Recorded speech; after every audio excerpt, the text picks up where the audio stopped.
Hello guys, welcome to Fiction Quest. So in this video, we will see, what if Harry was taken to St. Mungo's after blowing up Aunt Marge and the healers called the DMLE?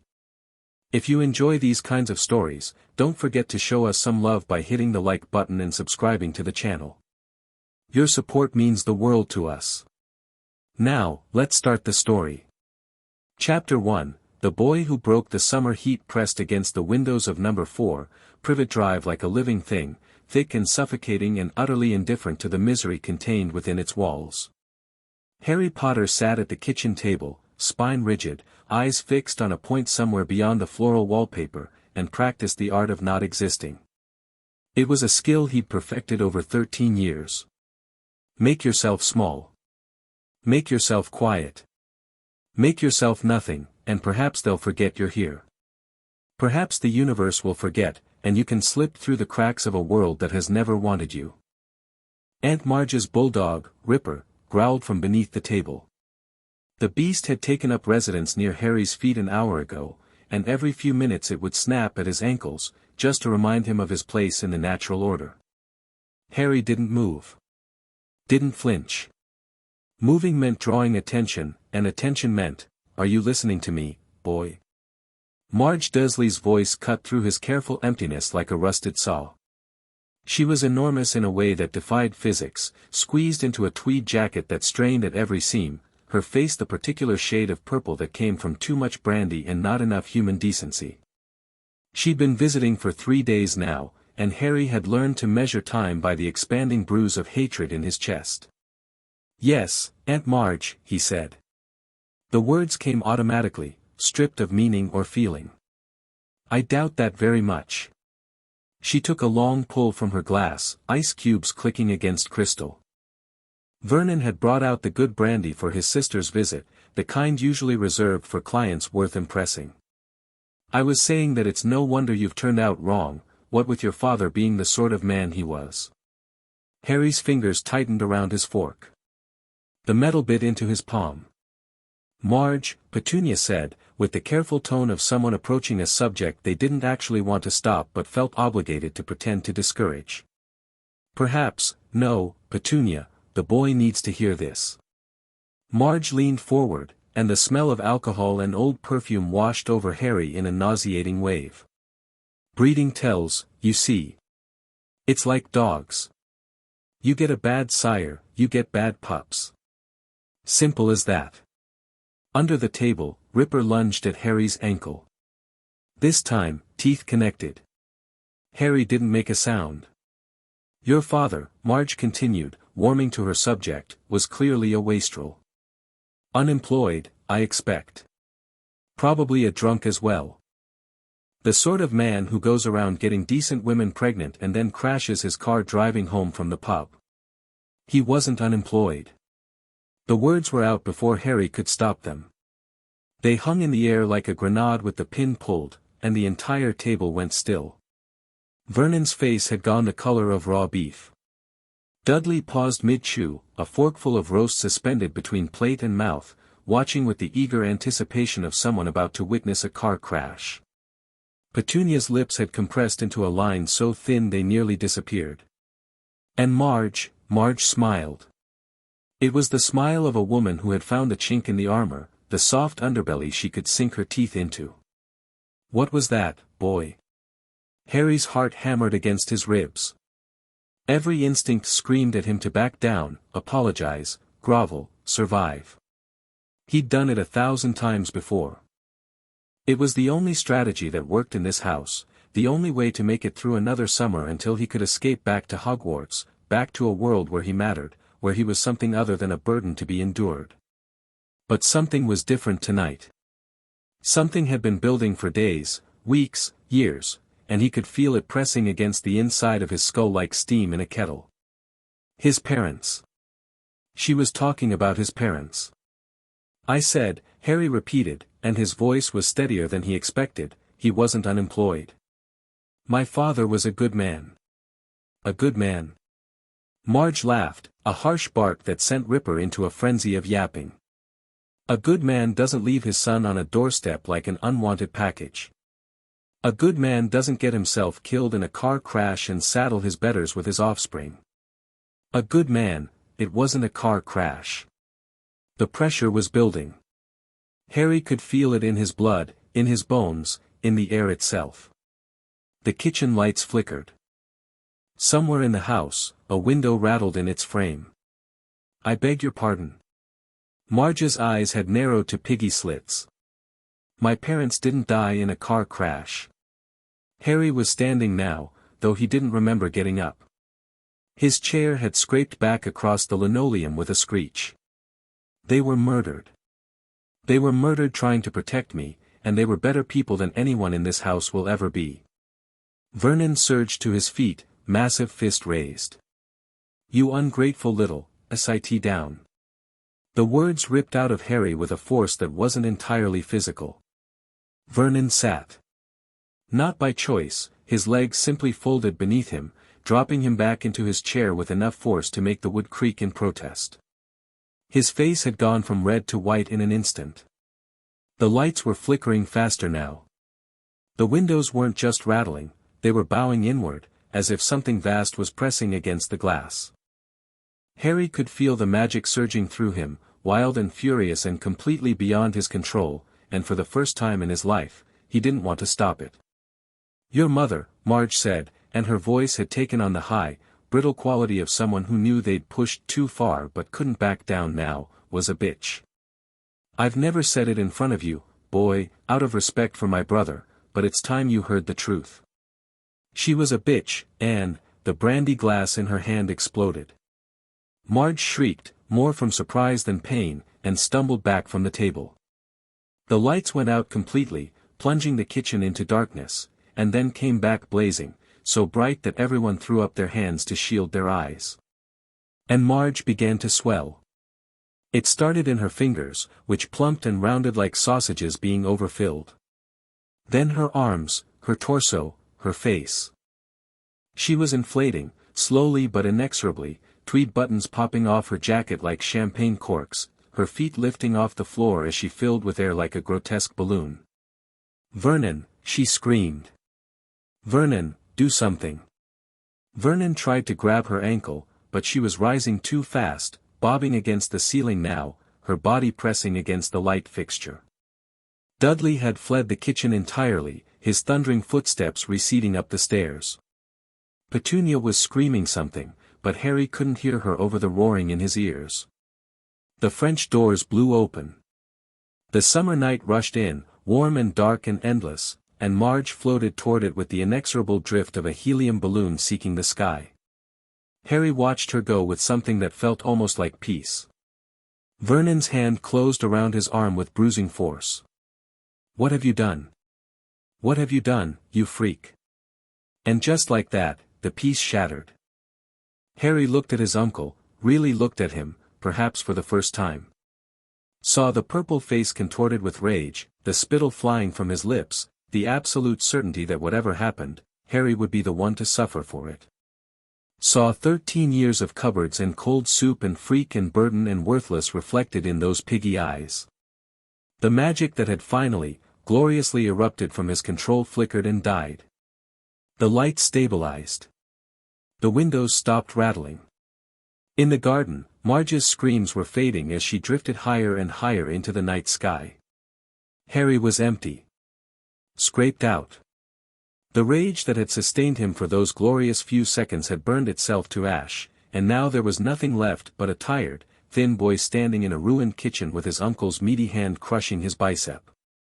"I'll kill you for this," Vernon breathed.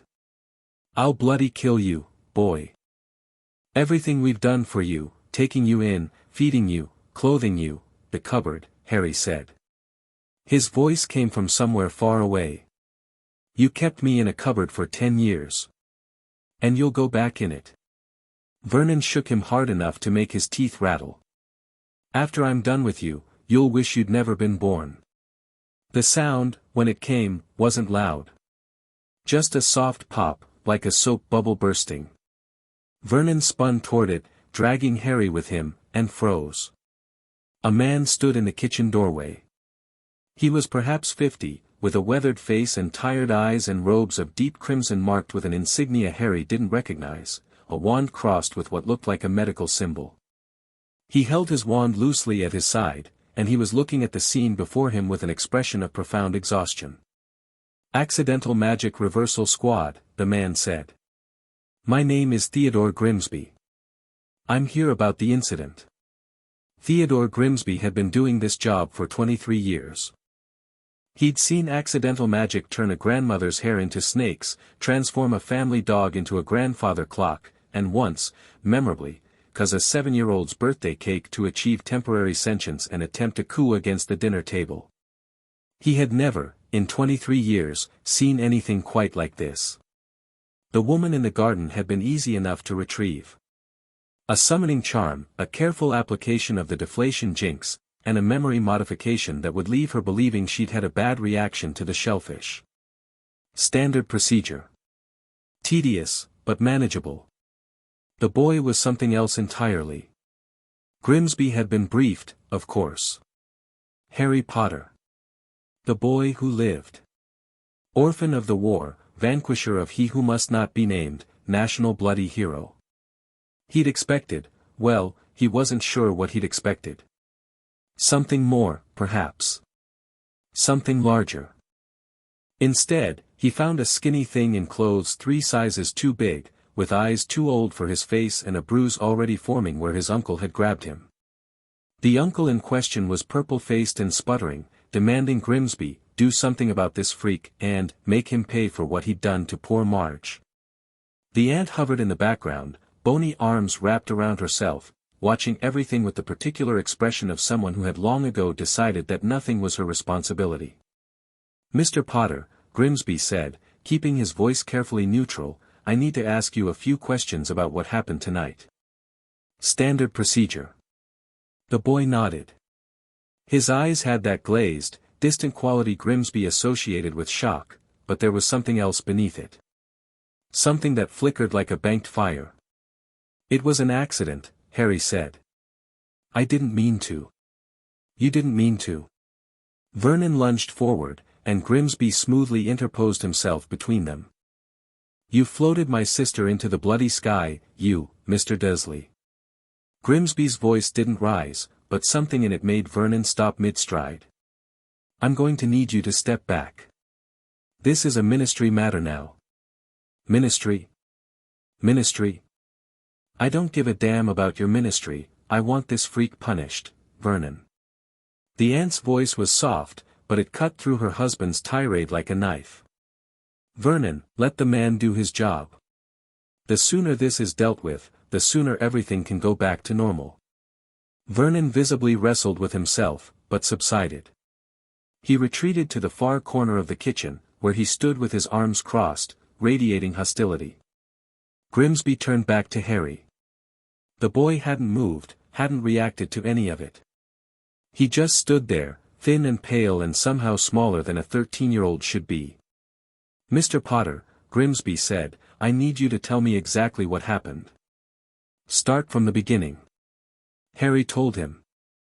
His voice was flat, reciting the events like a report, the dinner, the insults, the rising pressure, the explosion. He didn't embellish or dramatize. He simply laid out the facts with the practiced precision of someone who had learned that explanations were usually followed by punishment regardless of content. Grimsby listened. And as he listened, he looked around. The kitchen was clean, obsessively so, the kind of clean that spoke of constant, compulsive attention. But there were details that stood out. 3 settings at the table, plus one clearly added as an afterthought, smaller and shabbier than the others. A lock on the refrigerator that seemed excessive for a household with no young children. And in the corner, barely visible through the doorway to the hall, what's in there? Grimsby nodded toward the door beneath the stairs. Harry's face went carefully blank. "Nothing. Storage. May I see it?" "I don't see why that's relevant to," Vernon started. "I wasn't asking you, Mr. Dursley."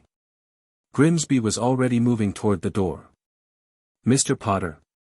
Harry didn't answer. He didn't have to. The lock on the door, a heavy padlock, recently opened, told its own story. Grimsby opened the door and looked inside. The cupboard was small.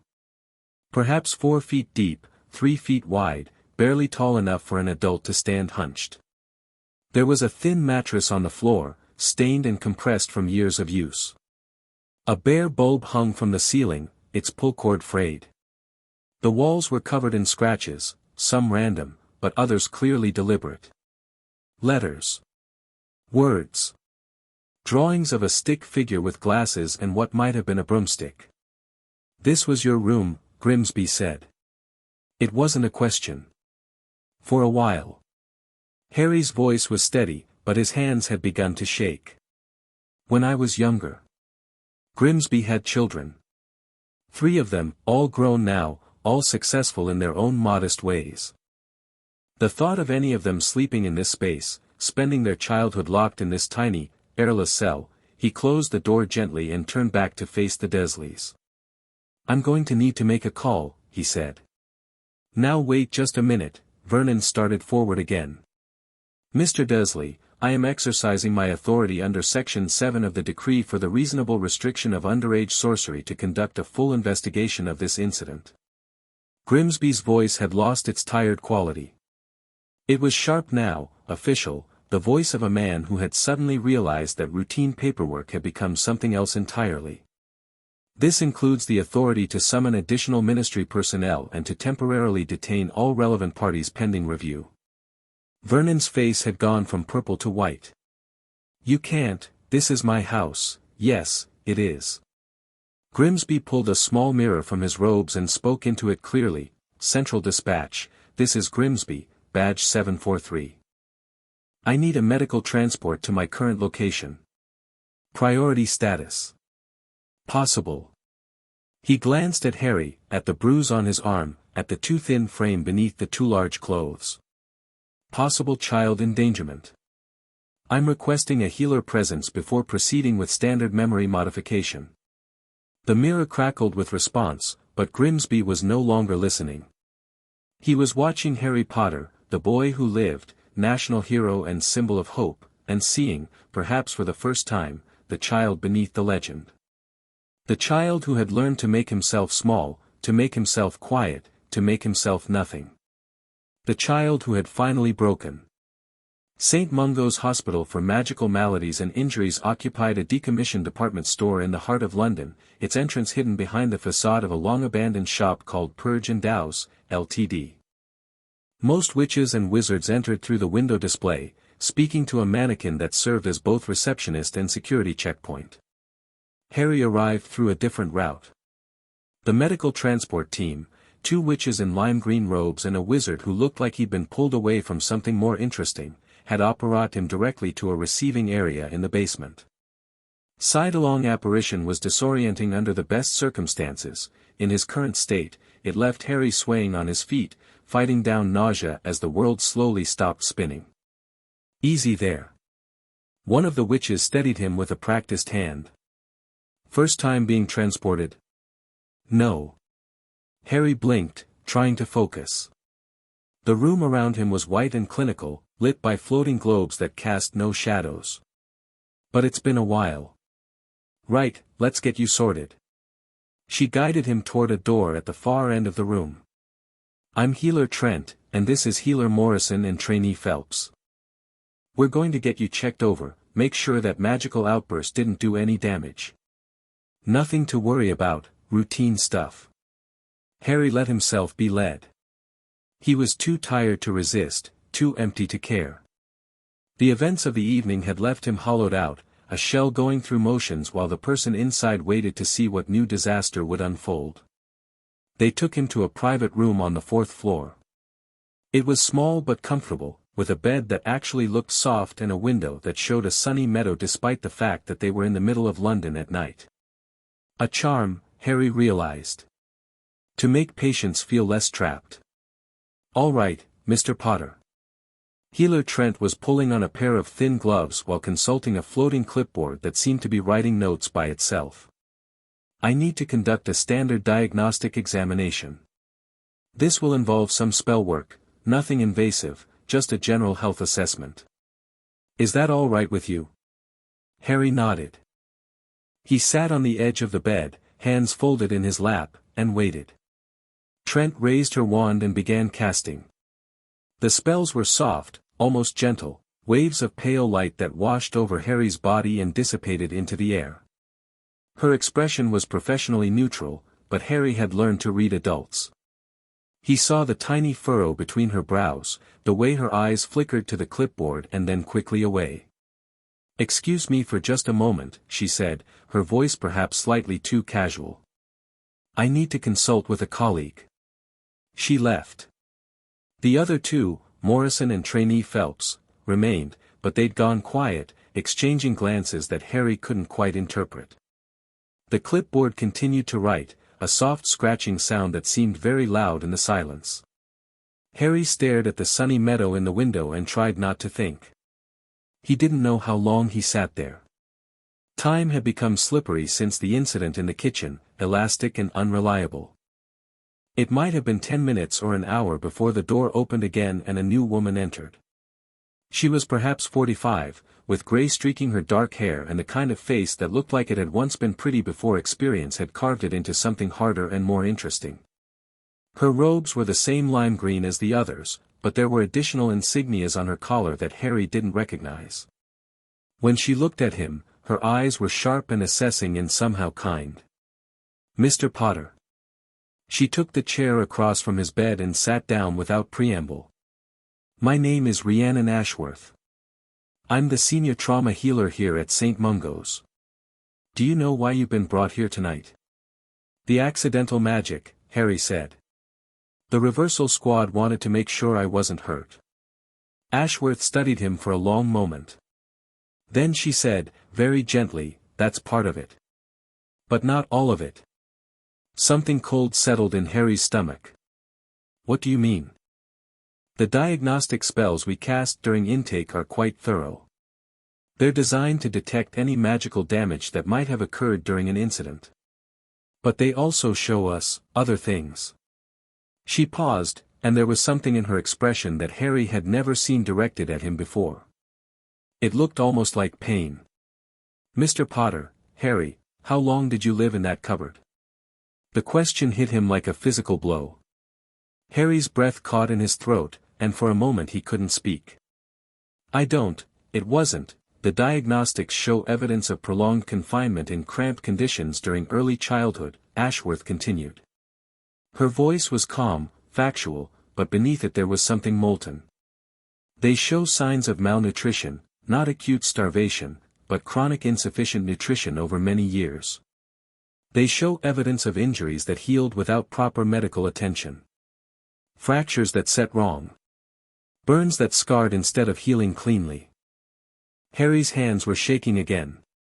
He pressed them flat against his thighs, trying to make them stop. "They also show," Ashworth said, and now her voice had dropped almost to a whisper, "a cursed scar that has never been examined, never been treated, never been documented in any medical record despite being arguably the most famous wound in the wizarding world. Can you explain that to me, Harry? Can you explain why no one has ever looked at that scar?" "I don't." Harry's voice cracked. He tried again. "I don't know. Dumbledore, Professor Dumbledore, he's the one who left me with the Dursleys. He said it was for my protection. The blood wards, he said. My mother's sacrifice, I know about the blood wards." Ashworth's jaw tightened. "I'm asking about you. About what happened to you in that house. About whether anyone at all, ever checked to see if you were all right." The answer was no. Harry knew it, had always known it in some distant, unexamined part of himself. No one had checked. No one had asked. He'd been left on a doorstep in November and forgotten about for 10 years, until the letters started arriving and the wizarding world remembered he existed. "Tell me," Ashworth said. "Tell me everything. Start from the beginning, and don't leave anything out." And Harry, for reasons he couldn't quite articulate, did. He talked for a long time. He told her about the cupboard, about the spiders and the darkness and the way he used to trace letters on the walls when he couldn't sleep. He told her about the chores, the cooking, the cleaning, the gardening in the summer heat while Dudley watched television inside. He told her about the food, or the lack of it, the cold soup shoved through the cat flap, the scraps from Dudley's plate, the hollow ache of hunger that had become so familiar he barely noticed it anymore. He told her about the cupboard door being locked from the outside. About the bars on his window after first year. About Dobby and the cake and the 3 days he'd spent imprisoned in his room before Ron and the twins had come in the flying car. He told her about the insults, the constant drumbeat of freak and burden and worthless that had formed the background music of his childhood. He told her about Vernon's rages and Petunia's cold silence and Dudley's fists, and the way he'd learned to make himself small, to make himself nothing, to survive. And then, because she asked and because he couldn't stop once he'd started, he told her about Hogwarts. About the troll in the bathroom and the 3-headed dog and the mirror that showed him parents he couldn't remember. About Quirrell and the stone and the burning of his hands on a man's face. About the Chamber of Secrets and the basilisk and the moment he'd shoved a sword through the roof of a monster's mouth while poison burned through his veins. About nearly dying. Again and again and again, in a school that was supposed to be safe, under the watch of adults who were supposed to protect him. Ashworth listened to all of it. She didn't interrupt, didn't exclaim, didn't offer false comfort. She simply listened, her face growing progressively more still as Harry's story unfolded, her hands clenched in her lap so tightly that her knuckles had gone white. When he finally stopped talking, his throat raw and his eyes burning with tears he refused to let fall, she sat in silence for a long moment. Then she stood up. "Mr. Potter," she said, and her voice was perfectly controlled, "I'm going to step out for a moment. I need to file some paperwork. While I'm gone, Healer Trent will bring you something to eat and drink. I want you to rest. Can you do that for me?" Harry nodded, not trusting his voice. Ashworth paused at the door. When she spoke again, her back was still turned, and there was something in her tone that Harry had never heard before, not from any adult, not directed at him. It sounded almost like fury. "Harry," she said quietly, "what happened to you was wrong. I want you to understand that. Not just the Dursleys, all of it. The neglect, the danger, the adults who should have helped you and didn't. It was wrong. And I am going to make sure that someone finally answers for it." She left before he could respond. Harry sat alone in the quiet room, staring at the sunny meadow in the window, and felt something crack open in his chest. Something he'd kept locked away for so long he'd forgotten it was there. It felt like hope. The paperwork Healer Ashworth needed to file was not, strictly speaking, paperwork. The moment she left Harry Potter's room, she walked directly to her office, shut the door, and stood with her back against it for a full minute, breathing deeply and struggling to contain the rage that threatened to overwhelm her professional composure. Then she went to her desk, pulled out a sheaf of parchment, and began to write. Under Section 14 of the Magical Children's Welfare Act of 1789, all healers at St. Mungo's were required to report any evidence of child abuse or neglect to the Department of Magical Law Enforcement. It was standard practice, a safeguard built into the system to protect magical children from harm. In Rhiannon's 20 years as a healer, she had filed perhaps a dozen such reports, and each one had resulted in investigation and intervention. This report was different. This report concerned Harry Potter, the boy who lived, the single most famous child in the wizarding world. The boy who had been placed in the care of Muggles by Albus Dumbledore himself, headmaster of Hogwarts and chief warlock of the Wizengamot. The boy whose welfare should have been monitored by every magical authority in Britain, and who had instead been allowed to suffer in silence for over a decade. Rhiannon's quill moved across the parchment with savage precision. She documented everything, the physical findings, the medical history, the testimony Harry had provided. She noted the evidence of chronic malnutrition and untreated injuries. She recorded the fact that his cursed scar, a wound of profound magical significance, had never been professionally examined. And she wrote, in clear and unambiguous terms, her professional opinion that Harry Potter had been the victim of systematic abuse and neglect, and that the adults responsible for his care had catastrophically failed in their duties. When she finished, she read it over twice, signed it with a flourish, and sealed it with the stamp of her office. Then she summoned a hospital owl and sent it to the one person in the ministry who she trusted to take this seriously. The owl departed into the night. Rhiannon watched it go, then returned to her desk and began preparing the supplementary documentation that would be needed when the storm broke. Because a storm was coming. She could feel it building, a pressure front of political and personal reckoning that would shake the foundations of magical Britain. Harry Potter had been failed by everyone who should have protected him. And Rhiannon Ashworth would be damned if she let that failure continue. Amelia Bones had been the head of the Department of Magical Law Enforcement for 7 years. In that time, she had faced down Death Eaters, survived 2 assassination attempts, and navigated the treacherous waters of ministry politics with a combination of iron will and strategic brilliance that had made her one of the most respected, and feared, figures in magical Britain. She did not startle easily. But when her personal owl arrived at 2 a.m. bearing a sealed document from St. Mungo's, and when she read the contents of that document by wandlight in her study, Amelia Bones felt something she hadn't experienced in a very long time. Cold, focused fury. She read the report 3 times, committing every detail to memory. Then she went to her fireplace, threw in a handful of flo powder, and made 3 calls in quick succession. The first was to her deputy, Rufus Scrimgeour, instructing him to assemble a small team of her most trusted aurors for a sensitive operation. The second was to the ministry's Department of Records, demanding immediate access to all documents pertaining to the guardianship of Harry James Potter. The third was to St. Mungo's, informing them that she would be arriving within the hour and that she expected full cooperation from all staff. When all 3 calls were complete, Amelia dressed in her formal robes, the ones that bore the full insignia of her office, and apparat directly to the hospital. She found Healer Ashworth waiting for her in the reception area, looking tired but grimly satisfied. Madam Bones. Healer Ashworth. Amelia inclined her head. Take me to him. They walked through the quiet corridors of the sleeping hospital, their footsteps echoing on the marble floors. Ashworth briefed her as they went, the initial diagnostic findings, the expanded examination she had ordered, the testimony Harry had provided. He's sleeping now, Ashworth said as they reached the 4th floor. I gave him a mild calming draught to help him rest. The poor child was exhausted, emotionally as much as physically. Has anyone attempted to contact him? Any other parties? Not yet. The Accidental Magic Reversal Squad filed their initial report, which flagged the case for our attention. Beyond that, no one knows he's here. Good.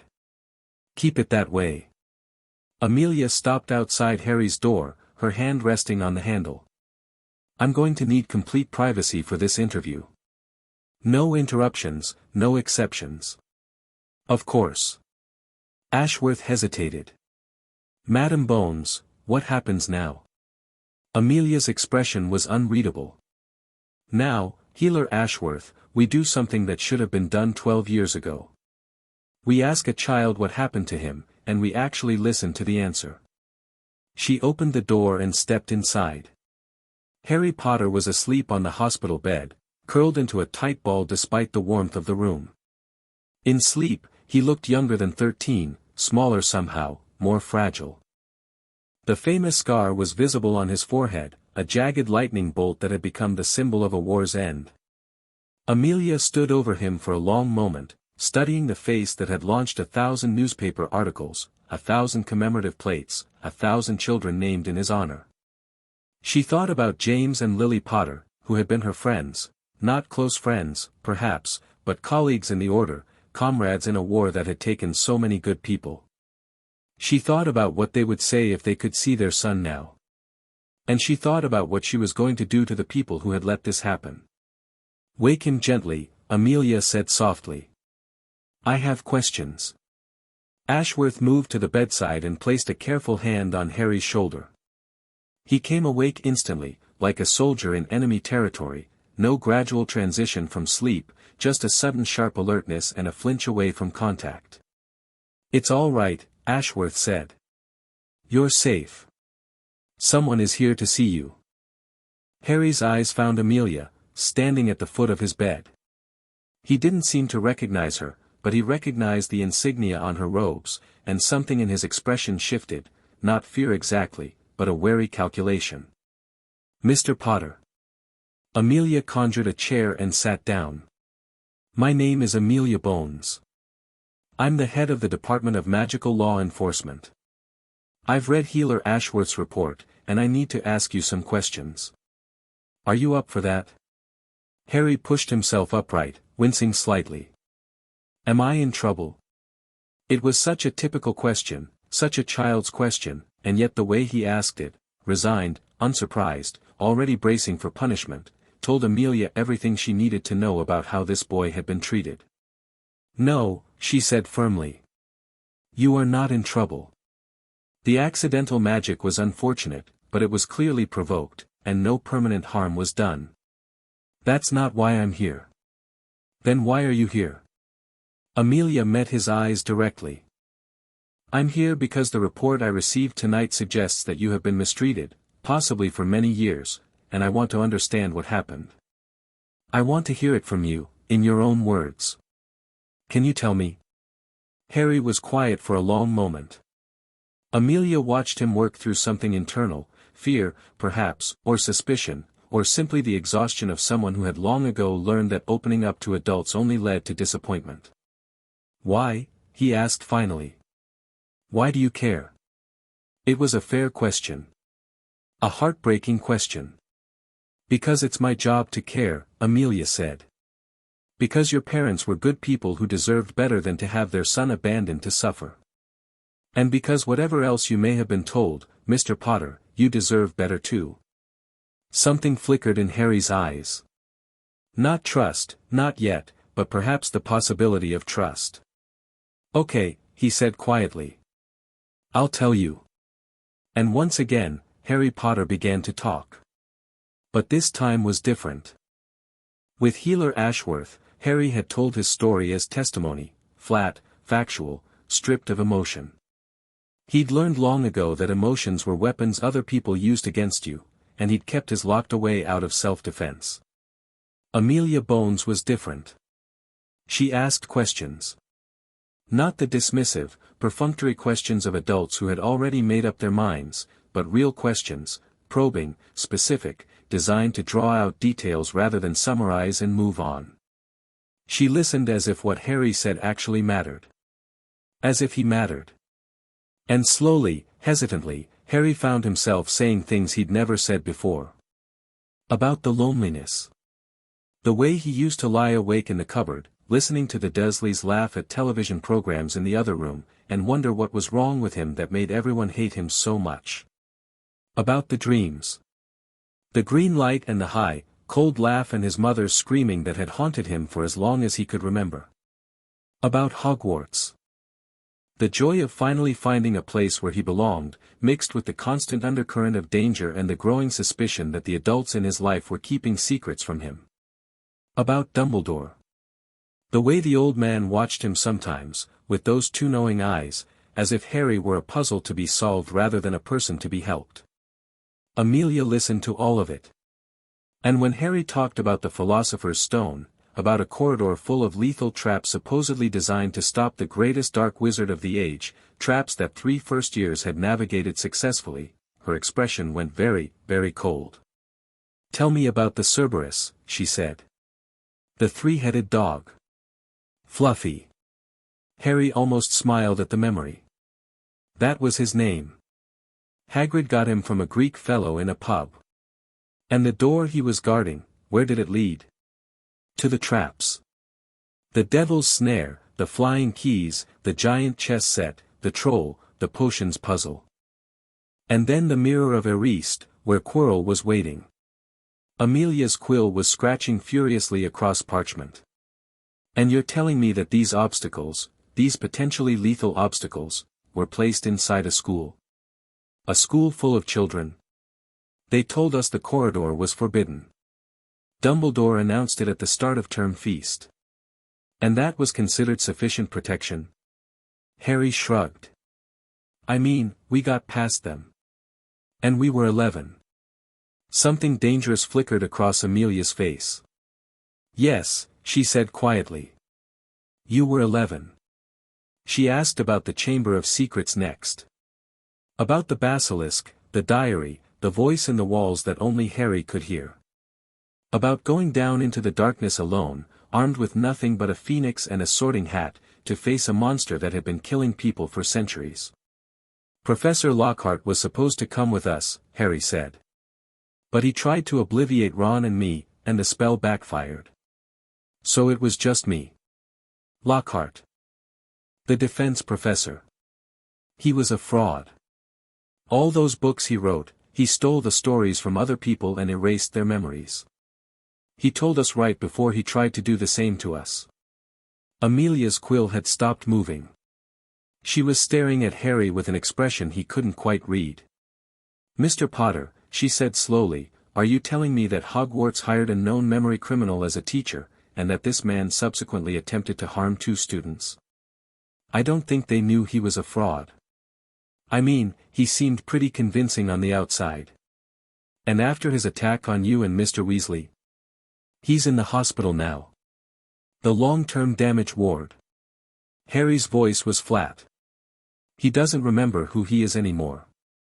His own spell. Amelia set down her quill.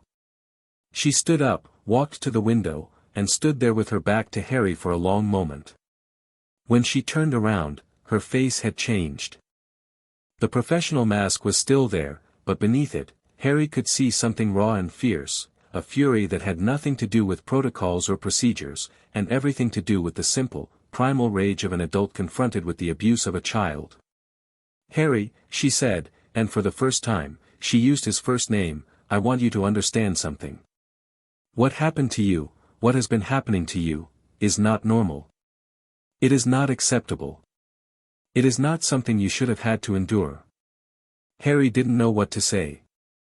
He'd never had an adult look at him like that before, not with pity, which he hated, but with genuine outrage on his behalf. I'm going to investigate this, Amelia continued. All of it. The Dursleys, the neglect, the lack of oversight. But I'm also going to investigate what happened at Hogwarts. The Chamber of Secrets. The Philosopher's Stone. The systematic failure of adults to protect you. You'll go after Dumbledore? The question came out before Harry could stop it.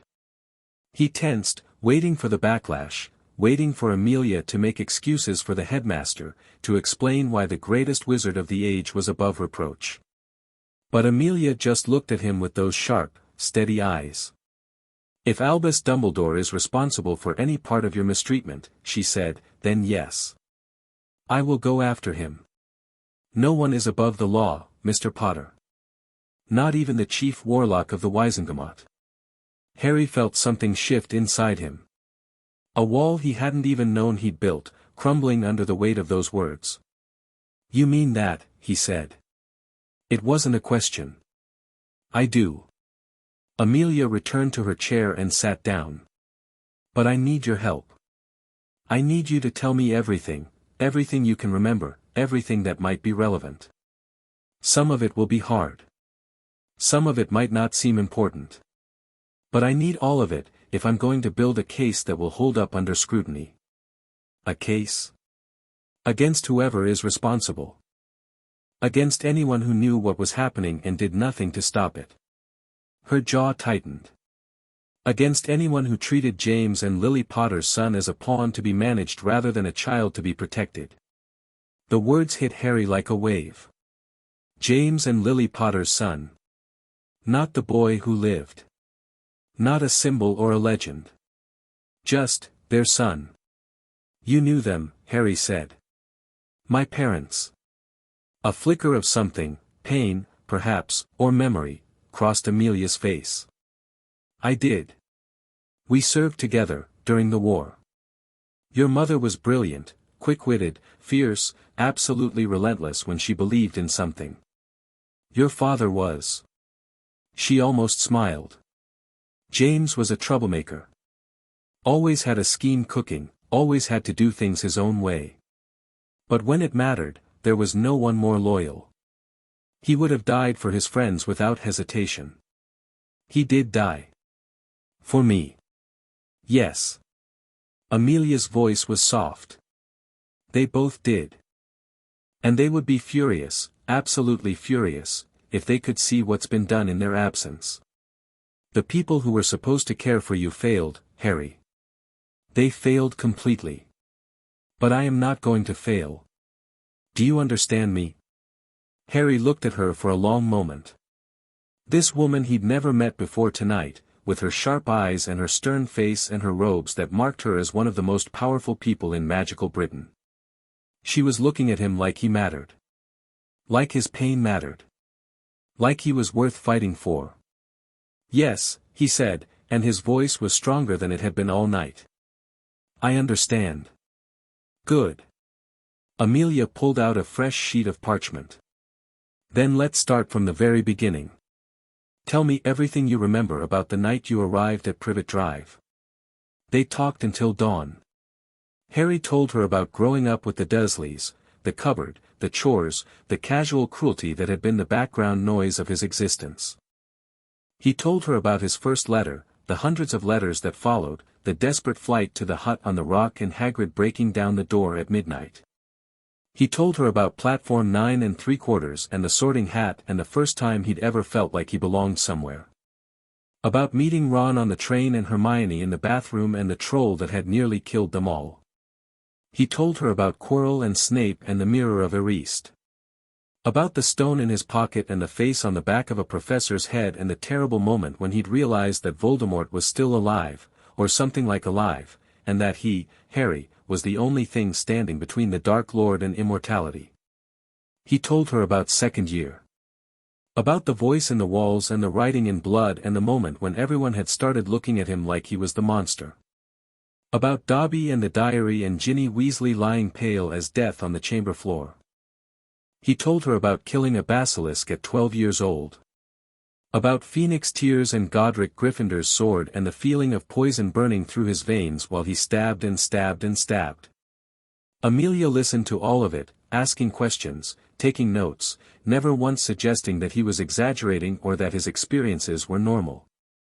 By the time the first grey light of dawn began to seep through the enchanted window, Harry's voice was hoarse and his eyes were burning, but he felt lighter somehow.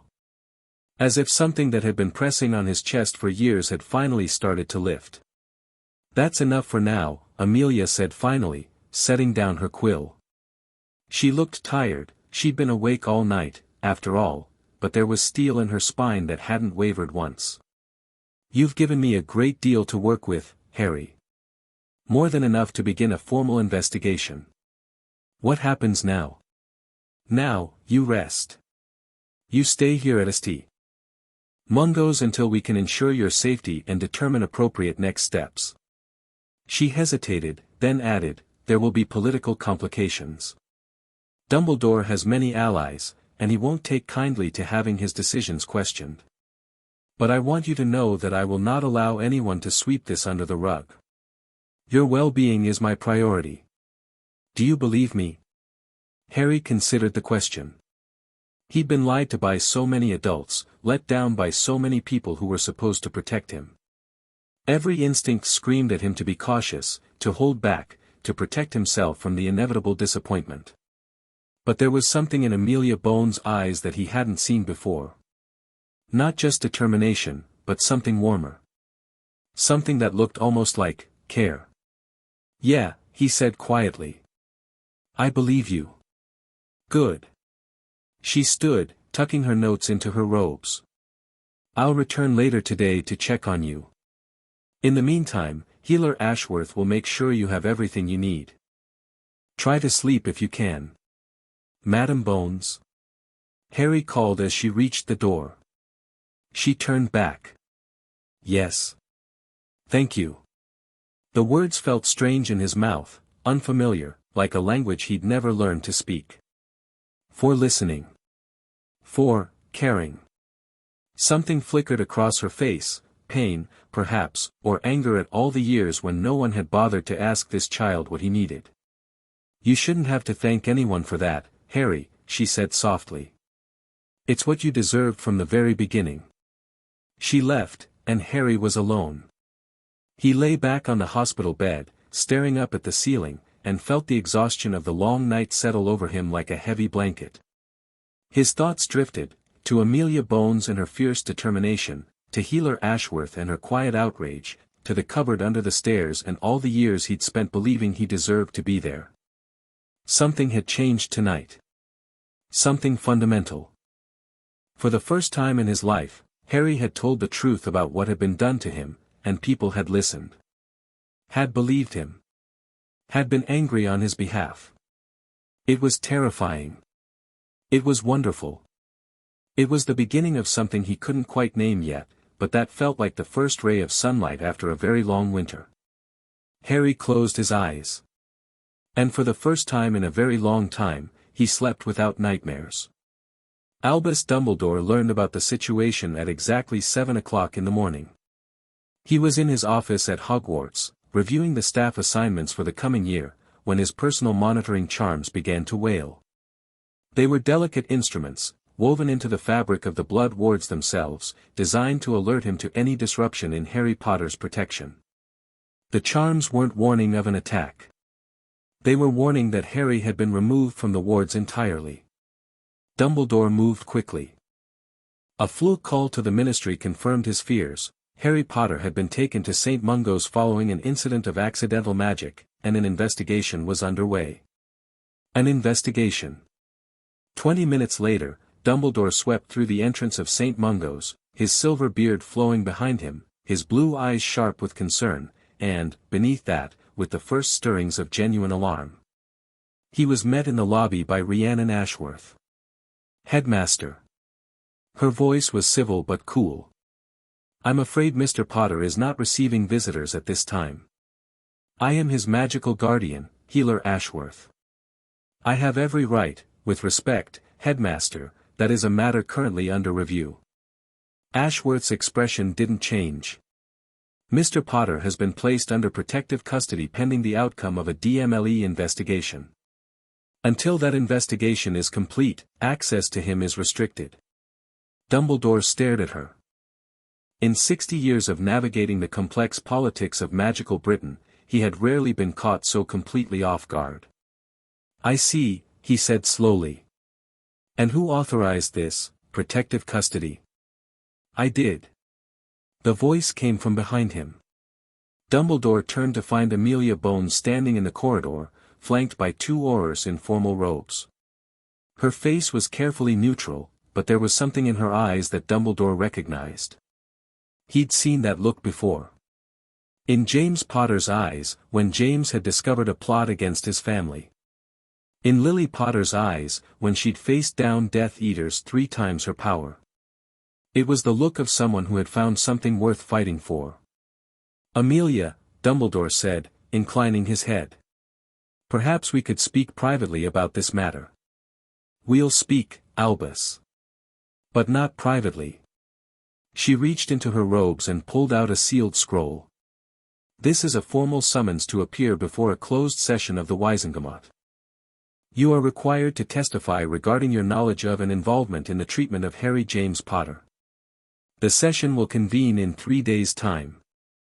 Dumbledore didn't take the scroll immediately. "This is unprecedented. So is the systematic abuse of the boy who lived under the watch of his magical guardian." Amelia's voice was flat. "Did you know, Albus? About the cupboard? About the locks and the bars on the windows and the years of neglect? I knew the placement would be difficult. The blood wards required. I'm not asking about the blood wards. I'm asking about a child who was starved and beaten and imprisoned in his own home for over a decade. I'm asking whether the most powerful wizard in Britain knew what was happening to Harry Potter and did nothing to stop it." The silence stretched between them. Dumbledore's face was as unreadable as ever, but something flickered in those blue eyes, something that might have been regret, or calculation, or both. "I would very much like to speak with Harry," he said finally. I'm sure you would. But that's not your decision anymore. Amelia tucked the summons into his hand. 3 days, Albus. I suggest you use the time wisely. She turned and walked away. The Aurors remained, watching Dumbledore with expressions that were carefully blank. Albus Dumbledore stood in the lobby of St. Mungo's, holding a summons that represented the potential unraveling of everything he'd built over the past 12 years, and allowed himself one moment of pure, honest emotion. Then the mask slid back into place, and he swept out of the hospital, already calculating his next move. Somewhere on the 4th floor, Harry Potter slept on. He didn't know about the confrontation in the lobby. He didn't know about the Wizengamot summons or the political firestorm that was about to engulf magical Britain. He didn't know that his simple act of telling the truth had set in motion a chain of events that would reshape his entire world. All he knew, in that moment, was that for the first time in his life, someone had listened. Someone had believed him. Someone was going to fight for him. And in the strange, luminous space between sleeping and waking, Harry Potter found himself daring to hope. Chapter 1 and Chapter 2, The Lion's Share. Harry woke to sunlight. Not the grey, grudging light that filtered through the bars of his window at Privet Drive, but real sunlight, golden and warm, streaming through the enchanted window of his hospital room and pooling across the white sheets like honey. For a long, disorienting moment, he didn't know where he was. The bed was too soft. The room was too quiet. The air smelled of lavender and something faintly medicinal, nothing like the stale mustiness of the cupboard or the chemical tang of Aunt Petunia's cleaning supplies. Then memory crashed back in, and Harry sat up so fast his head spun. Marge. The inflation. The reversal squad. The hospital. Healer Ashworth and her terrible, gentle questions. Amelia Bones and her promise to fight. It hadn't been a dream. Harry pressed his palms against his eyes, breathing deeply, trying to slow the frantic hammering of his heart. He'd told them everything.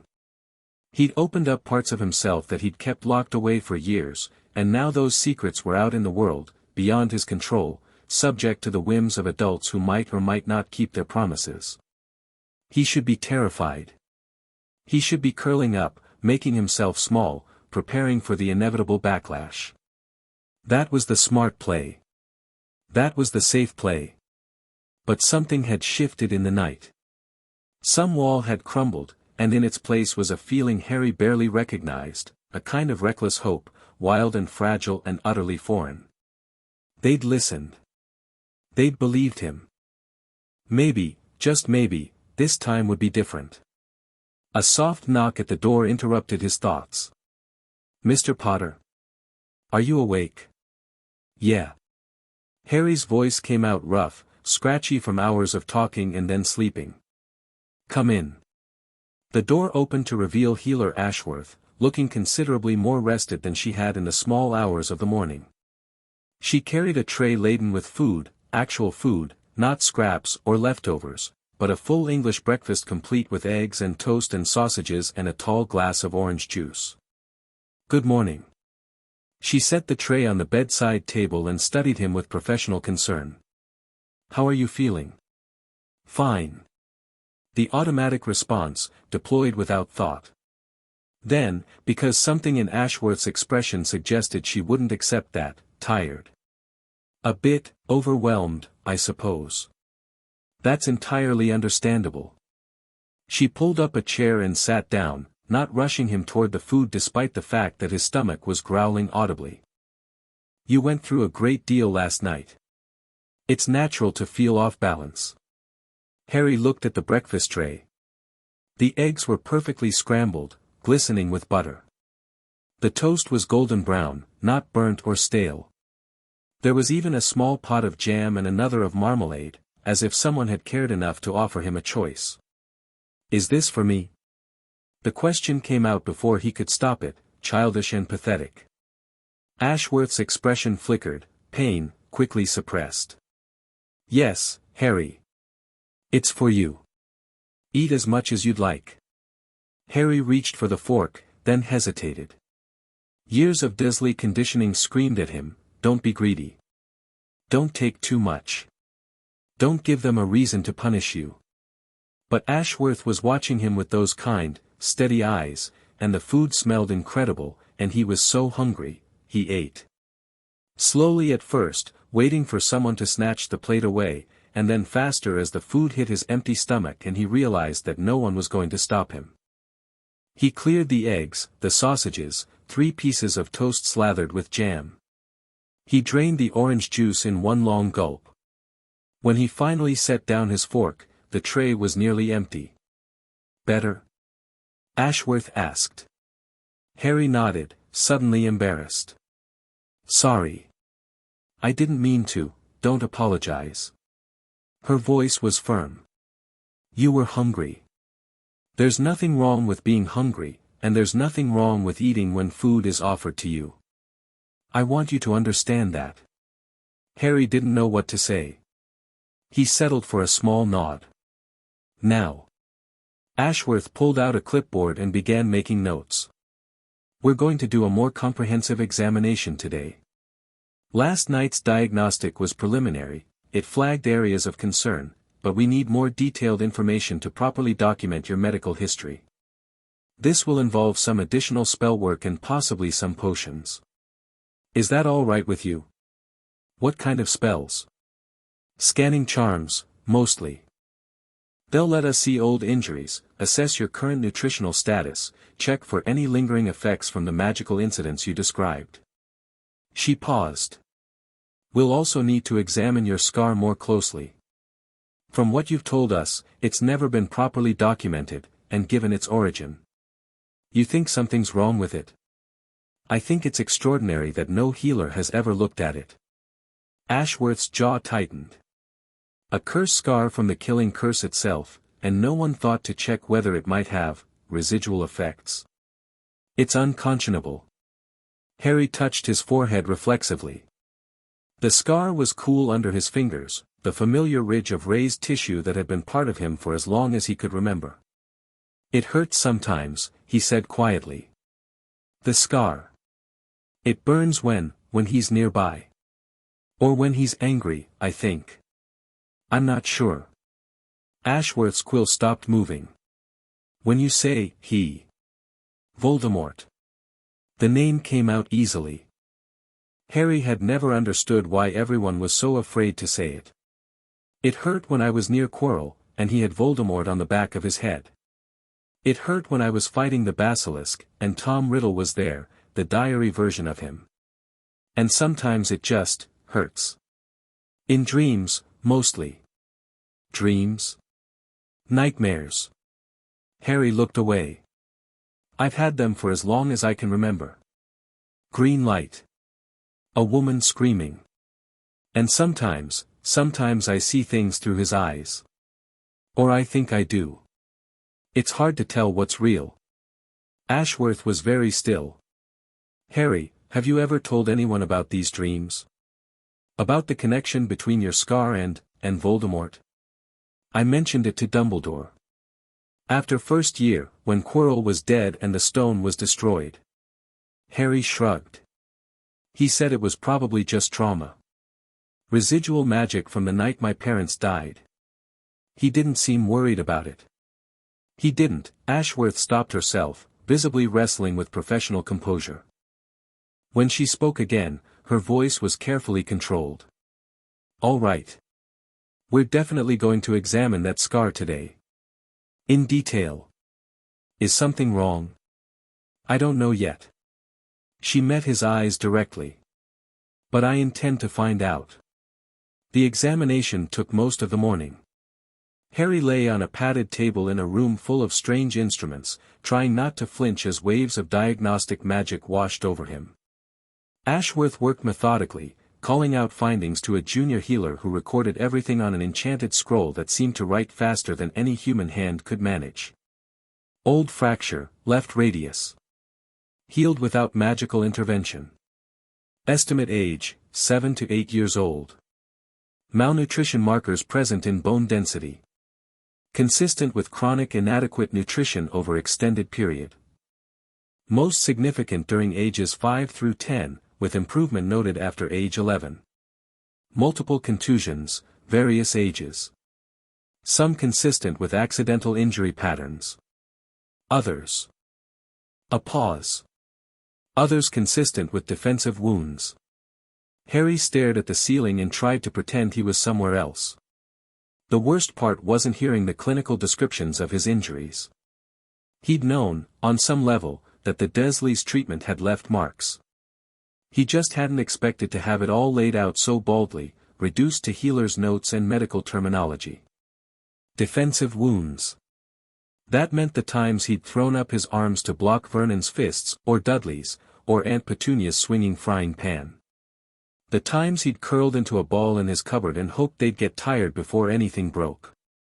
"We're going to examine the scar now," Ashworth said, and her voice was gentler than it had been.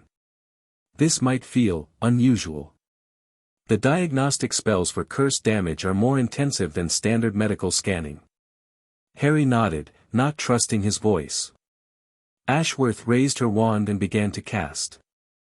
The magic felt different this time, sharper, more probing, like fingers pressing into an old bruise.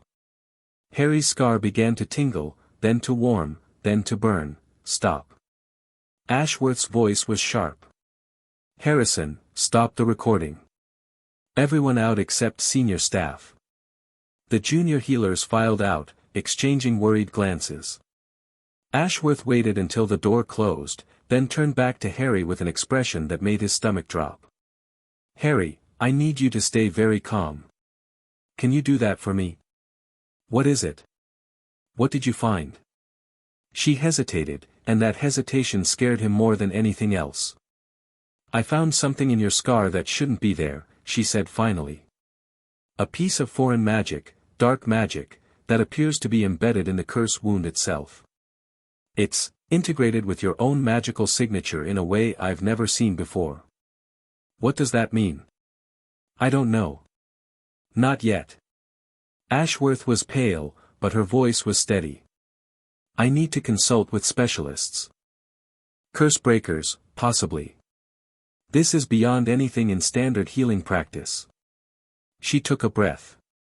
"But Harry, I want you to understand something. Whatever this is, whatever it means, we're going to figure it out.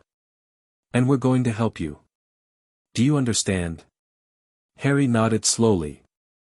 His scar was still throbbing, a dull ache that pulsed in time with his heartbeat.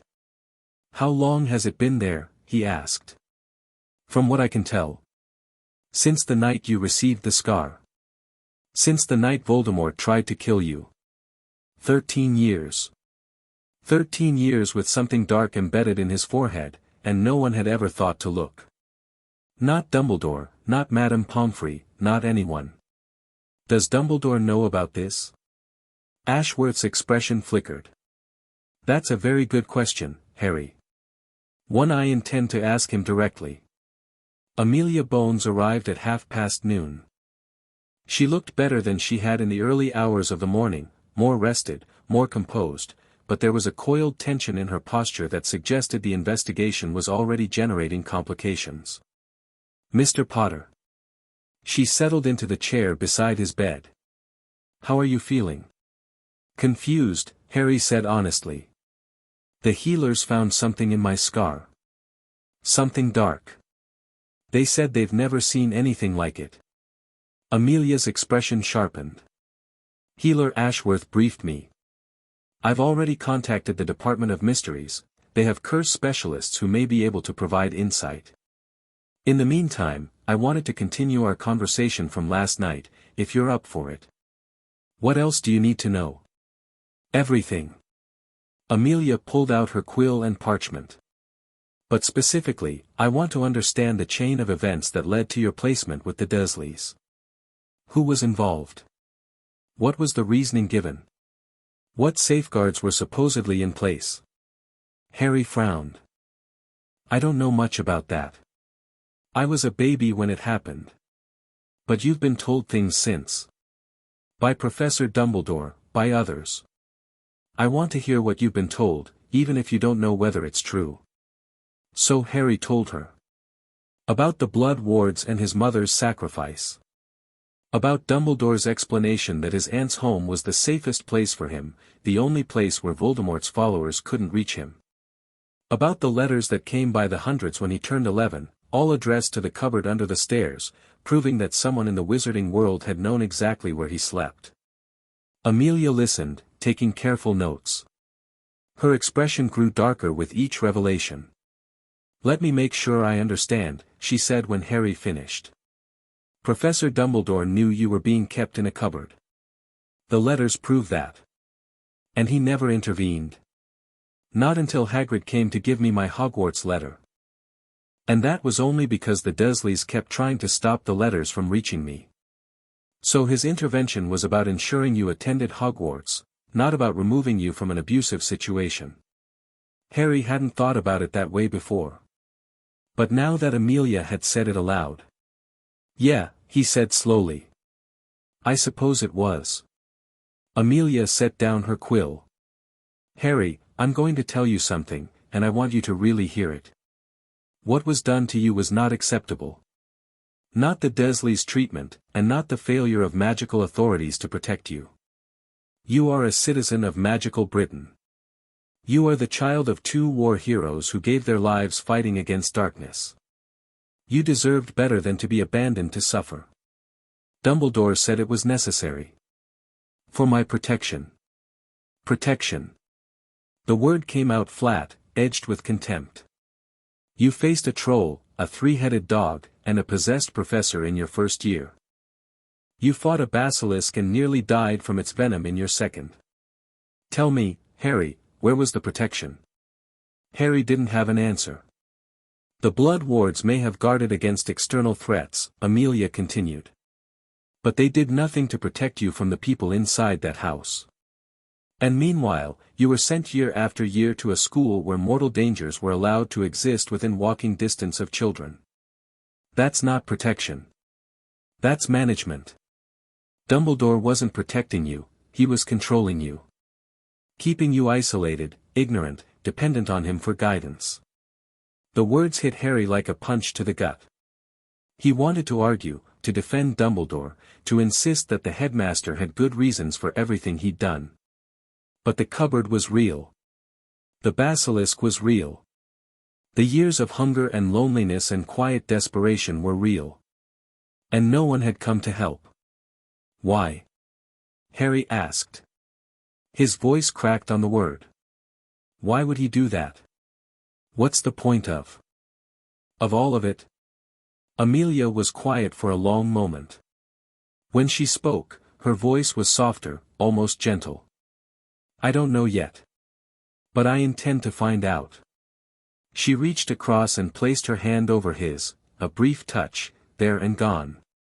"Whatever his reasons, Harry, they don't justify what was done to you.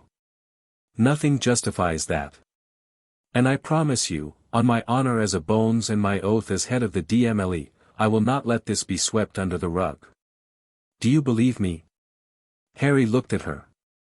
At this woman he'd known for less than a day, who was promising to fight battles that had defeated him for his entire life.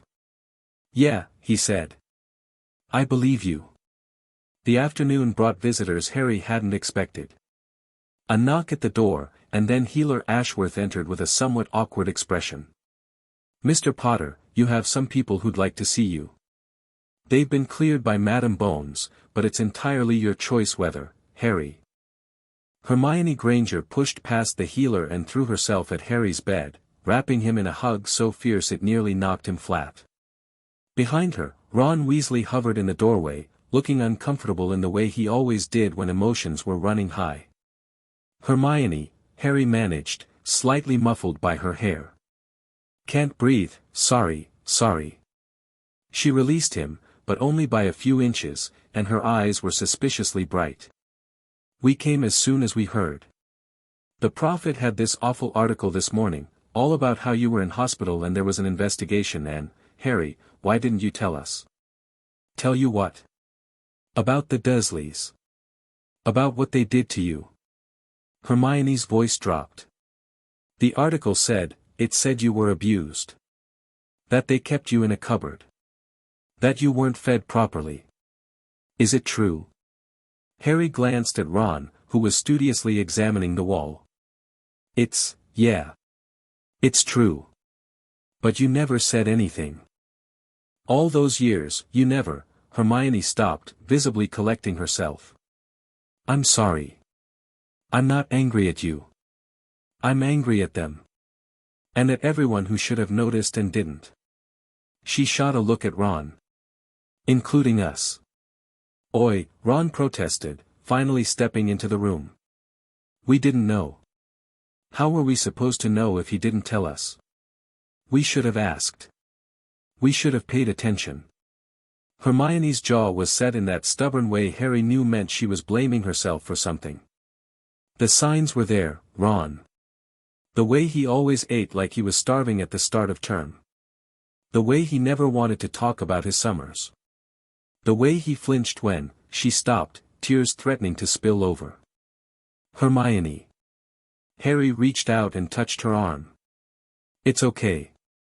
Really. I didn't tell anyone because I didn't think anyone would believe me. Or care. The look she gave him was devastating. We would have believed you, Harry. We would have cared. He didn't know what to say to that. Fortunately, Ron chose that moment to break the emotional tension in his characteristic fashion. So, Ron said, dropping into the chair beside the bed. Mum's furious. Not at you, at the Dursleys, at Dumbledore, at pretty much everyone. She's been ranting all morning about how she's going to have words with a few people. Dad had to physically stop her from fleeing to the ministry and demanding to see you. Harry felt a warmth spread through his chest. Mrs. Weasley wants to see me. Wants to. Mate, she wanted to adopt you on the spot. She's been going on about how she should have insisted you come to the Burrow every summer, how she should have noticed something was wrong. Ron shrugged. I've never seen her this worked up. It's actually a bit scary. They wouldn't let her visit, Hermione added. Security concerns, they said. But they made an exception for us because I may have argued with every official between the entrance and this room. That sounded exactly like Hermione. Harry felt himself smile for the first time since the incident with Marge. How did you even know I was here? Flew a call from Madame Bones, Ron said. She said you might want to see some friendly faces. And she asked us some questions about what we knew. About the Dursleys, and about what happened at school. What did you tell her? Everything. Hermione's expression was fierce. The troll. The stone. The chamber. All of it. She was. Harry, she was horrified. I don't think she had any idea what was really going on at Hogwarts. None of the parents did. Harry thought about that. About all the times he and Ron and Hermione had faced mortal danger while the adults in their lives remained oblivious, or worse, complicit. She's going to investigate Dumbledore, he said quietly. Madame Bones. She told me this morning. Ron and Hermione exchanged glances. Good, Hermione said firmly. Someone should. He's the headmaster, he's supposed to protect the students.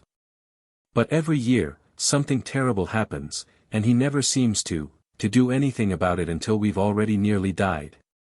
Hermione. Ron looked uncomfortable.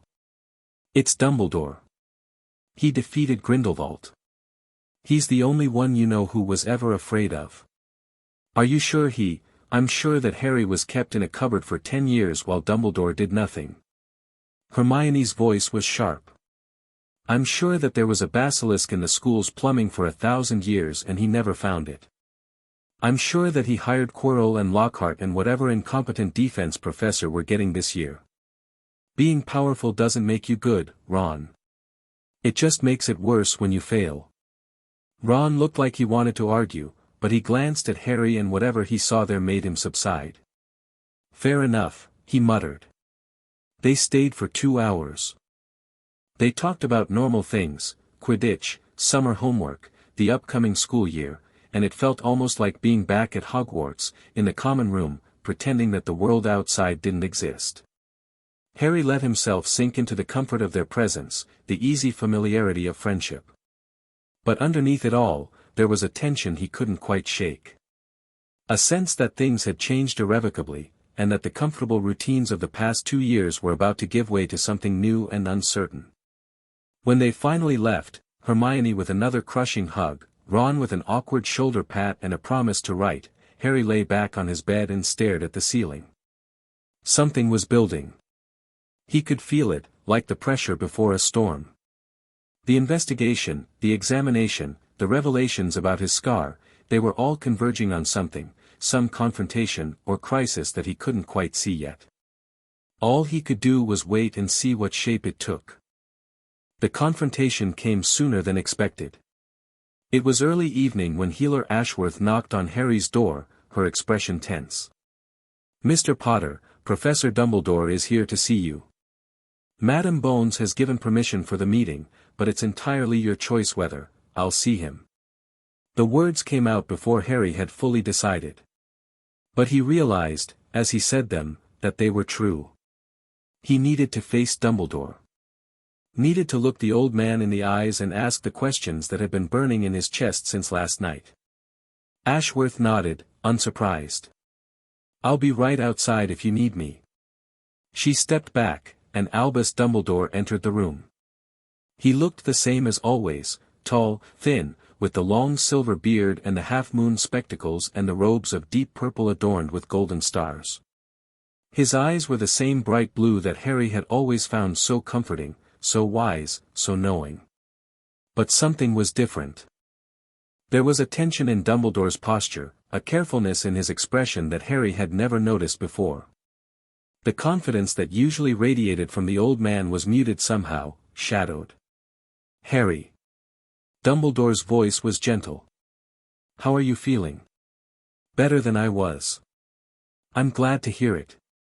Dumbledore conjured a chair and sat down, his movements slow and deliberate.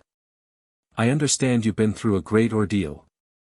The accidental magic, the examination, the questions from the DMLE, it must all be quite overwhelming." "It's been a lot," Harry admitted. "But I'm okay. The healers have been kind." "Yes. Healer Ashworth speaks very highly of you." Dumbledore paused, and something flickered in his eyes, regret, perhaps, or calculation. "Harry, I want you to know that I deeply regret any distress you may have experienced. The placement with your relatives was difficult, I know. But it was necessary." Necessary. The word tasted bitter in Harry's mouth. The cupboard was necessary.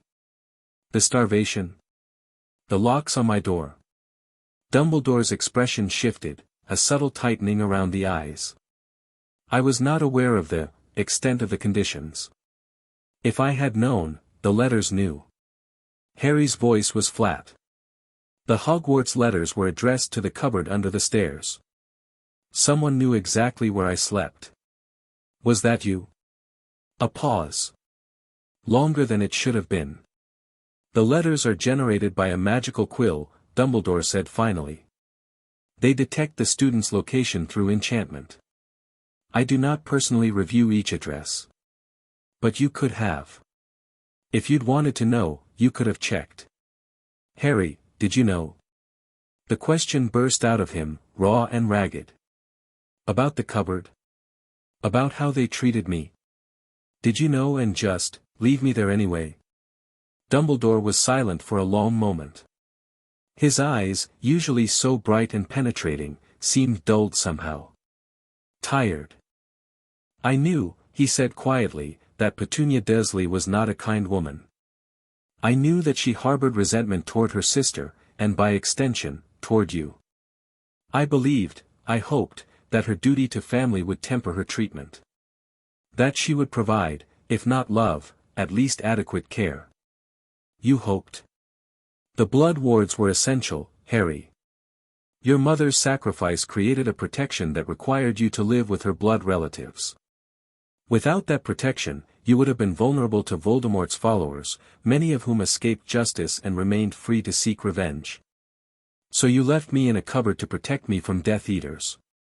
Harry laughed, and the sound was hollow. What about protecting me from the people inside the house? I believed the benefits outweighed the costs. Dumbledore's voice was heavy. I was wrong. I see that now. The reports I've read, the examination findings, they are far worse than I anticipated. I failed you, Harry, and I am deeply sorry. Sorry. As if that word could bridge the gap of 13 years. As if regret could fill the emptiness of a childhood spent being told he was worthless, unwanted, a burden. What about Hogwarts? Harry pressed. The Philosopher's Stone. The Chamber of Secrets. You knew about those too, didn't you? You knew there were threats in the school, and you let me, face them anyway. The stone was protected by some of the most powerful enchantments known to wizardkind, enchantments that 3 first years got past in one night. Harry's voice was rising now, fueled by the anger he'd kept buried for so long. A troll, Professor. There was a troll in the dungeons. Hermione nearly died. And the chamber, a 1,000-year-old basilisk, living in the pipes, and you never found it? Never thought to look. Harry, you're the most powerful wizard in Britain. Harry was shouting now, and he didn't care. You defeated Grindelwald. You're the only one Voldemort's afraid of. And you couldn't protect the students in your own school. Or you just didn't bother. Dumbledore's face had gone pale. That is not fair. Fair. Harry laughed again, and this time there was an edge to it that bordered on hysteria. You want to talk about fair? I've spent my whole life being told I was special, being told I was important, being told I was the boy who lived, and all that time, the people who were supposed to protect me just didn't. The Dursleys beat me and starved me and locked me in a cupboard, and you left me there. Quirrell tried to kill me, and I had to stop him myself. The basilisk nearly killed me, and Ginny, and half the Muggleborns in the school, and I had to kill it with a sword because no one else was coming. He was breathing hard now, his hands clenched in the sheets, his scar throbbing with a dull, persistent ache. When does it end, Professor? When do I get to be just Harry, instead of the boy everyone's counting on to save them while no one saves him? The silence that followed was absolute. Dumbledore sat very still, his hands folded in his lap, his eyes fixed on Harry with an expression that Harry had never seen before. It wasn't the twinkling amusement or the gentle wisdom. It was something rawer, more human. It looked like grief. You are right, Dumbledore said finally. His voice was barely above a whisper. Everything you've said is right. I failed you, Harry. I placed my plans above your well-being. I convinced myself that the ends justified the means, and in doing so, I caused you immeasurable harm. Why? Harry demanded. Why does it even matter? What am I to you, some kind of weapon? A tool for whatever grand scheme you're planning? Dumbledore flinched. It was a tiny movement, barely visible, but Harry caught it. You are Lily and James's son, Dumbledore said. You are the child of 2 people I loved dearly, who died fighting a war I helped to start. And you are the one person who may be able to end that war, when Voldemort returns. When he returns? He's dead. I saw Quirrell die. The diary was destroyed, he is not dead. Dumbledore's voice was heavy with the weight of terrible knowledge. He is diminished, weakened, reduced to a shadow of himself, but he is not dead. The means he used to preserve himself, they ensure that he cannot truly die until certain conditions are met. And when he returns, not if, Harry, when, you will be the one person with the power to stop him. Harry stared at him. What do you mean? What means? What conditions? But even as he asked, a cold certainty was settling in his stomach. The thing in his scar. The foreign magic, embedded since the night his parents died. Professor, the healers found something. In my scar. Something dark, something that's been there since." He stopped, watching Dumbledore's face. "You knew. You knew what's in my scar, and you never told me." "Harry, what is it?" Harry's voice was hard now, stripped of everything but the need to know. "What did Voldemort put in my head?" Dumbledore closed his eyes. When he opened them again, there were tears on his weathered cheeks. "A piece of his soul," he whispered. "The night he killed your parents and tried to kill you, the curse rebounded, but a fragment of Voldemort's soul was torn away and attached itself to the only living thing in the room. You, Harry. You carry a piece of Voldemort's soul inside you." The world seemed to narrow to a single point. Harry's heartbeat thundered in his ears. His scar was burning now, a hot, insistent pain that pulsed with every breath. "A piece of his soul," Harry repeated, and his voice sounded distant, like someone else was speaking. "You're telling me I've had a piece of Voldemort inside me for 13 years. And you knew. You knew, and you never said anything, never tried to remove it. I don't know if it can be removed." Dumbledore's voice cracked. "I've studied the matter extensively, and I've found no safe method of separating a soul fragment from a living host. If I had told you, what would it have accomplished? What could you have done, except carry the burden of that knowledge? I had a right to know." Harry's voice broke on the last word. "It's my head. My life. And you just decided I was better off ignorant? I was trying to protect you, no." Harry shook his head, and the motion sent pain lancing through his scar. "You were trying to control me. That's all you've ever done. Kept me in the dark, kept me dependent, kept me manageable. So that when the time came, I'd do whatever you needed me to do." Dumbledore didn't deny it. He couldn't. "I think you should leave now," Harry said. His voice was cold. "I don't want to see you again. Not until I've had time to process this. Harry, please, get out." The words hung in the air between them, sharp as a knife. Dumbledore rose slowly, heavily, like an old man feeling the weight of his years. He paused at the door, turning back to look at Harry with those bright blue eyes, dimmed now, shadowed with regret and something that might have been fear. "I am sorry," he said softly. "For all of it. For what I did and what I failed to do. I know you may never forgive me, and I accept that. But please know, everything I did because I believed it was necessary to protect you and the entire wizarding world from a threat you cannot yet comprehend. That's the problem, Professor." Harry met his eyes steadily. "You keep telling me what I can't comprehend. You've never once tried to help me understand." Dumbledore had no answer to that. He turned and left, and the door closed behind him with a soft click that somehow sounded like the end of something. Harry sat alone in the quiet room, staring at the wall, and felt the piece of Voldemort's soul pulsing in his scar like a second heartbeat. Amelia found him like that an hour later. She didn't say anything at first, just sat down in the chair Dumbledore had vacated and waited. Harry appreciated the silence. He wasn't ready to talk yet, wasn't ready to put words to the howling emptiness that had opened up inside him. A piece of Voldemort's soul. In his head. For 13 years. Everything made a terrible kind of sense now.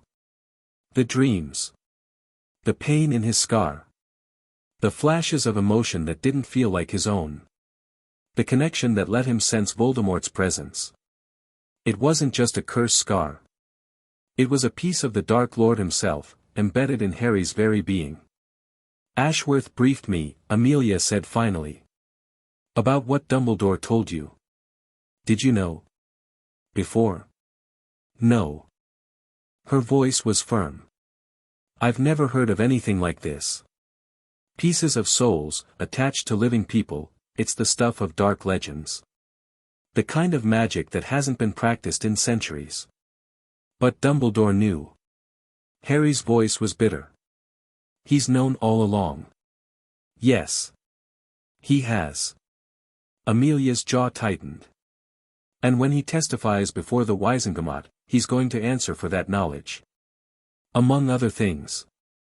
Harry turned to look at her. The hearing. It's still happening. 3 days. And Dumbledore's testimony is now the least of his concerns. Amelia leaned forward, her eyes intent. Harry, I need to ask you something, and I need you to answer honestly. Given what you've learned today, do you want to continue with this investigation? Do you want to pursue accountability for what was done to you? It was a fair question.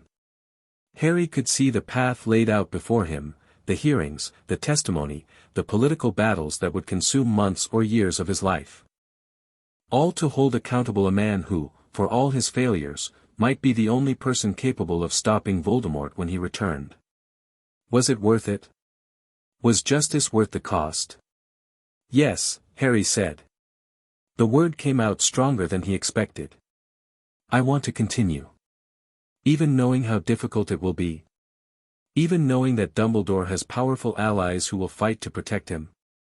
I've spent my whole life being told to be quiet, be grateful, accept what I'm given and don't ask questions. Harry met her eyes steadily. I'm done with that. Whatever happens, whatever it costs, I want the truth. And I want the people who failed me to answer for it. Amelia studied him for a long moment. Then, slowly, she smiled. Good, she said. Because I've just received the results of some very interesting research. It turns out that Sirius Black was never given a trial. He was sent directly to Azkaban without any formal proceedings. No evidence was presented, no testimony was taken. It was entirely extrajudicial. Harry frowned. Sirius Black. The one who betrayed my parents. Allegedly betrayed. That's the point. Amelia's smile sharpened. Harry, what do you know about the night your parents died? Specifically, about the secret keeper. Not much. Hagrid told me once that Sirius was my parents' secret keeper, and he gave them up to Voldemort. Then he killed Peter Pettigrew and a bunch of Muggles when Pettigrew confronted him. That's the official story. But no trial means no evidence. No testimony. No verification of any of those claims. Amelia pulled out a sheet of parchment. I've been looking into it, and I've found some irregularities. Witness accounts that don't quite add up. Questions that were never asked. You think Sirius Black might be innocent? I think it's possible. And if he is? Amelia's expression was grave. If he is, then an innocent man has spent 12 years in Azkaban for crimes he didn't commit. And the real betrayer, the person who actually gave your parents to Voldemort, is still out there somewhere. Harry's mind was racing. Peter Pettigrew. The man Sirius had supposedly killed. But if Sirius was innocent, then Pettigrew must have survived somehow, must have escaped and gone into hiding. My friend Ron has a rat, Harry said slowly. Scabbers. He's had him for ages, since before I met Ron, I think. His brother Percy owned him before that. Amelia frowned. A rat? Peter Pettigrew was an animagus, wasn't he? I remember reading something about that, the Marauders, they called themselves. My dad and his friends. They all became animagi. The color drained from Amelia's face. You're suggesting that Peter Pettigrew has been living as a rat for 12 years? That he's been in your friend's house all this time? I don't know. But, it would make sense, wouldn't it? If he wanted to hide from everyone who thought he was dead. Amelia was already on her feet, her wand in her hand. We need to verify this. Immediately. If there's even a chance that Pettigrew is alive, wait. Harry held up his hand. If we move too fast, we might spook him. He's been hiding successfully for 12 years. He must have some way of knowing when danger is close. What do you suggest? Harry thought about it. His mind was working faster than it had in days, pieces clicking together with a clarity that felt almost unnatural. I'll write to Hermione, he said. She's smart, and she's not involved with the investigation. Pettigrew wouldn't be watching her. She can observe Scabbers, see if there's anything unusual about him, without raising any alarms. And then? Then we make a plan. A real plan, with backup and contingencies. We don't give Pettigrew any chance to escape. Harry met Amelia's eyes. If he's really alive, if Sirius is really innocent, this could change everything. Amelia studied him for a long moment, and there was something new in her expression. Respect, perhaps. Recognition. You think like an Auror, she said finally. Strategic. Patient. Willing to wait for the right moment to strike. I've had practice. Harry's smile was thin. When you spend your childhood trying not to get caught doing accidental magic, you learn to think ahead. Amelia nodded slowly. All right. Write to your friend. But Harry, be careful. If Pettigrew has any reason to suspect he's been discovered, he'll run. And we might never find him again. I understand. She left, and Harry reached for the parchment and quill on his bedside table. He had a letter to write. And then, if everything went according to plan, he would have something far more valuable than revenge. He would have the truth. The letter to Hermione was carefully crafted. Harry couldn't say anything directly, there was always the chance that Pettigrew would notice and flee. Instead, he wrote in code, using references that only Hermione would understand. Hermione, thanks for visiting today. It meant a lot to see you and Ron. I've been thinking about that problem we discussed last year, the one with the theoretical transfiguration. You remember, the essay on animagus transformation? I've been doing some research, and I think I might have found something interesting. Could you look into it for me?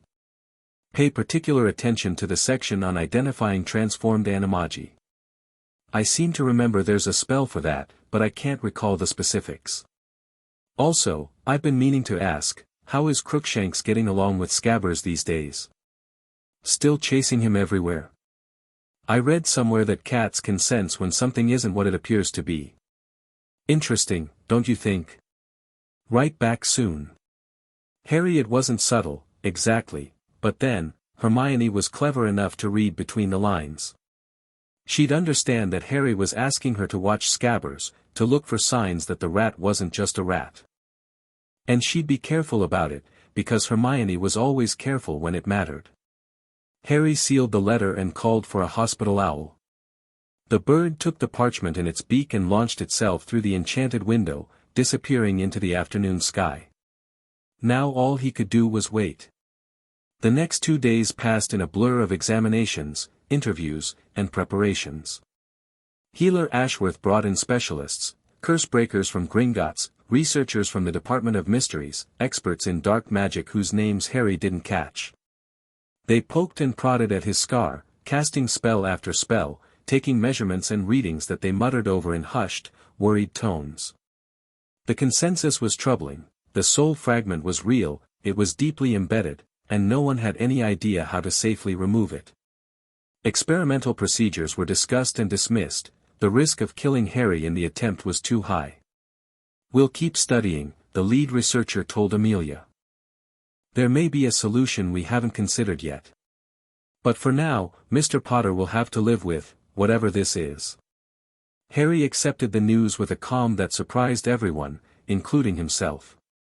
Perhaps he'd already processed the worst of it, already come to terms with the horror of carrying a piece of Voldemort inside him. Or perhaps he was just too tired to feel anything more. Hermione's reply came on the evening of the second day.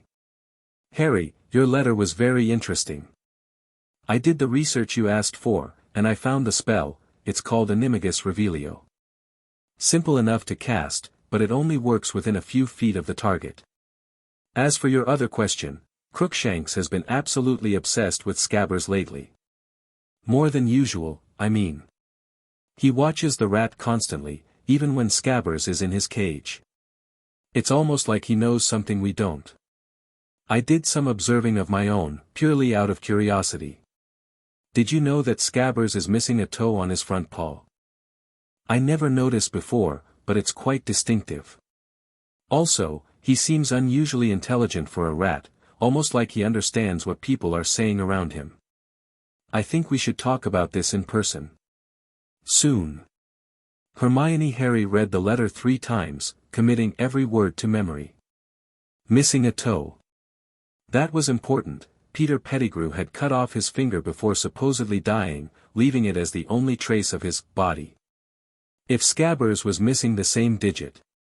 He called for Amelia immediately. The plan came together quickly. Amelia mobilized a small team of Aurors, her most trusted people, sworn to secrecy about the operation.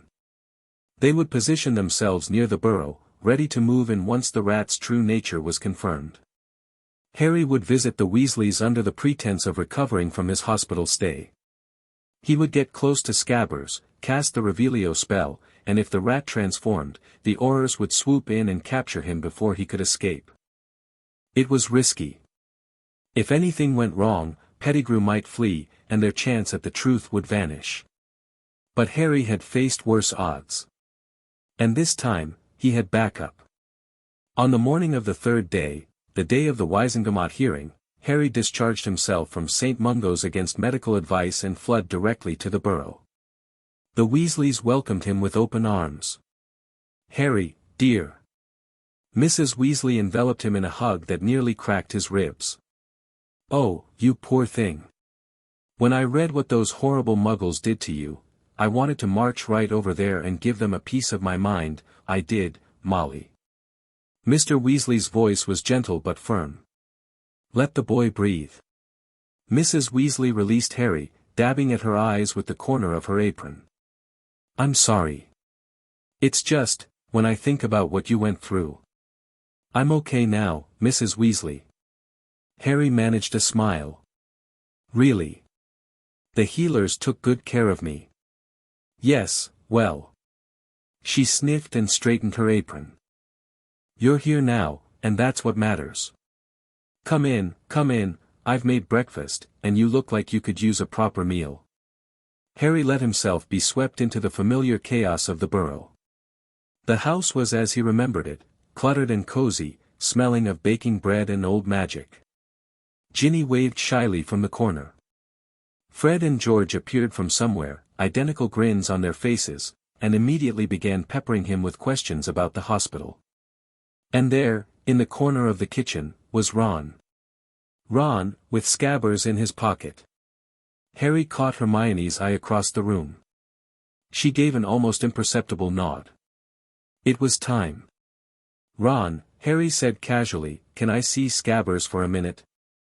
I've been reading about magical pets, and I wanted to check something. Ron frowned but shrugged, pulling the rat from his pocket.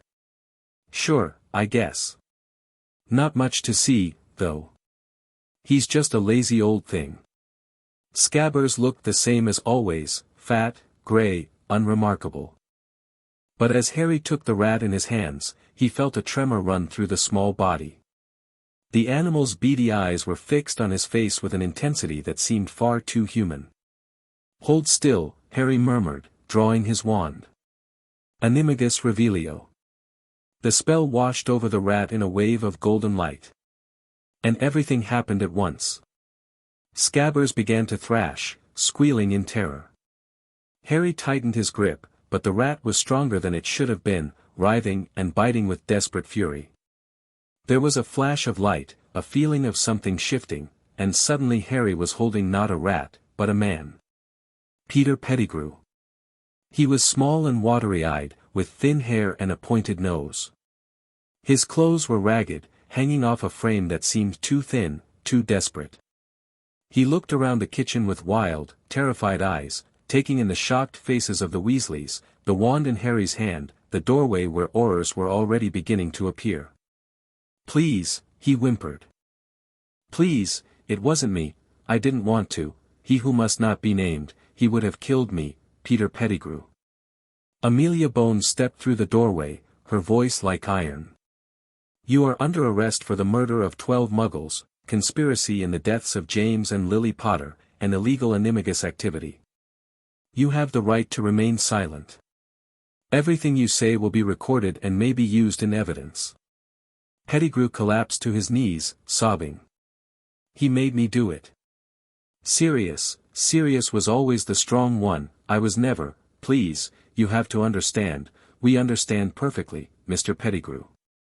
Amelia's smile was cold. We understand that Sirius Black has been in Azkaban for 12 years for crimes you committed. We understand that you betrayed your friends to the Dark Lord and let an innocent man take the blame. And we understand that justice, however delayed, will now be served.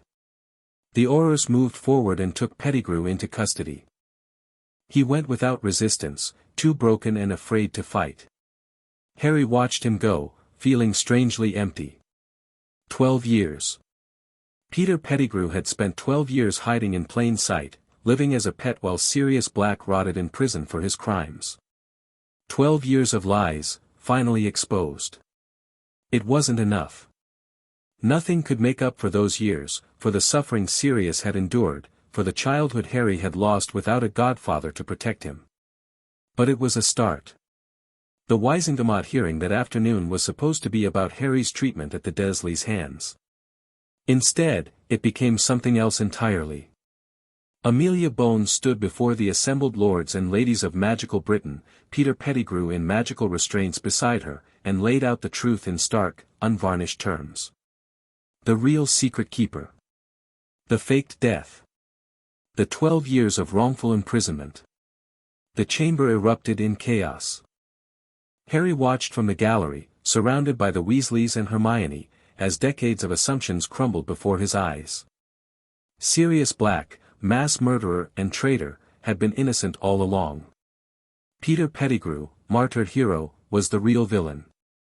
And Albus Dumbledore, who had helped send Sirius to Azkaban without a trial, who had placed Harry with the Dursleys knowing they would abuse him, who had kept secrets that could have freed an innocent man years ago, sat in his seat and said nothing. The Wisingamot will recess to consider these revelations, Fudge announced, his voice shaking. We will reconvene tomorrow to discuss the formal exoneration of Sirius Black and the prosecution of Peter Pettigrew. The gavel fell. The chamber began to empty. And Harry, standing amid the chaos he had helped create, felt the first stirrings of something he barely recognized. It felt like power. Like agency. For the first time in his life, he had changed things. Not by accident, not by luck, but by choice. By action. By refusing to stay quiet and accept what he was given. It was terrifying. It was exhilarating. And it was only the beginning. Chapter 2 and Chapter 3, Old Debts. The morning after Peter Pettigrew's capture, Harry woke in the smallest bedroom of the burrow to the sound of owls. Not one or two owls, as might be expected for a wizarding household. Dozens of them. Scores. A veritable parliament of owls, clustering on every available surface outside the window, hooting and rustling and jostling for position as they waited to deliver their cargo. Harry sat up slowly, blinking sleep from his eyes. For a moment, he didn't understand what he was seeing. Then Ron burst through the door, still in his pajamas, eyes wide with a mixture of excitement and alarm. Harry, you need to see this. The whole bloody country's writing to you. They went downstairs together, where the kitchen had been transformed into something resembling a postal sorting facility. Mrs. Weasley stood in the middle of the chaos, waving her wand frantically as letters poured through the windows, stacked themselves on every available surface, and threatened to bury the breakfast table entirely. 37 howlers so far, she reported breathlessly. Most of them angry at Dumbledore, thank Merlin. Though there was one very rude one from someone named Muriel that I had to dispose of before it could go off. Harry picked up a letter at random and scanned it.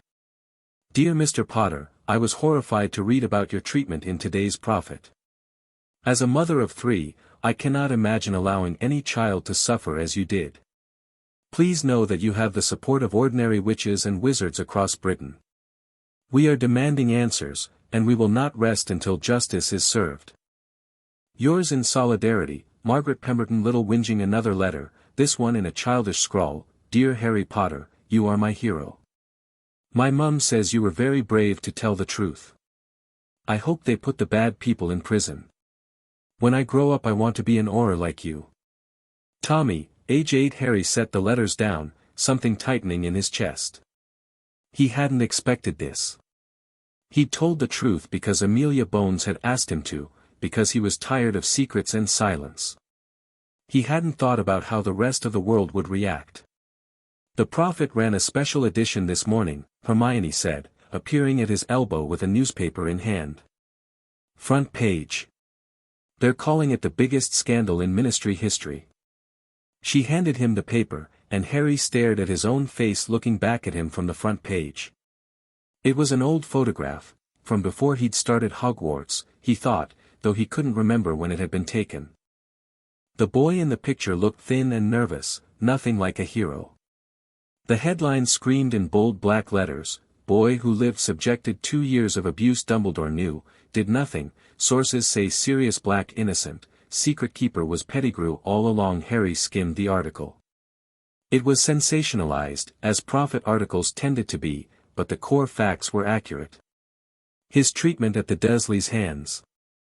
Dumbledore's role as his magical guardian. The lack of oversight, the ignored warnings, the systematic failures that had allowed a child to suffer for over a decade. And then the second story, even more explosive, the capture of Peter Pettigrew, the revelation of his crimes, the impending exoneration of Sirius Black. "It's everywhere," Hermione said quietly. "The wireless has been running the story all morning. People are furious, Harry. Not at you," she added quickly, seeing his expression. "At Dumbledore. At the Ministry. At everyone who should have protected you and didn't." Harry set the newspaper down. His hands were trembling slightly, though he couldn't have said why. What happens now? Now. Ron had been quietly working his way through the breakfast that his mother had somehow managed to salvage from the owl invasion. Now the Wizengamot reconvenes, Pettigrew gets chucked in Azkaban where he belongs, and Sirius Black gets out. After that. He shrugged.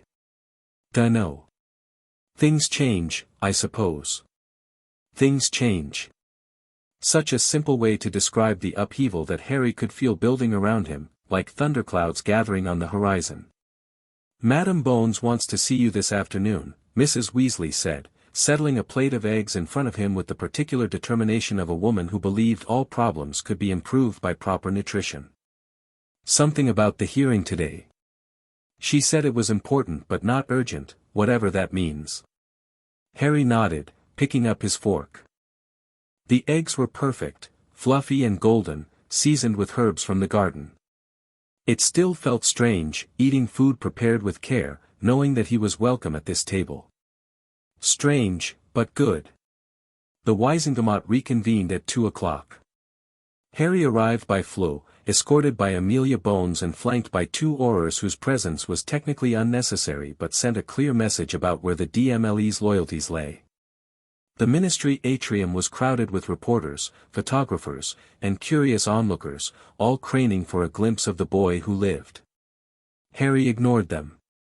He'd learned, in the past few days, that attention was a tool to be wielded rather than a burden to be endured. Let them look. Let them write their articles and speculate about his state of mind. What mattered was what happened in the chamber. The Wizengamot chamber was a vast circular room, lined with tiered benches where the lords and ladies of magical Britain sat in their formal robes. At the center was a single chair, fitted with chains that hung loose and empty, the defendant's seat. Today, that seat was occupied by Peter Pettigrew. He looked worse than he had yesterday, if such a thing was possible. His skin had taken on a grayish pallor, and his eyes darted frantically around the room as if searching for an escape route that didn't exist. The magical restraints on his wrists glowed faintly, suppressing any attempt at transformation. Harry took his seat in the gallery, between Hermione and Mr. Weasley. Across the chamber, he could see Dumbledore in his usual seat among the Wizengamot members, looking old and tired and somehow diminished. Their eyes met briefly. Harry looked away. This session will come to order. Fudge's voice was steadier than it had been yesterday, though his hands still shook as he shuffled his papers. We are here to address the matter of Peter Pettigrew, accused of multiple counts of murder, conspiracy, and illegal animagus activity. The accused has been questioned under veritaserum, and his testimony has been recorded for the consideration of this body. A scroll floated to the center of the chamber and unrolled itself, hanging in midair where all could read it. Harry had been briefed on the contents, but seeing them laid out in official script made them feel more real. Pettigrew's confession, extracted under truth serum, how he had been approached by Voldemort's servants, how he had agreed to become a spy out of fear and weakness, how he had convinced James and Lily to make him their secret keeper while everyone believed it was serious. How he had given them up to die. The chamber was silent as the Wisengamot members read. Harry watched their faces, the shock, the anger, the dawning horror as they understood the magnitude of the injustice that had been perpetrated. The testimony is clear, Amelia said, rising from her seat. Peter Pettigrew was the true secret keeper. Sirius Black was framed for crimes he did not commit. The massacre of the 12 Muggles was perpetrated by Pettigrew himself, who staged his own death and escaped in his animagus form while Black was blamed for everything. This is unprecedented. An elderly witch in emerald robes shook her head slowly. 12 years. Sirius Black has been in Azkaban for 12 years. Without trial, Amelia added pointedly. He was sent to Azkaban on Bartemius Crouch's authority, without any formal proceedings. No evidence was presented. No witnesses were called. The entire process was extrajudicial. A murmur ran through the chamber. Harry saw several members turn to look at Dumbledore, who sat motionless in his seat, his expression unreadable. Chief Warlock. Fudge's voice was careful, diplomatic. You were instrumental in the aftermath of the Potter murders. Did you have any knowledge that Sirius Black might have been wrongly accused? The silence stretched. Harry found himself holding his breath. I believed, Dumbledore said finally, what everyone believed. That Sirius Black was the secret keeper, and that his betrayal led to the deaths of James and Lily Potter. I did not know the truth until Mr. Pettigrew was captured yesterday. But you were close to the Potters. You were involved in the decision to use the Fidelius charm. Did they not tell you who the true secret keeper would be? They did not. Dumbledore's voice was heavy. James told me that Sirius would be the keeper. I had no reason to disbelieve him. So either James Potter lied to you, Amelia said, or you are lying now. Which is it? The chamber erupted in shocked murmurs. Fudge hammered his gavel, calling for order. Madam Bones, that is a serious accusation, it is a serious matter. Amelia's voice cut through the noise. An innocent man has spent 12 years in the worst prison in the world. He was never given a trial, never given the chance to present evidence of his innocence. The system failed him catastrophically. I want to know why. Dumbledore rose slowly, and the chamber fell silent. Madam Bones is correct, he said. The system failed Sirius Black, and I bear some responsibility for that failure. I did not question the assumptions that led to his imprisonment. I did not advocate for a trial when one should have been demanded. I trusted the judgment of others when I should have investigated myself. He paused, and when he spoke again, his voice was softer. I have made many errors in my long life. This is among the most grievous. I can only offer my deepest apologies to Sirius Black, and pledge to do whatever is in my power to make amends.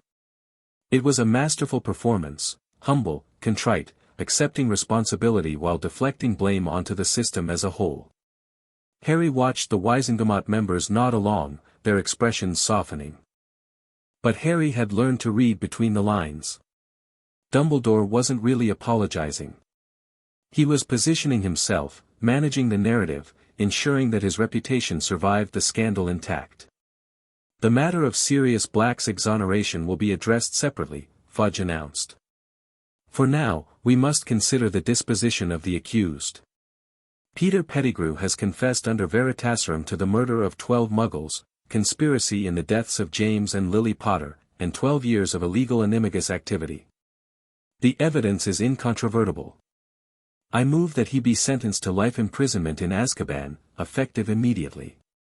The vote was unanimous. Pettigrew screamed as the Aurors dragged him from the chamber, his cries echoing off the stone walls until the doors slammed shut behind him. Harry felt nothing.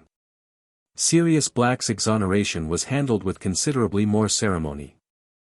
The Wizengamot issued a formal decree declaring his innocence, along with a public apology and a substantial sum in compensation for his wrongful imprisonment. The decree was published in a special edition of the Prophet, accompanied by an editorial calling for systemic reforms to prevent such miscarriages of justice in the future. Harry read the articles with detached interest. The system was responding to the crisis exactly as one would expect, with pageantry and promises and very little substantive change. Fudge would weather the scandal, Dumbledore would maintain his positions, and the Ministry would continue to operate as it always had. But for Sirius Black, at least, things were finally changing. Harry was there when they brought him out of Azkaban. The prison was located on a small island in the North Sea, accessible only by boat or authorized portkey. Amelia had arranged for Harry to be present for the release, over the objections of several Ministry officials who felt it was inappropriate for a child to visit such a place. "He's been in there for 12 years because of crimes against Harry's parents," Amelia had said flatly. "If anyone has the right to be present for his release, it's their son." So Harry stood on the rocky shore as the prison gates opened and a figure emerged, supported by 2 healers who had been sent ahead to assess his condition. Sirius Black looked nothing like the photographs Harry had seen. Those had shown a handsome young man, laughing and confident, with the easy grace of someone who had never known real hardship. The man who stumbled out of Azkaban was a skeleton wrapped in papery skin, with hollow eyes and matted hair and hands that trembled constantly. But when those hollow eyes found Harry, something sparked in them. Something that looked almost like life. "Harry." The word came out as a croak, barely audible over the crash of waves against the rocks. "You came." "Of course I came." Harry stepped forward, ignoring the healer's protests. "You're my godfather." Sirius laughed, a broken, rusty sound that turned into a cough. "Godfather. I'm not. I wasn't much of one, was I? 12 years in that place while you. That wasn't your fault." "No." Sirius's eyes hardened. "It was Peter's. And Dumbledore's. And everyone else who should have asked questions and didn't." He reached out with a trembling hand and touched Harry's face, his fingers cold and rough. "I'm sorry, Harry. I'm so sorry I wasn't there. You're here now." Harry covered Sirius's hand with his own. "That's what matters." They stood like that for a long moment, godfather and godson, while the waves crashed and the healers hovered and the shadow of Azkaban loomed behind them like a bad dream. Then Sirius smiled, a real smile, the first Harry had seen on his face, and said, "Let's get out of here. I've had enough of this bloody island to last several lifetimes." The healers insisted on a thorough examination before Sirius could be released into the general population. They transported him to a secure ward at St. Mungo's, where he would receive treatment for the physical and psychological effects of 12 years in Azkaban. Harry visited every day. At first, Sirius was too weak to do much more than sleep. The Dementors had taken their toll, draining years of life and vitality along with every happy memory they could extract. He looked decades older than his 33 years, and the healers warned that full recovery might take months or even years. But slowly, steadily, Sirius began to improve. "Tell me about them," he said one afternoon, when he was strong enough to sit up in bed and hold a conversation. "James and Lily. What do you remember?" Harry shook his head. "Nothing, really. I was too young. I just have impressions. Feelings. Green light. A woman screaming." Sirius's face twisted with pain. "The night they died." "Yeah." Harry looked down at his hands. I've had nightmares about it for as long as I can remember. I didn't know what they meant until Hagrid told me the truth. Hagrid. Sirius snorted. Good man, Hagrid. Loyal to a fault. But he shouldn't have been the one to tell you. That should have been me, or Remus, or someone who actually knew them. Remus? Remus Lupin. He was one of us, me, James, Peter. Sirius's voice hardened on the last name.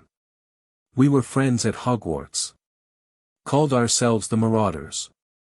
We thought we'd be brothers forever. What happened to him? Lupin, I mean. I don't know. After everything, I lost track of him. He probably thinks I'm a murderer, like everyone else did. Sirius laughed bitterly. Or he did, until the Prophet set the record straight.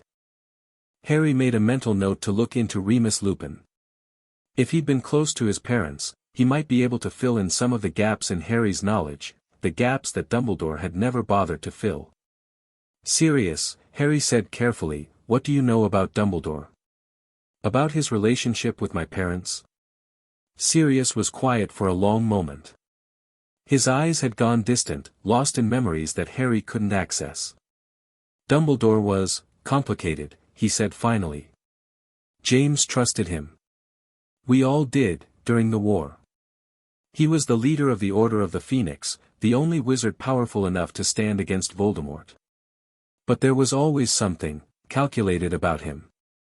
Like he was playing a game that none of us could see. What kind of game? I don't know. But James said something to me, once, not long before he died. He said that Dumbledore knew things about Voldemort, about the prophecy, about Harry, that he wasn't sharing. James didn't like it. He felt like Dumbledore was keeping secrets that could have helped us. The prophecy? Harry frowned. What prophecy? Sirius's eyes widened. He never told you. About the prophecy? No one's told me about any prophecy. Sirius swore under his breath, a string of words that would have made Mrs. Weasley reach for the soap. Of course he didn't. Of course he bloody didn't. He took a deep breath, visibly collecting himself. Harry, there's a prophecy. About you and Voldemort. It was made before you were born, and it's the reason Voldemort came after your parents. The reason he tried to kill you. Harry's stomach dropped. What does it say? I don't know the exact words. Only Dumbledore knows those. But the gist of it. Sirius met his eyes squarely. The prophecy says that you're the only one who can defeat Voldemort. That's why he wanted you dead. That's why your parents went into hiding.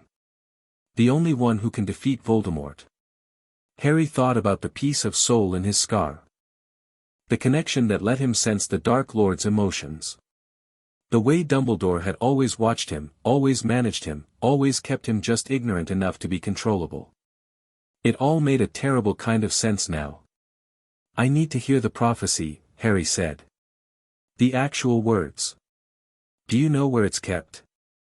The Department of Mysteries.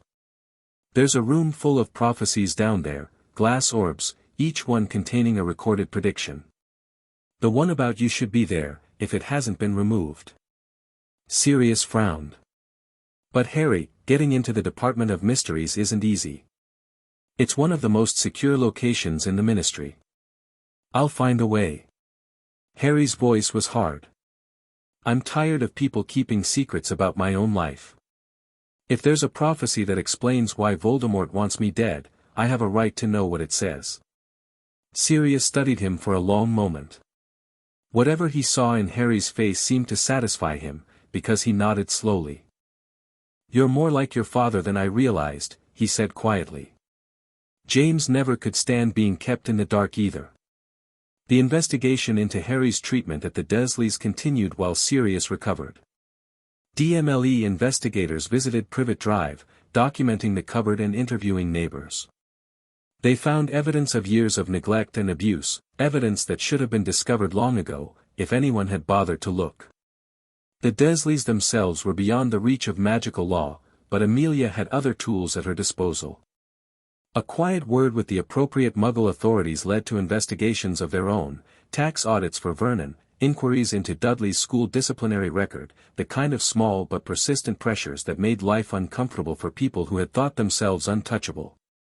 It wasn't justice, exactly. But it was something. "We've completed our review of the guardianship records," Amelia told Harry during one of her visits. "The situation is complicated." "Complicated how?" "Dumbledore was appointed your magical guardian shortly after your parents' deaths. The paperwork was filed properly, all the necessary signatures were obtained. But there's no evidence of any follow-up. No visits, no welfare checks, no communication with your Muggle guardians. He signed the forms and then apparently forgot you existed." "He didn't forget." Harry's voice was flat. "He told me himself that he knew the placement would be difficult.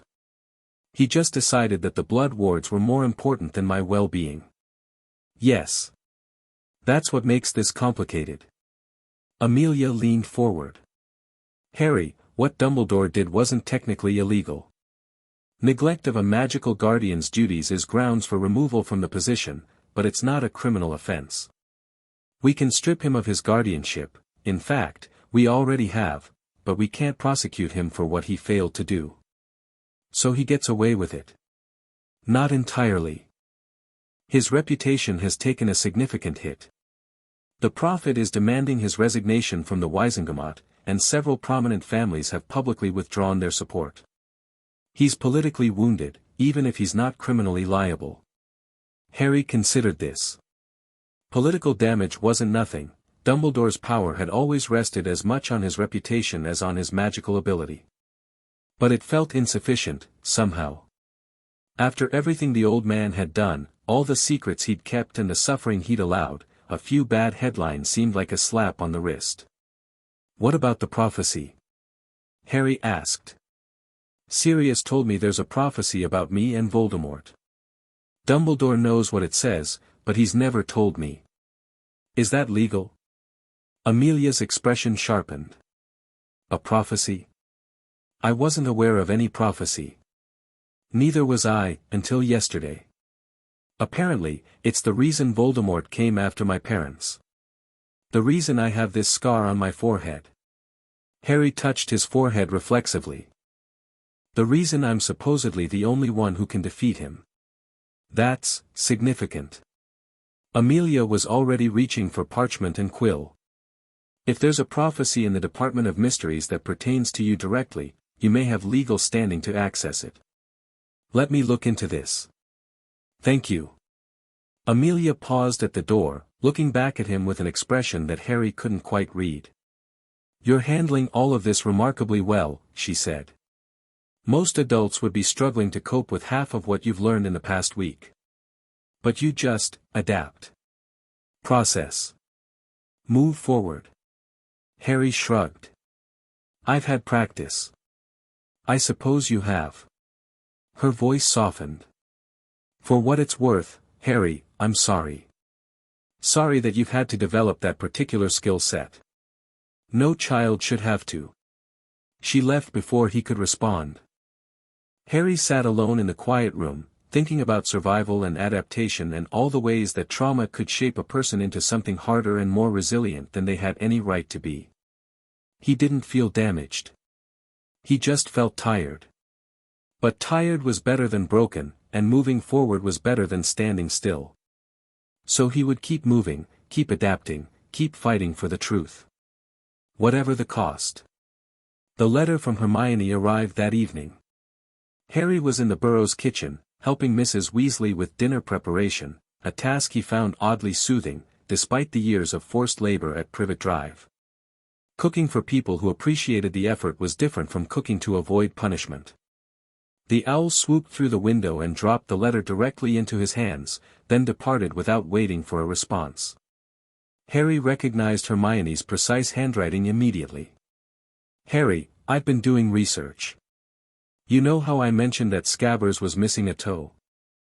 I went back through some old Prophet articles from after the war, and I found something interesting. The official report on Peter Pettigrew's death mentioned that the only remains recovered were a finger. A single finger, supposedly all that was left after the explosion. But Harry, the finger was from his right hand.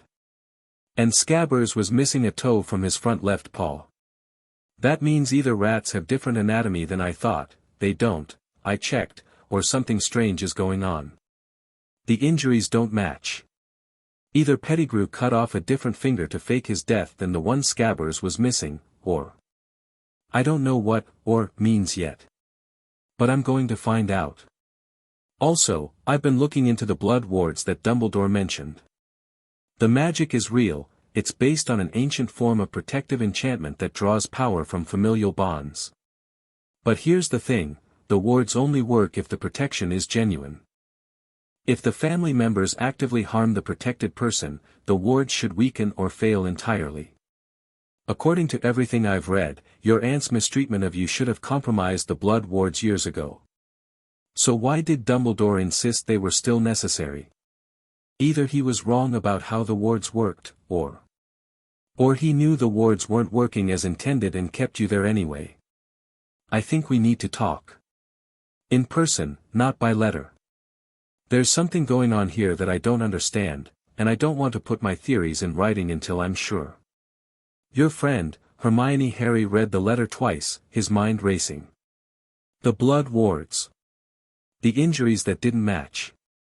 The growing pile of inconsistencies and unanswered questions that surrounded everything Dumbledore had done. Hermione was right. There was something going on here, something bigger than simple neglect or misguided good intentions. Dumbledore had been playing a game that none of them fully understood, and Harry was increasingly certain that he'd been a piece on the board rather than a player in the game. Harry? Mrs. Weasley's voice broke through his thoughts. Is everything all right, dear? You've gone quite pale. Fine. Harry folded the letter and tucked it into his pocket. Just thinking. Well, don't think too hard on an empty stomach. Dinner's almost ready. Harry nodded and went back to slicing vegetables, but his mind was elsewhere. Tomorrow, he would talk to Hermione. He would share what he'd learned about the prophecy, about the soul fragment in his scar, about all the secrets Dumbledore had kept. And then they would start putting the pieces together. The conversation with Hermione took place in the orchard behind the burrow, far enough from the house that they couldn't be overheard. Ron was there too, though he looked uncomfortable with the whole situation. He'd grown up believing in Dumbledore, trusting in the institutions of the wizarding world, and the revelations of the past week had shaken him more than he wanted to admit. So let me get this straight, Ron said, after Harry had finished explaining about the prophecy and the soul fragment. There's a piece of you-know-whose soul in your head. Dumbledore's known about it for years. And there's some kind of prophecy that says you're the only one who can kill him. That's the summary, yes. Bloody hell. Ron ran a hand through his hair. And I thought my family had problems. Focus, Ron.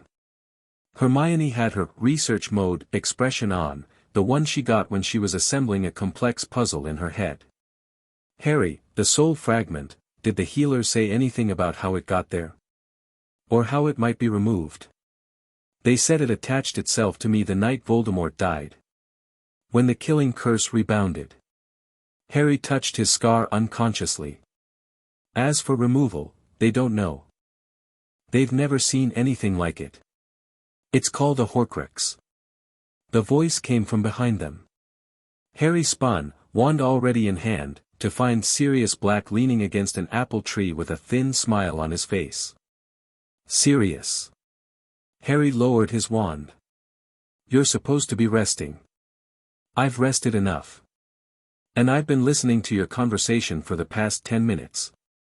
Sirius pushed himself off the tree and walked toward them, moving more easily than he had a few days ago. What you're describing, a piece of soul attached to an object or a person, it's called a Horcrux. It's some of the darkest magic in existence. How do you know about it? Hermione asked, her eyes sharp. The Black Family Library. We have books on subjects that would make your hair curl, Granger. Sirius's smile turned bitter. Growing up in that house, you learn about the dark arts whether you want to or not. Horcruxes are mentioned in several of our grimoires, though the details are always vague. The magic is considered taboo even among dark wizards. What do they say about destroying them? Sirius shook his head. That's the problem. The only known methods are extremely destructive: fiend fire, basilisk venom, things that would kill a living host along with the Horcrux. If Harry is carrying a piece of Voldemort's soul, I don't know how to get it out of him without. He didn't finish the sentence. He didn't need to. So I'm stuck with it, Harry said flatly. A piece of Voldemort in my head for the rest of my life. Maybe not. Hermione was chewing her lip, a sign that her formidable brain was working overtime. The Horcrux was created accidentally, right? The killing curse rebounded, and a fragment of Voldemort's soul attached itself to you. That's not how Horcruxes are normally made. No, Sirius agreed. Normally, creating a Horcrux requires a specific ritual. Murder is just the first step, it splits the soul, but the caster has to perform additional magic to bind the fragment to an object. What happened to Harry was improvised. Unintentional. Then maybe the attachment isn't as strong as a deliberate Horcrux would be. Hermione's eyes were bright with possibility. Maybe there's a way to weaken it, or to separate it from Harry without using the destructive methods. Maybe. Sirius didn't sound convinced. But we'd need someone with real expertise in soul magic to even attempt it. And people who know that kind of thing aren't exactly common, or trustworthy. What about the goblins? Harry asked. The curse breakers at Gringotts work with dark artifacts all the time. They might know something. Sirius considered this. It's possible. The goblins have their own magical traditions, separate from ours. They might have techniques we've never heard of. He paused. But dealing with goblins is tricky. They don't like wizards much, and they definitely don't work for free. Money isn't a problem. Harry had learned, in his conversations with Amelia, that the Potter fortune was substantial, far more than he'd ever imagined. I can pay whatever they ask. It's not just about money. Goblins value different things than wizards do. Favors. Obligations. Long-term relationships. Sirius shook his head. Let me make some inquiries. I still have contacts in certain, unconventional circles. If there's someone who can help, I'll find them. Harry nodded, grateful for the support. It felt strange, having adults who actually wanted to help him, adults who listened to his concerns and took them seriously instead of dismissing them or deciding they knew better. There's something else, Hermione said, pulling out her notes.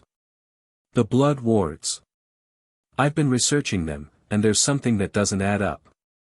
She explained her findings: the way the wards should have weakened or failed due to the Dursleys' mistreatment, the inconsistency between Dumbledore's claims and the magical principles involved. So either Dumbledore was wrong about how the wards worked, she concluded, or he knew they weren't functioning properly and kept Harry there anyway. Or there's a third option, Sirius said slowly. The wards were never about protection at all. What do you mean? I mean that blood magic has other uses besides protection. It can be used for tracking, for binding, for control. Sirius's expression had gone hard. What if the wards weren't meant to keep Voldemort's followers out? What if they were meant to keep Harry in? The implication hung in the air like a cloud of poison. You think Dumbledore was using the blood wards to control Harry? Hermione asked. To keep him isolated and dependent? I think it's possible. Dumbledore always played the long game, and he always kept his true motives hidden. If he wanted to ensure that Harry grew up a certain way, ignorant, malleable, ready to do whatever Dumbledore told him, keeping him trapped with abusive muggles would be an effective method. Harry felt sick. He'd already suspected something like this, ever since his confrontation with Dumbledore in the hospital. But hearing it laid out so starkly, with such cold logic, made it feel more real. More terrible. We need proof, he said finally. Speculation isn't enough. If Dumbledore really did use the blood wards to control me, there should be evidence somewhere. Records, documents, something that shows what he was really doing. The Hogwarts records might have something, Hermione suggested.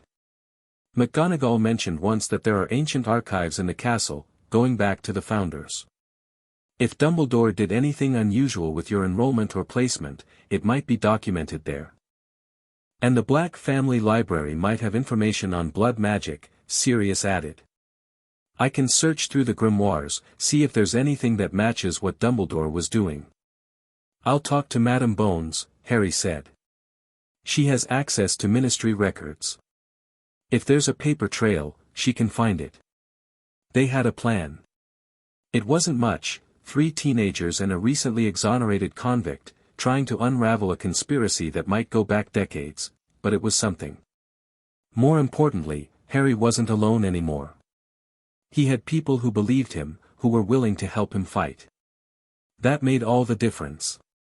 The next morning brought an unexpected visitor to the burrow. Harry was in the kitchen, nursing a cup of tea and trying not to think too hard about soul fragments and blood wards, when the floof flared green and a figure stepped through. Remus Lupin looked almost as worn as Sirius had when he'd first emerged from Azkaban. His robes were patched and faded, his hair was streaked with gray, and there were lines on his face that spoke of years of hardship and sorrow. But his eyes were kind, and when they fell on Harry, they filled with an emotion that Harry couldn't quite identify. Harry. The word came out hoarse, almost reverent. I came as soon as I heard. About Sirius, about everything. I'm sorry I wasn't. I'm sorry. Harry set down his tea and studied the stranger who had been his father's friend. You're Remus Lupin. Yes. Lupin swallowed hard. I was friends with your parents. With James and Sirius and Peter. Before everything went wrong. You thought Sirius was guilty. I did. For 12 years, I believed. Lupin shook his head. It doesn't matter what I believed. I was wrong. We were all wrong. And while I was wallowing in grief and isolation, you were suffering in that house, and I never once thought to check on you. Never once. The guilt in his voice was genuine, Harry could tell. This wasn't like Dumbledore's calculated apologies, designed to manage perceptions and maintain power. Lupin was genuinely devastated by his failures. You couldn't have known, Harry said. About the Dursleys. Dumbledore made sure of that. That's no excuse. I should have been there. James and Lily asked me to look after you, if anything happened to them and Sirius couldn't. And I abandoned you.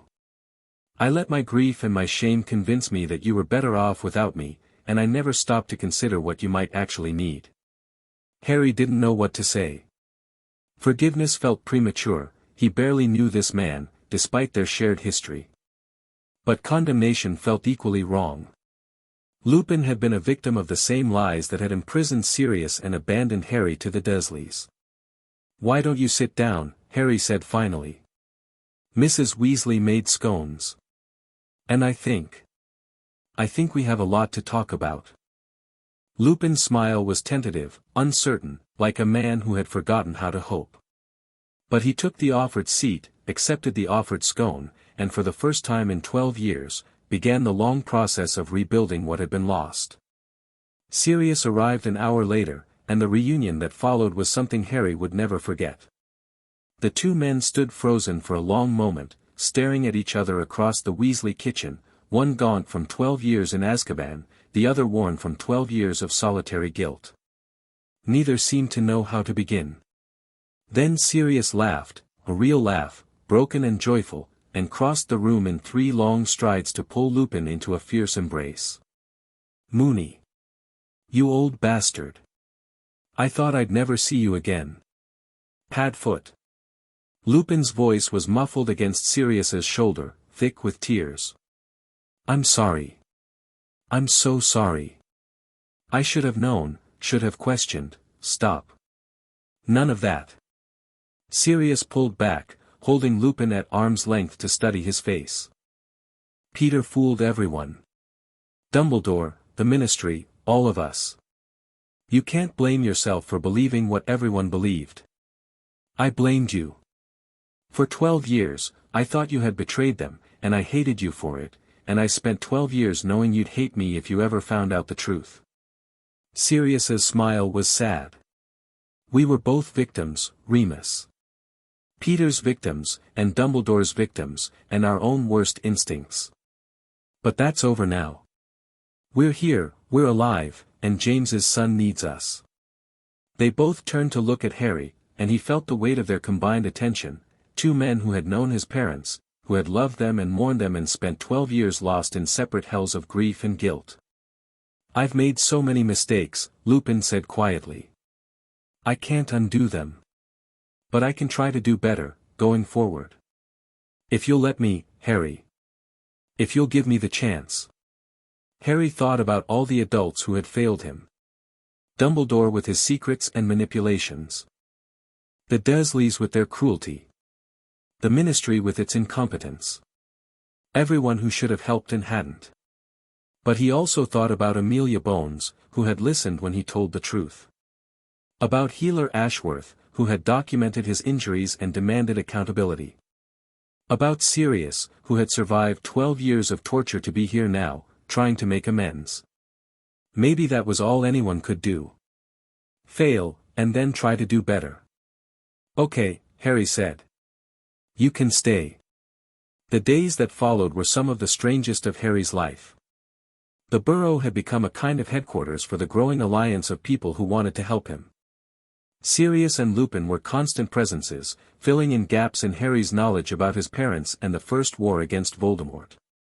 Hermione continued her research into blood wards and Horcruxes, sending owls to specialized bookshops and pestering the staff at Flourish and Blots for obscure references.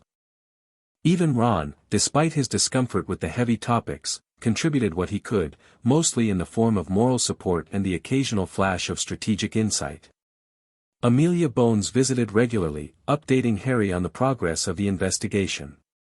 The Wisengamot hearing on Dumbledore's guardianship had been scheduled for the end of August, just before Harry was supposed to return to Hogwarts. The political situation was volatile, Dumbledore still had powerful allies, and many in the wizarding world were reluctant to see their greatest hero brought low.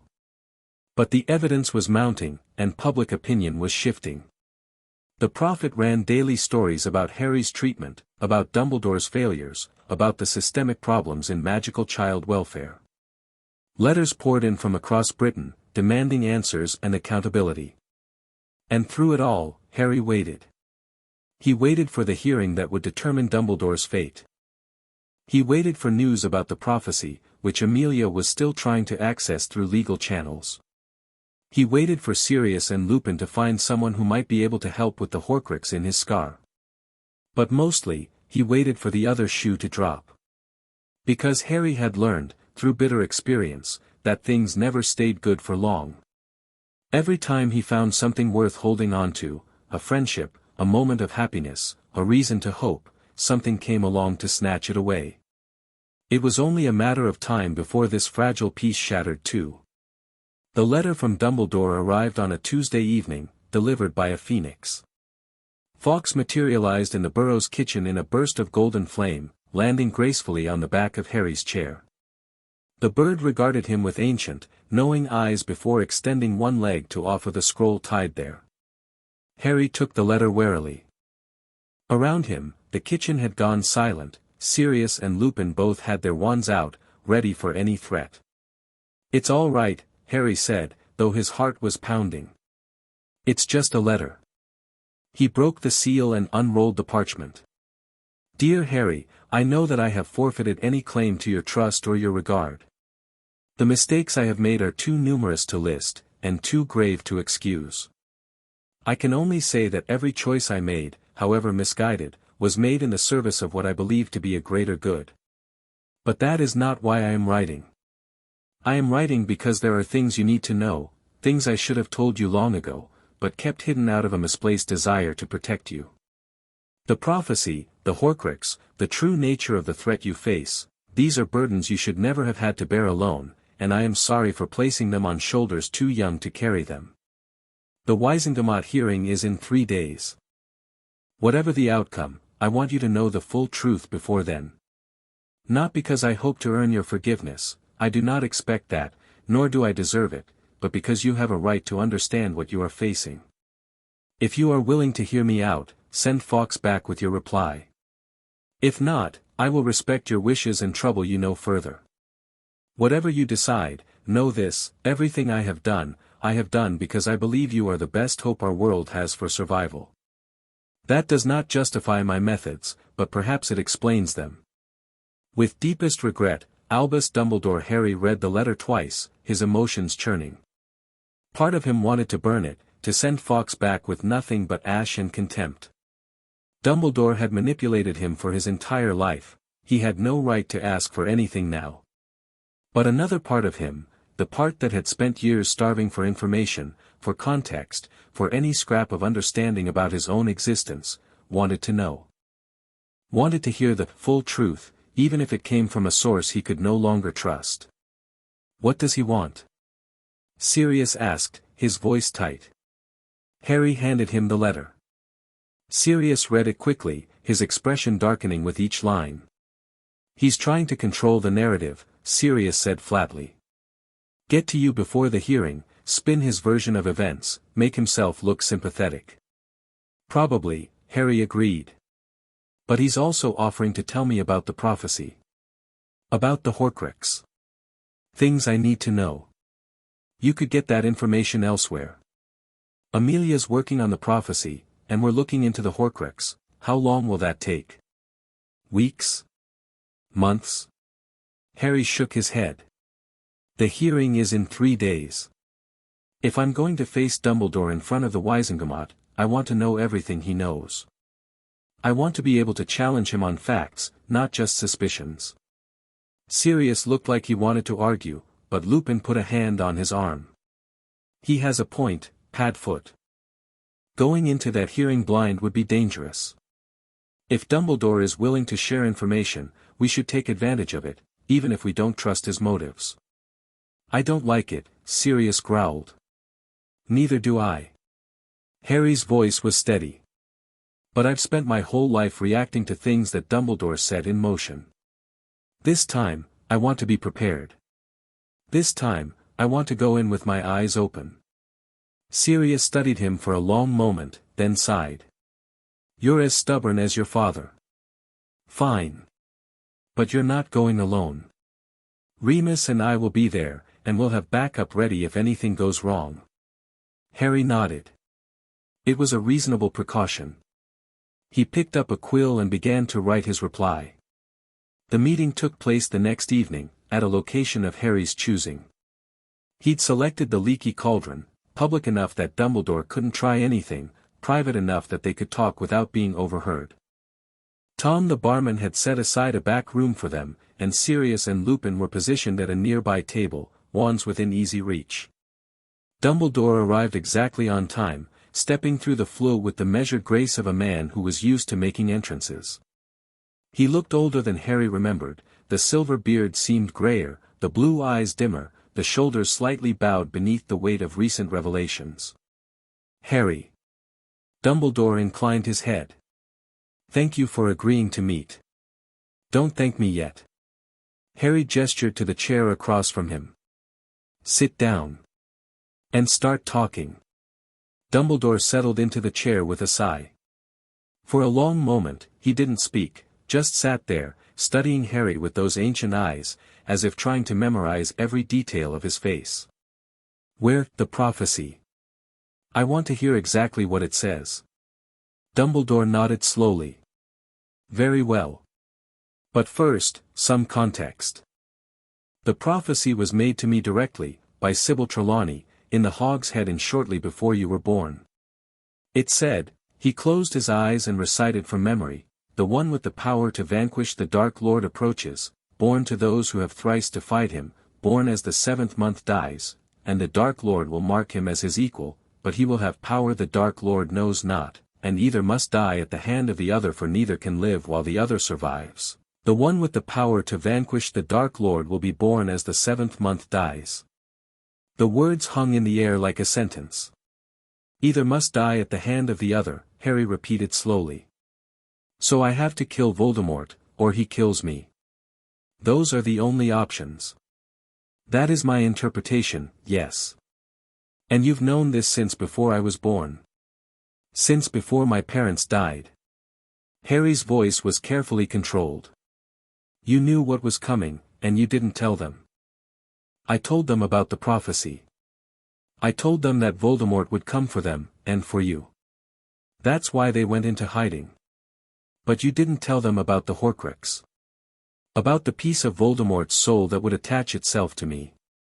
Dumbledore's face twisted with something that might have been guilt. I did not know about the Horcrux until after your parents were dead. It was only when I examined you, on the night I left you at the Dursleys, that I realized what had happened.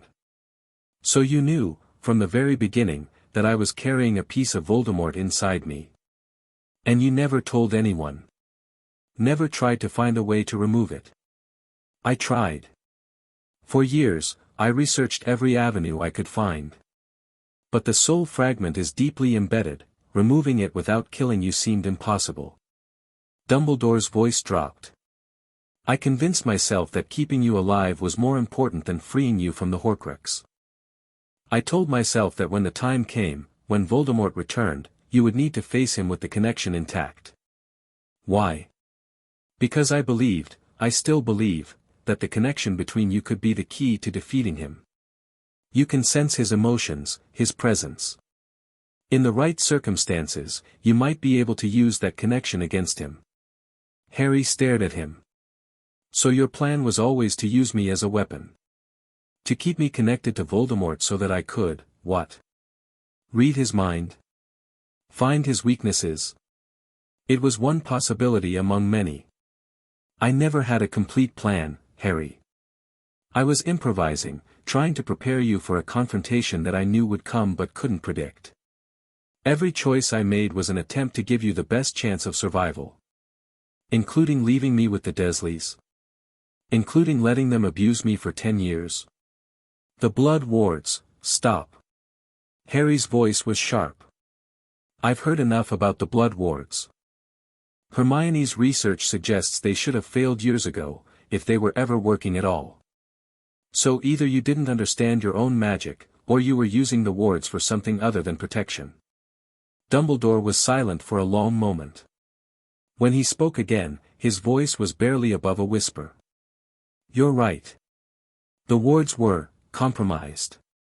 By your aunt's treatment of you, by the lack of love in that household, the protection weakened over time. I knew this. I continued to leave you there because I needed to know where you were. The wards may not have kept Voldemort's followers out, but they kept you anchored. They allowed me to monitor your location, your health, your magical development.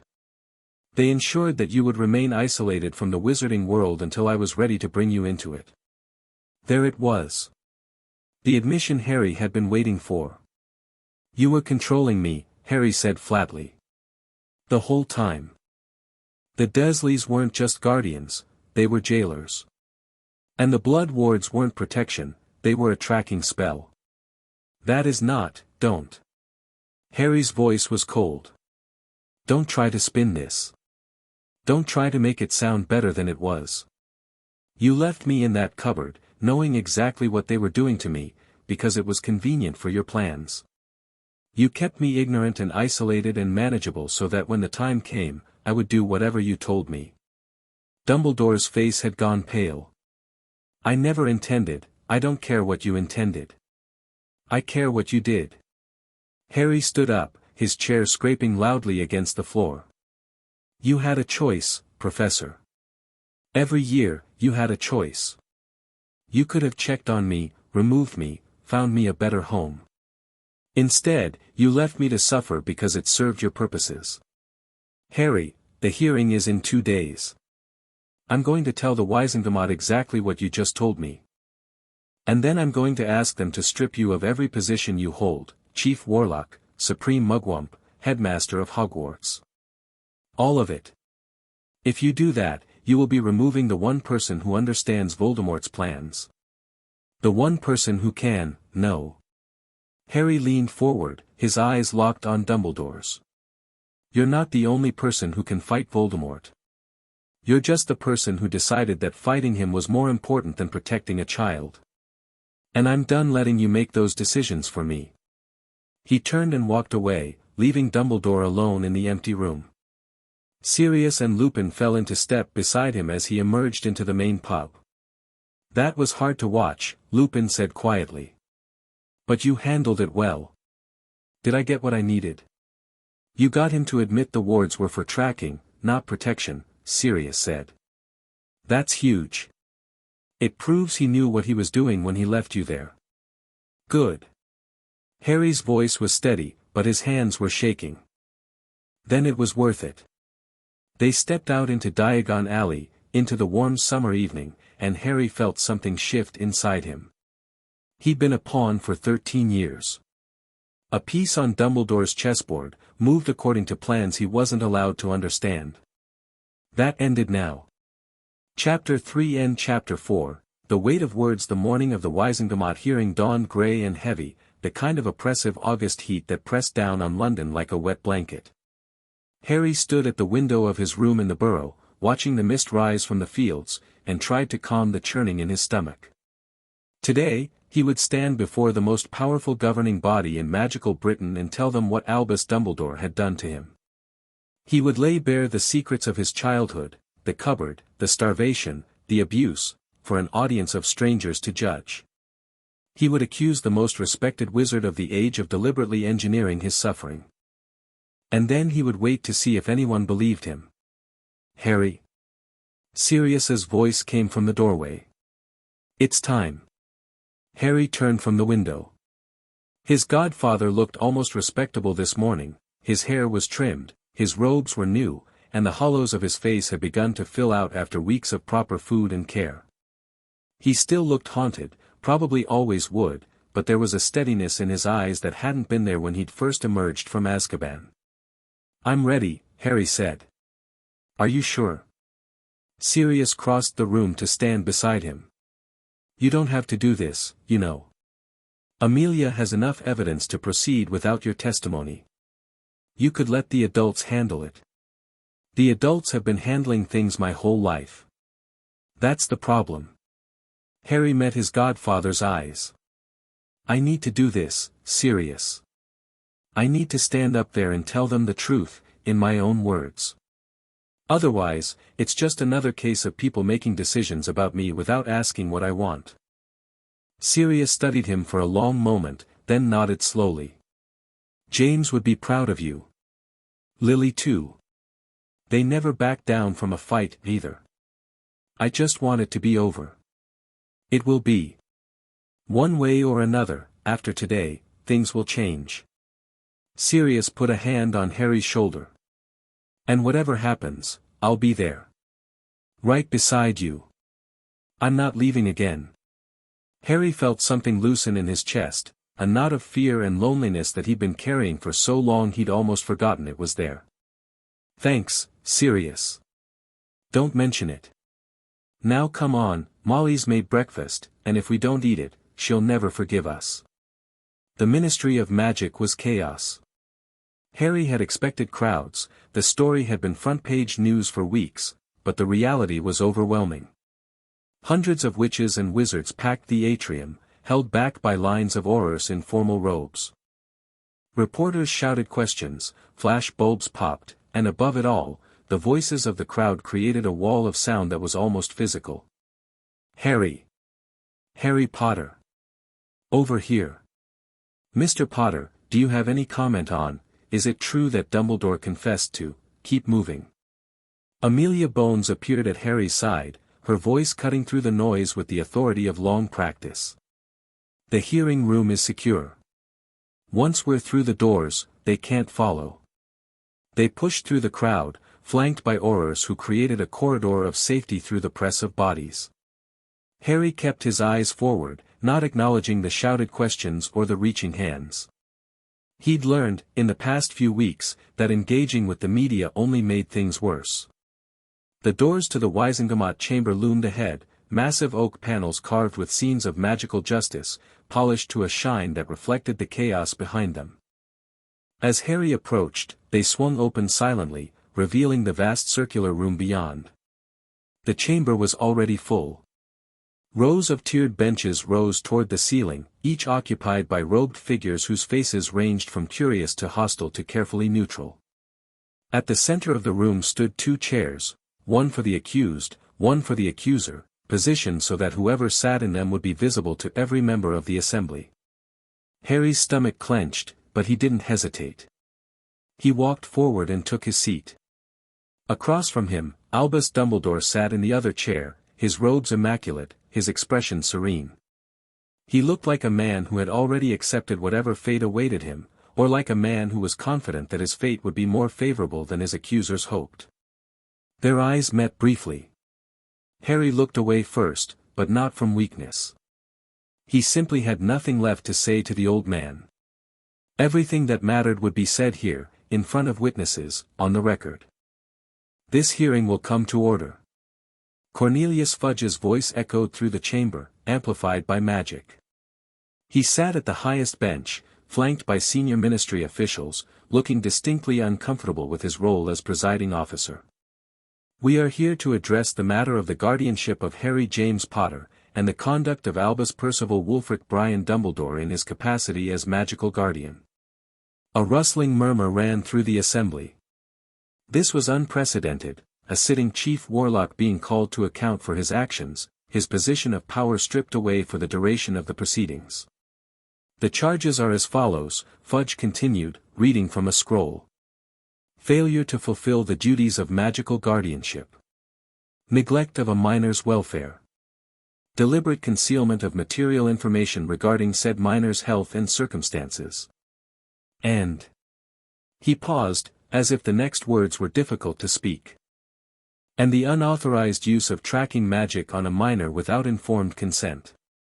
The murmur became a buzz. Tracking magic. It was a serious charge, using such spells on a child without their knowledge bordered on dark magic, regardless of the caster's intentions. The accused has declined legal representation, preferring to speak for himself. The accuser is represented by Madame Amelia Bones, head of the Department of Magical Law Enforcement. Fudge set down the scroll. We will hear testimony from the accuser first. Mr. Potter, please rise. Harry stood. His legs felt steady, which surprised him. He'd expected to be shaking. Mr. Potter. Amelia's voice was calm, professional, utterly controlled. Please state your name and age for the record. Harry James Potter. 13 years old. And can you confirm that Albus Dumbledore was appointed as your magical guardian following the deaths of your parents, James and Lily Potter? Yes. I've been told he was appointed shortly after their deaths, when I was 15 months old. Can you describe the circumstances of your upbringing from that point forward? Harry took a breath. This was it. The moment he'd been preparing for. I was placed with my mother's sister, Petunia Dursley, and her husband Vernon. I lived with them at number 4, Privet Drive, in Little Whinging, Surrey. He paused, gathering his thoughts. For the first 10 years of my life, I slept in a cupboard under the stairs. The chamber went utterly silent. The cupboard was about 4 feet deep and 3 feet wide. There was a small mattress on the floor, thin, old, stained. A bare light bulb hung from the ceiling. Sometimes they locked the door from outside, especially when I'd done accidental magic or when they were having guests they didn't want to explain me to. Harry's voice was steady, almost detached. He'd told this story so many times now, to Healer Ashworth, to Amelia, to Sirius and Lupin, that the words had lost some of their power to wound him. They were just facts. Terrible facts, but facts nonetheless. I was rarely given adequate food. Dudley, my cousin, got whatever he wanted, but I received what was left over. Sometimes that was nothing. I learned to eat quickly, before anyone could take my plate away. I learned to not ask for seconds, because asking meant punishment. He continued, methodically laying out the details of his childhood. The chores.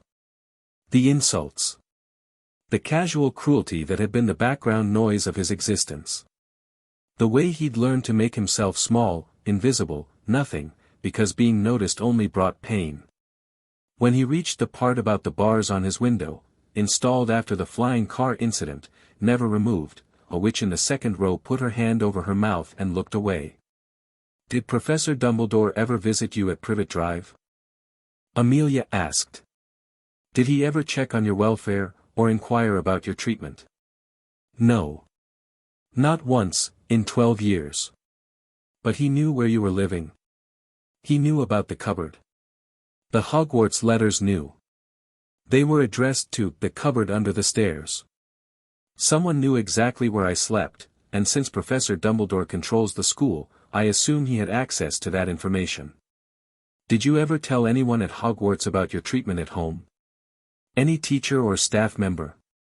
Harry hesitated. "I mentioned some things to Professor McGonagall once. She said she would look into it. Nothing changed. And I told Dumbledore a few things, after my first year, about the cupboard, about wanting to stay at Hogwarts for the holidays. He said he understood, but that returning to the Dursleys was necessary for my protection." "Did he explain what protection he was referring to?" "Blood wards. He said that my mother's sacrifice had created some kind of magical protection, and that it only worked if I lived with her blood relatives. He said I had to go back every summer, no matter how bad it was, because the alternative was worse." Amelia nodded, making a note on her parchment. "Let's talk about those blood wards. What did Professor Dumbledore tell you about their function?" "He said they protected me from Voldemort's followers. That as long as I called Privet Drive home, I was safe from attack." "And did you believe him?" "I didn't have any reason not to. He was the headmaster of Hogwarts, the most powerful wizard in Britain. If he said the wards were necessary, who was I to argue?" "But you have reason to doubt those claims now." Harry glanced at Hermione, who sat in the gallery with a stack of notes in her lap. She gave him a small nod. "Yes.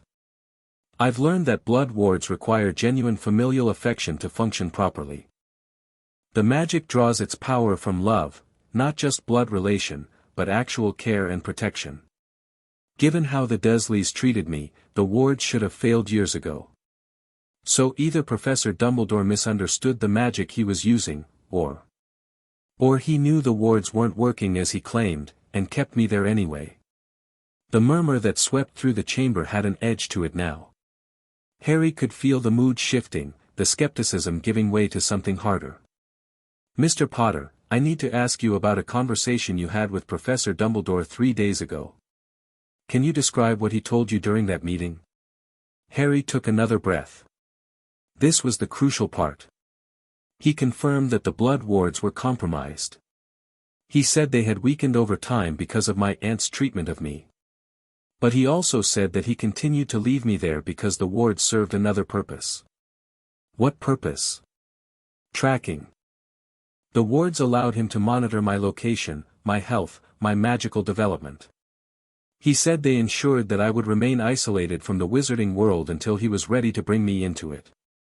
Harry's voice hardened. His exact words were that the wards kept me anchored. That they allowed him to know where I was at all times. The chamber erupted. Voices rose in shock and outrage, drowning out Fudge's attempts to restore order. Harry saw several Wizengamot members on their feet, shouting at Dumbledore, who sat motionless in his chair with an expression of profound weariness. "Order!" Fudge's magically amplified voice finally cut through the chaos. "There will be order in this chamber, or I will have it cleared." The noise subsided slowly, reluctantly. Harry remained standing, watching the faces of the assembled lords and ladies. Some looked horrified. Others looked calculating. A few, Dumbledore's strongest allies, looked like they were trying to find a way to spin this revelation in their favor. "Mr. Potter," Amelia said, her voice cutting cleanly through the lingering murmurs. To be absolutely clear, Professor Dumbledore admitted to you that he used the blood wards to track your location without your knowledge or consent? Yes. And he admitted that he knew the protective aspects of the wards had failed, but continued to leave you in an abusive household because the tracking function was still useful? Yes. Amelia turned to face the Wisengamot directly. Honored members, I submit that this testimony, combined with the medical evidence already in the record, the documented conditions at Privet Drive, and Professor Dumbledore's own admissions, constitutes clear proof of deliberate neglect and unauthorized magical surveillance of a minor.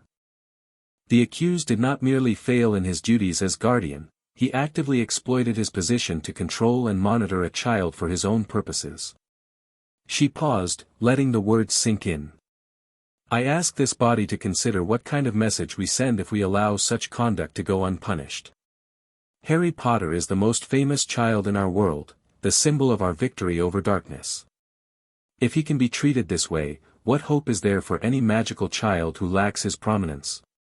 What safeguards exist for the nameless, the forgotten, the children who have no one to speak for them? The chamber was absolutely silent. I recommend that Albus Dumbledore be stripped of all ministry positions, including Chief Warlock and Supreme Mugwump. I recommend that he be formally censured and barred from holding any position of guardianship or authority over minors. And I recommend that a full investigation be launched into his conduct at Hogwarts, to determine whether other students have been similarly mistreated under his watch. Fudge looked like he might faint. Several Wisengamot members had gone pale. Dumbledore himself sat utterly still, his blue eyes fixed on Harry with an expression that defied interpretation. The accused, Fudge said weakly, has the right to respond. Professor Dumbledore. Dumbledore rose slowly, heavily, like a man feeling the full weight of his considerable years. I do not deny the facts as Mr. Potter has presented them, he said. His voice was quieter than usual, lacking the musical quality that usually made his words so compelling. I placed him with his relatives knowing that they would not treat him with kindness. I monitored his location through magic he did not know existed. I made choices on his behalf without his consent, and continued to make those choices even when I knew they were causing him harm. He paused, looking around the chamber at the faces of people who had trusted him, followed him, believed in him for decades. I did these things because I believed, because I still believe, that Harry Potter faces a threat greater than any of us truly understand. The Dark Lord is not dead. He is weakened, diminished, but he will return. And when he does, Harry will be the only one who can stop him. A fresh murmur swept through the assembly. Dumbledore raised a hand for silence. There is a prophecy made before Harry's birth, recorded in the Department of Mysteries. It speaks of a child born as the 7th month dies, to parents who have thrice defied the Dark Lord. It says that either Harry or Voldemort must die at the hand of the other, that neither can live while the other survives. Harry watched the Wisengamot members' faces as they absorbed this information.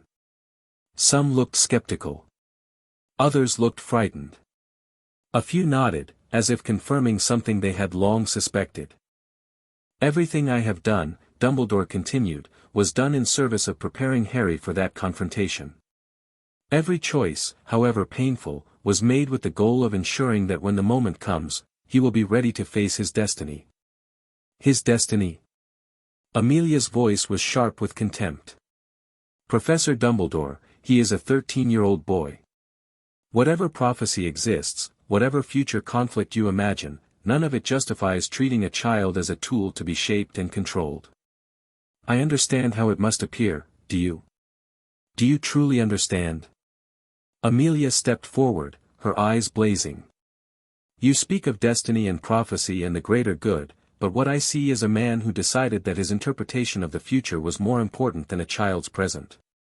You appointed yourself the architect of Harry Potter's life without ever asking what he wanted. You placed him in an abusive home and left him there for over a decade. You kept him ignorant of his own heritage, his own wealth, his own rights under magical law. She turned to address the Wisengamot directly. And let us be clear about what else he kept hidden. The healers at St. Mungo's discovered a piece of dark magic embedded in Harry's scar, a fragment of the Dark Lord's own soul, attached to him since the night his parents died. Professor Dumbledore has known about this for 12 years. He never told Harry. He never sought treatment. He never even documented it in medical records. He simply allowed it to remain, observing its effects without intervention. The silence that followed was absolute. A piece of the Dark Lord's soul, someone whispered. In the boy who lived's head. It's called a Horcrux, Dumbledore said quietly. An abomination of the darkest magic. I did not tell Harry because I did not want to burden him with knowledge that could have destroyed him. I did not seek treatment because no safe treatment exists. I have spent years searching for a way to remove the fragment without killing him, and I have found nothing. So your solution was to say nothing? To let a child carry that darkness inside him without even the comfort of understanding what it was? I believed, you believed. Amelia's voice was ice. You believed, you decided, you chose. Always you, Professor. Always your judgment, your plans, your interpretation of what's best. But here's what I believe that you've spent so many decades as the most powerful wizard in Britain that you've forgotten what it means to be accountable to anyone. I believe that you've wrapped yourself in the mantle of the greater good until you can't see the individual harm you cause. And I believe that it's time for someone else to make the decisions about Harry Potter's life, starting with Harry Potter himself. She turned back to the Wizengamot. I call for an immediate vote on the recommendations I have presented. Strip Albus Dumbledore of his positions. Bar him from authority over minors. And send a message to every witch and wizard in Britain that no one, no matter how powerful, no matter how respected, is above the law when it comes to protecting our children. The vote took less than an hour. Harry watched from his seat as the Wizengamot members cast their ballots, dropping colored stones into an enchanted urn that tallied the results automatically. The tension in the chamber was almost unbearable. Even with everything that had been revealed, Dumbledore still had allies, still had people who believed that his intentions justified his methods. But in the end, it wasn't close. The motion to strip Dumbledore of his position as Chief Warlock passed by a margin of 37 votes. The motion to remove him as Supreme Mugwump passed by 42. The motion to bar him from guardianship passed unanimously. Only the motion to remove him as headmaster of Hogwarts failed, by a narrow margin, and only because the Wizengamot technically lacked the authority to override the school's board of governors. But Amelia had already indicated that pressure would be brought to bear on that front as well. Dumbledore accepted the verdicts with a small nod, his expression unreadable. As the final votes were announced, he rose from his chair and addressed the chamber one last time. I accept the judgment of this body, he said quietly. I have made grievous errors, and I will bear the consequences. But I ask you to remember, in the difficult days ahead, that the threat I warned you of is real. Voldemort will return. And when he does, all of our petty conflicts will mean nothing compared to the darkness he brings. He turned to look directly at Harry. I hope, when that day comes, that you will be ready. I hope that despite everything I have done wrong, I have given you some tools to face what lies ahead. And I hope, though I know I have no right to ask it, that you will remember that everything I did because I believed it was the only way to save you and the world you represent. Harry met his eyes steadily. I'll remember, he said. All of it. Dumbledore nodded once, a gesture of acknowledgement if not understanding, and swept from the chamber with the tattered remains of his dignity wrapped around him like a cloak. The doors closed behind him, and Harry let out a breath he hadn't realized he'd been holding. It was over. Not everything, there were still battles to fight, truths to uncover, a future to prepare for, but this part was over. Dumbledore had been held accountable. The truth had been told. And for the first time in his life, Harry felt like something other than a piece on someone else's board. He felt like a person. Making his own choices. Determining his own fate. It was terrifying. It was exhilarating. It was freedom. The aftermath of the hearing was almost as chaotic as the hearing itself. Reporters swarmed the ministry atrium, desperate for statements, reactions, any scrap of information they could spin into tomorrow's headlines. Amelia's aurors held them back while Harry, Sirius, and Lupin slipped out through a side entrance, taking a portkey back to the burrow before anyone could intercept them. The Weasley kitchen was crowded when they arrived. Hermione and Ron were already there, along with Mr. and Mrs. Weasley, the twins, and Ginny. They'd been following the hearing through a wireless broadcast that had carried the public portions of the testimony. Harry. Hermione launched herself at him the moment he emerged from the portkey, wrapping him in a fierce hug. You were brilliant. Absolutely brilliant. The way you stood up there and just told the truth, without flinching. Give him room to breathe, Hermione. Ron was grinning, though there was something complicated in his expression that Harry couldn't quite read. The bloke just took down Dumbledore in front of the whole Wizengamot. He probably needs a drink. He needs food. Mrs. Weasley was already bustling toward the stove. Proper food, not whatever they have at the ministry. Sit down, all of you. Dinner will be ready in 20 minutes. Harry let himself be swept into the familiar chaos of the burrow. It felt surreal. Just hours ago, he'd been standing in front of the most powerful witches and wizards in Britain, exposing secrets that could reshape the entire magical world. Now he was sitting at a scrubbed wooden table while Molly Weasley fussed over him like any other child. Maybe that was the point. Maybe that was what he'd been fighting for all along, the right to be ordinary. To be just Harry, not the boy who lived or the weapon of prophecy or any of the other labels that had been attached to him without his consent. So what happens now? Ron asked, once they'd all settled in with plates of shepherd's pie. Dumbledore's out, but you know who is still coming back eventually, yeah? The prophecy and all that? The prophecy doesn't change anything, Sirius said. It just confirms what we already knew, that Harry and Voldemort are connected, and that eventually, there'll be a confrontation. But that was always going to happen, with or without Dumbledore's meddling. The difference, Lupin added, is that now Harry gets to prepare for it on his own terms. No one controlling him, no one keeping secrets. He can make his own choices about how to face what's coming. And we'll help, Hermione said firmly. Whatever you need, Harry.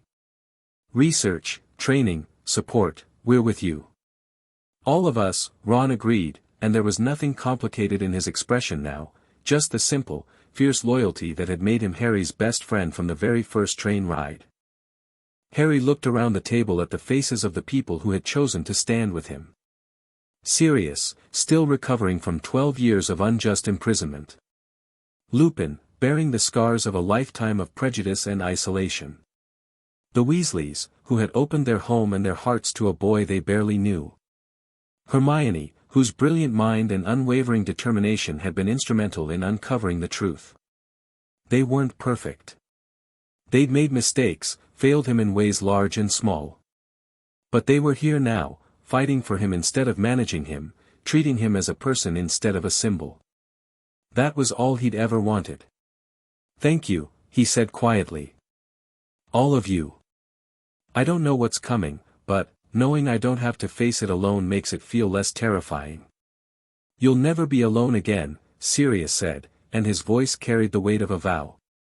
I spent 12 years in Azkaban thinking about all the ways I failed you and your parents.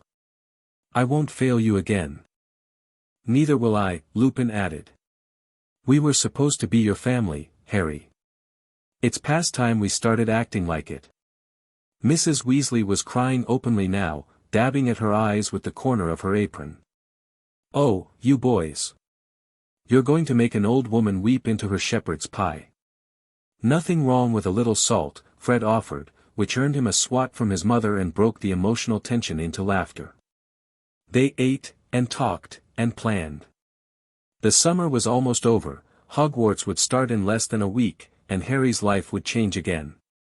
But for this moment, in this place, surrounded by people who loved him, he allowed himself to simply be. Tomorrow, there would be challenges. Tomorrow, there would be decisions to make and battles to prepare for. But tonight, there was shepherd's pie and laughter and the simple comfort of belonging. Tonight, that was enough. The owl from Lucius Malfoy arrived 3 days before the start of term. Harry was in the Burrow's garden, practicing defensive spells with Sirius, when the eagle owl descended from the clouds and landed on a nearby fence post. It carried a thick envelope sealed with green wax, the Malfoy crest pressed into the surface. "Interesting," Sirius said, eyeing the owl with distaste. "Lucius doesn't usually reach out directly. He prefers to work through intermediaries. Maybe he's changing tactics." Harry broke the seal and unfolded the letter. "Mr. Potter, allow me to extend my congratulations on your recent victory before the Wizengamot. You demonstrated a remarkable sophistication for one so young, a trait I have long admired, even as I have found myself on the opposite side of certain political disputes. I am writing to propose a meeting. Not as adversaries, but as potential allies. We share certain interests that I believe could be mutually beneficial, a desire to reform the ministry, a recognition that Dumbledore's influence was detrimental to our world, and a commitment to ensuring that the next generation of magical society is shaped by those who understand power rather than those who merely fear it. I make no pretense of altruism. I am a practical man, and I see in you a practical young wizard who might appreciate the value of having powerful friends. The coming years will be difficult, Mr. Potter. Voldemort's return is not a matter of if, but when. When that day comes, you will need allies who are willing to make hard choices, allies who are not constrained by sentiment or naivete. I am prepared to offer such an alliance. Political support, financial resources, access to information and influence that would otherwise be unavailable to you. In exchange, I ask only for your consideration, an open mind, a willingness to see beyond the prejudices that have been taught to you. If you are interested, respond to this owl with a time and place convenient for you. If not, I will trouble you no further. Yours in mutual interest, Lucius Malfoy. Harry read the letter twice, then handed it to Sirius without comment. Sirius scanned it quickly, his expression darkening with each line. The absolute nerve. He's trying to recruit you, turn you into his creature, now that Dumbledore's been removed. I know. Harry's voice was calm. And he's not being subtle about it. Allies who are willing to make hard choices, he means allies who won't ask too many questions about his connections to Voldemort. You're not actually considering this, are you? I'm considering everything. Harry took the letter back and folded it carefully. Malfoy is dangerous, but he's not stupid. He wouldn't reach out like this unless he thought there was something to gain. Which means he sees me as a potential asset, or a potential threat. Definitely a threat. After what you did to Dumbledore, half the Death Eaters in Britain are probably reassessing their assumptions about the boy who lived. Harry smiled thinly. Good. Let them reassess. He thought about Malfoy's offer, the resources, the connections, the political power that could be his if he simply agreed to look the other way on certain matters.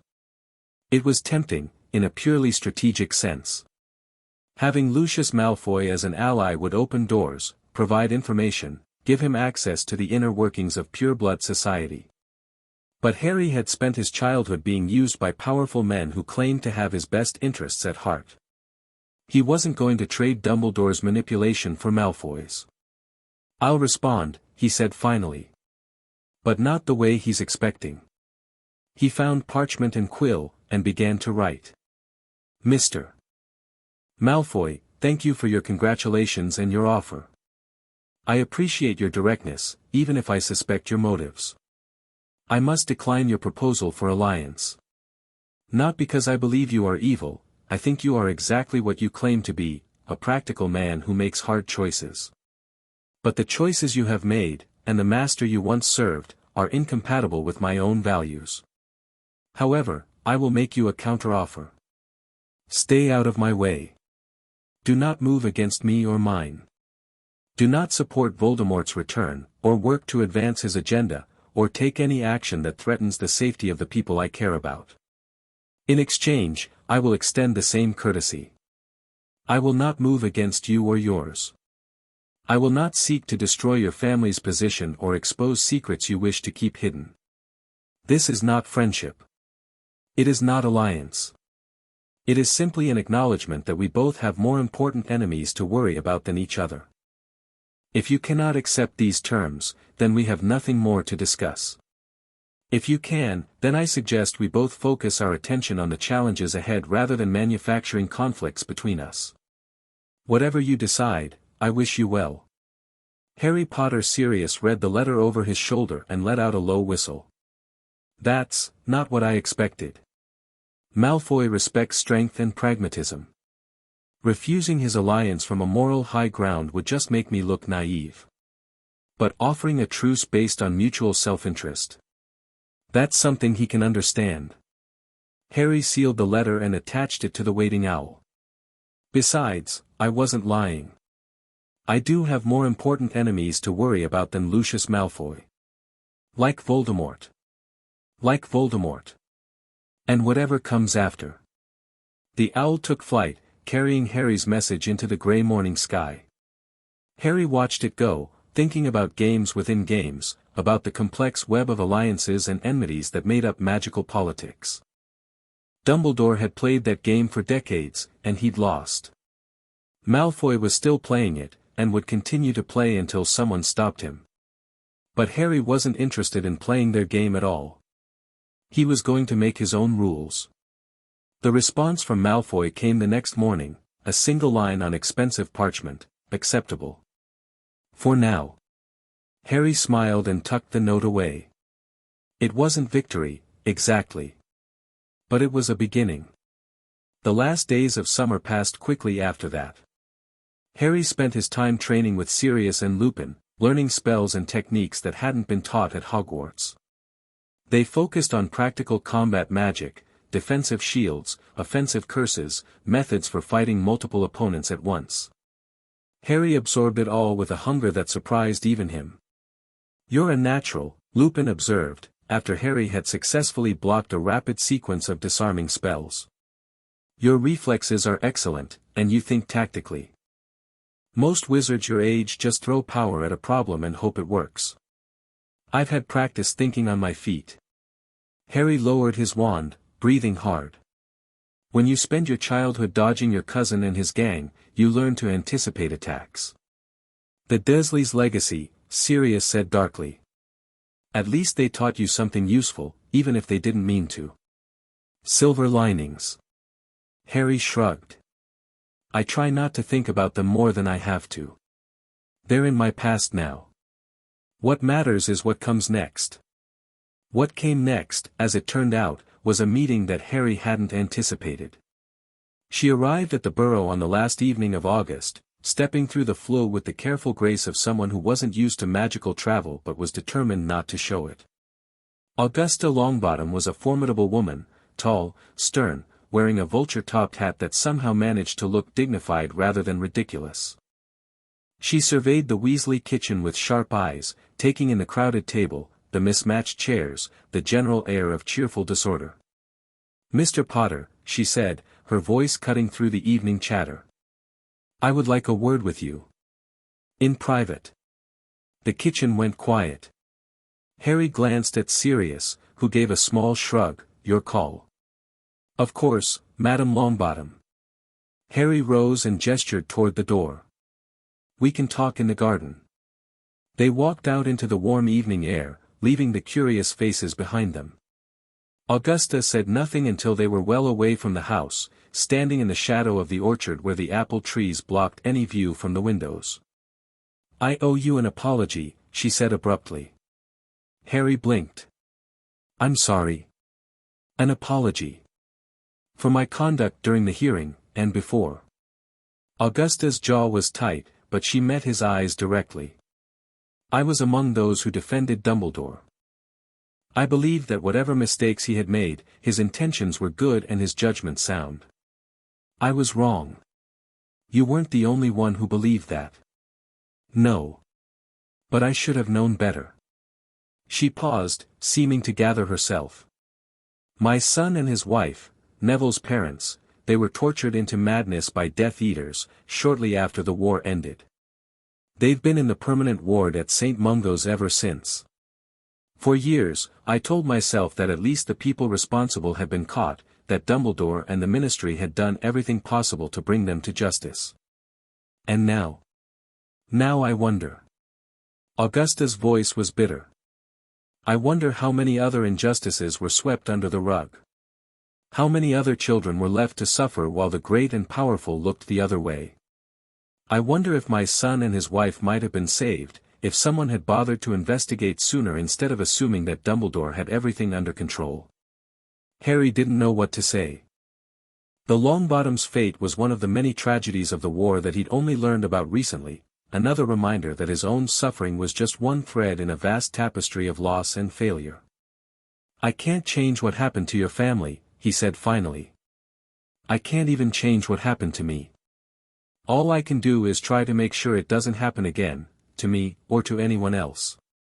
That's why I'm here. Augusta reached into her robes and pulled out a scroll, sealed with the Longbottom crest. I've drafted a proposal for reform of the magical guardianship system. Mandatory welfare checks. Independent oversight. Clear procedures for investigating and responding to abuse. It's based largely on the evidence that emerged during your hearing.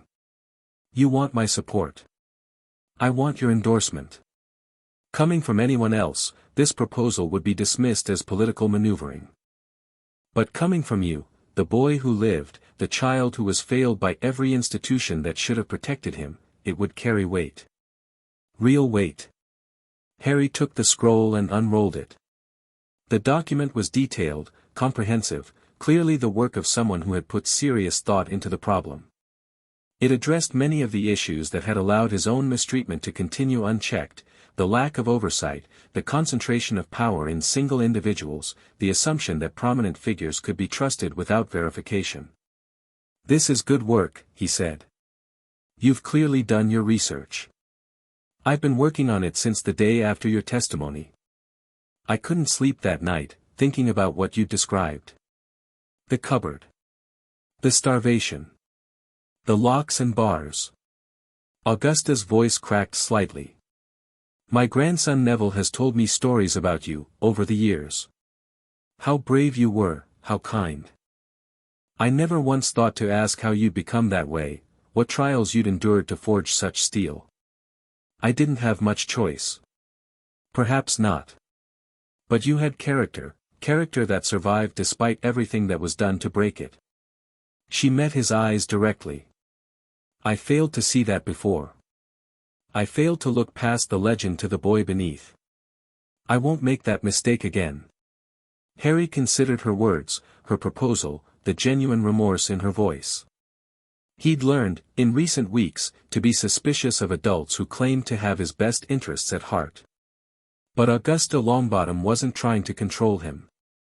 She was trying to fix a broken system, and she was asking for his help to do it. That was something he could respect. I'll endorse your proposal, he said. And I'll testify before whatever committee reviews it, if that would help. But I want something in return. Name it. Access to the Longbottom Library. Specifically, any texts you have on blood magic, soul magic, and protective enchantments. Augusta raised an eyebrow. Research for your own situation. Among other things. I need to understand the magic that was used on me, the blood wards, the Horcrux, all of it.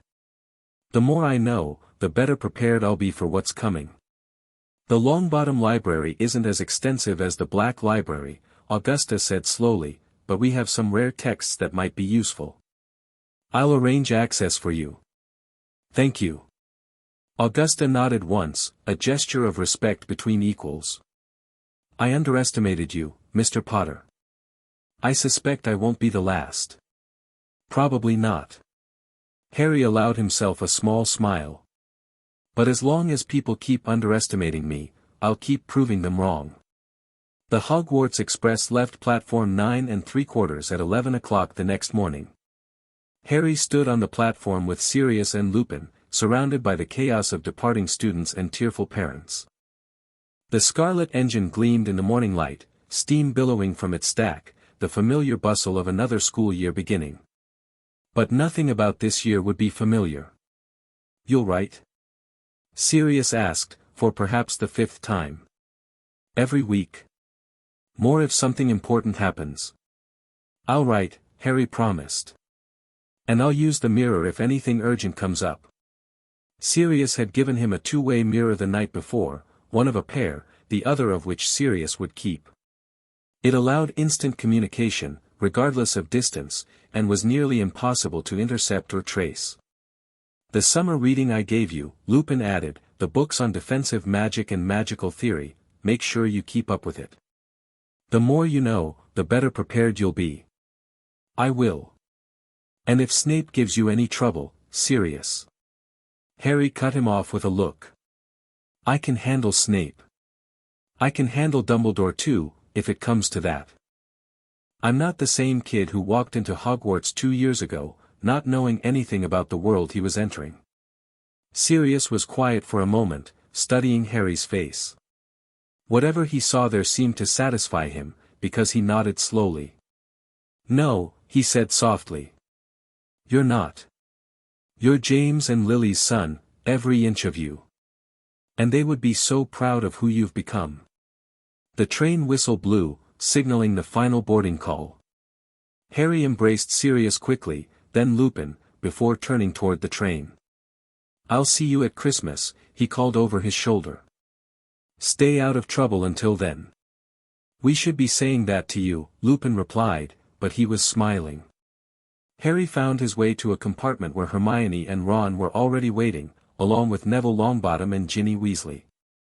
The compartment was crowded but comfortable, filled with the easy chatter of friends reuniting after a summer apart. "How are you feeling?" Hermione asked quietly, as the train pulled away from the station. "About going back, I mean. After everything that happened." Harry looked out the window, watching London give way to the green countryside beyond. Hogwarts lay ahead, the castle that had been his first real home, the place where he'd discovered magic and friendship and purpose. But it was also the place where Dumbledore still held power, where the ghosts of his first 2 years lingered in every corridor. "I'm ready," he said. "Whatever happens this year, I'm ready." And for the first time in his life, it felt true. The train carried them north, toward Hogwarts and the future, and Harry Potter, the boy who lived, the boy who had survived and fought and finally taken control of his own destiny, watched the world roll past and thought about everything that was still to come. He didn't know what awaited him. Voldemort's return. The prophecy. The piece of dark magic embedded in his scar. 100 challenges he couldn't yet imagine. But he knew one thing for certain, he wasn't going to face them alone. And he wasn't going to face them as anyone's pawn. Never again. Chapter 4 and Chapter 5, The Rat, the Dog, and the Truth. Hogwarts Castle rose from the Scottish mist like a dream made stone, its towers and turrets catching the last light of the setting sun as the carriages climbed the winding road from Hogsmeade Station. Harry watched it approach through the rain-spattered window, feeling the familiar mix of homecoming and wariness that the castle always evoked in him now. 2 years ago, he'd seen only the magic, the floating candles, the moving staircases, the sense of wonder that had filled every moment of his first days in the wizarding world. Now he saw the politics, the dangers, the web of secrets and agendas that lurked beneath the enchanted surface. Dumbledore was still headmaster. The Board of Governors had refused to remove him, citing his decades of service and the lack of any criminal conviction. He'd been stripped of his ministry positions, publicly censured, barred from guardianship, but within the walls of Hogwarts, he remained the ultimate authority. Harry would have to navigate that reality carefully. "You're thinking too hard," Hermione said quietly, seated beside him in the carriage. "I can practically hear your brain working. Just planning ahead." "For what?" "Everything." Harry turned from the window to face her. "Dumbledore's going to try to regain influence over me. He'll be subtle about it, he's too smart to be obvious after everything that's happened, but he won't give up. He believes I'm the key to defeating Voldemort, and he's not going to let a little thing like public disgrace stop him from positioning me the way he wants. So what's your plan? Stay visible. Keep allies close. Make sure everyone knows I'm not isolated or vulnerable. Harry's jaw tightened. He kept me ignorant and alone for 12 years because that made me easier to control. I'm not going to let him do it again. The carriage shuddered to a halt, and they climbed out into the drizzling rain. The castle loomed above them, torches flickering in sconces along the entrance hall, the great oak doors standing open to welcome the returning students. Harry squared his shoulders and walked inside. The welcoming feast was an exercise in observation. Harry sat at the Gryffindor table, surrounded by his friends, but his attention was on the staff table at the front of the great hall. Dumbledore occupied the central seat, as always, his expression benign and grandfatherly despite everything that had transpired over the summer. To his right sat McGonagall, her face carefully neutral. To his left, Harry's eyes narrowed. A man he didn't recognize occupied the defense against the dark arts position. He was thin and tired-looking, with graying hair and robes that had seen better days, but there was something familiar about the set of his shoulders, the way he held himself with quiet alertness. "That's Professor Lupin," Hermione whispered, following his gaze. "The new defense teacher. Dumbledore announced it in the Prophet last week, didn't you see?" "I was busy." Harry stared at the man who had become one of his closest allies over the summer, trying to reconcile the friend he knew with the professor sitting at the staff table. He didn't mention he was taking a teaching position. Maybe he wanted it to be a surprise. Or maybe he's here to keep an eye on me for Dumbledore. Hermione frowned. "Harry, Remus isn't, I know. I know he's on our side." Harry forced himself to relax. "But I need to be careful about assumptions. Everyone has agendas, even people I trust." The sorting ceremony proceeded as usual, nervous first years distributed among the 4 houses, each arrival greeted with cheers from their new housemates. Harry applauded mechanically, his mind elsewhere. When the last student had been sorted, Dumbledore rose to speak. "Welcome," he said, his voice carrying easily through the vast hall, "to another year at Hogwarts. Before we begin our feast, I have a few announcements." Harry watched him carefully, looking for any sign of the manipulation he'd learned to expect. But Dumbledore's manner was unchanged, the same twinkling eyes, the same grandfatherly warmth, the same sense of vast power held in careful check. "First, I am pleased to introduce our new defense against the dark arts teacher, Professor Remus Lupin." Polite applause rippled through the hall. Harry noticed that the Slytherin table was notably less enthusiastic, and several students were whispering behind their hands. "Second, I must inform you that Hogwarts will be playing host to Dementors this year, at the request of the Ministry of Magic." The whispers became murmurs. Harry felt a chill that had nothing to do with the temperature. "The Dementors are here as a precautionary measure, following the escape of the prisoner Sirius Black." Dumbledore paused, his expression grave. "I must warn you, Dementors are not fooled by disguises or invisibility cloaks. They sense emotions, feed on happiness, and can drain the soul from any living thing. Do not give them any reason to target you.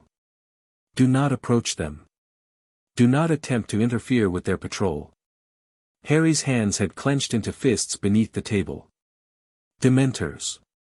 The creatures that had tormented Sirius for 12 years, that had nearly destroyed his mind and soul.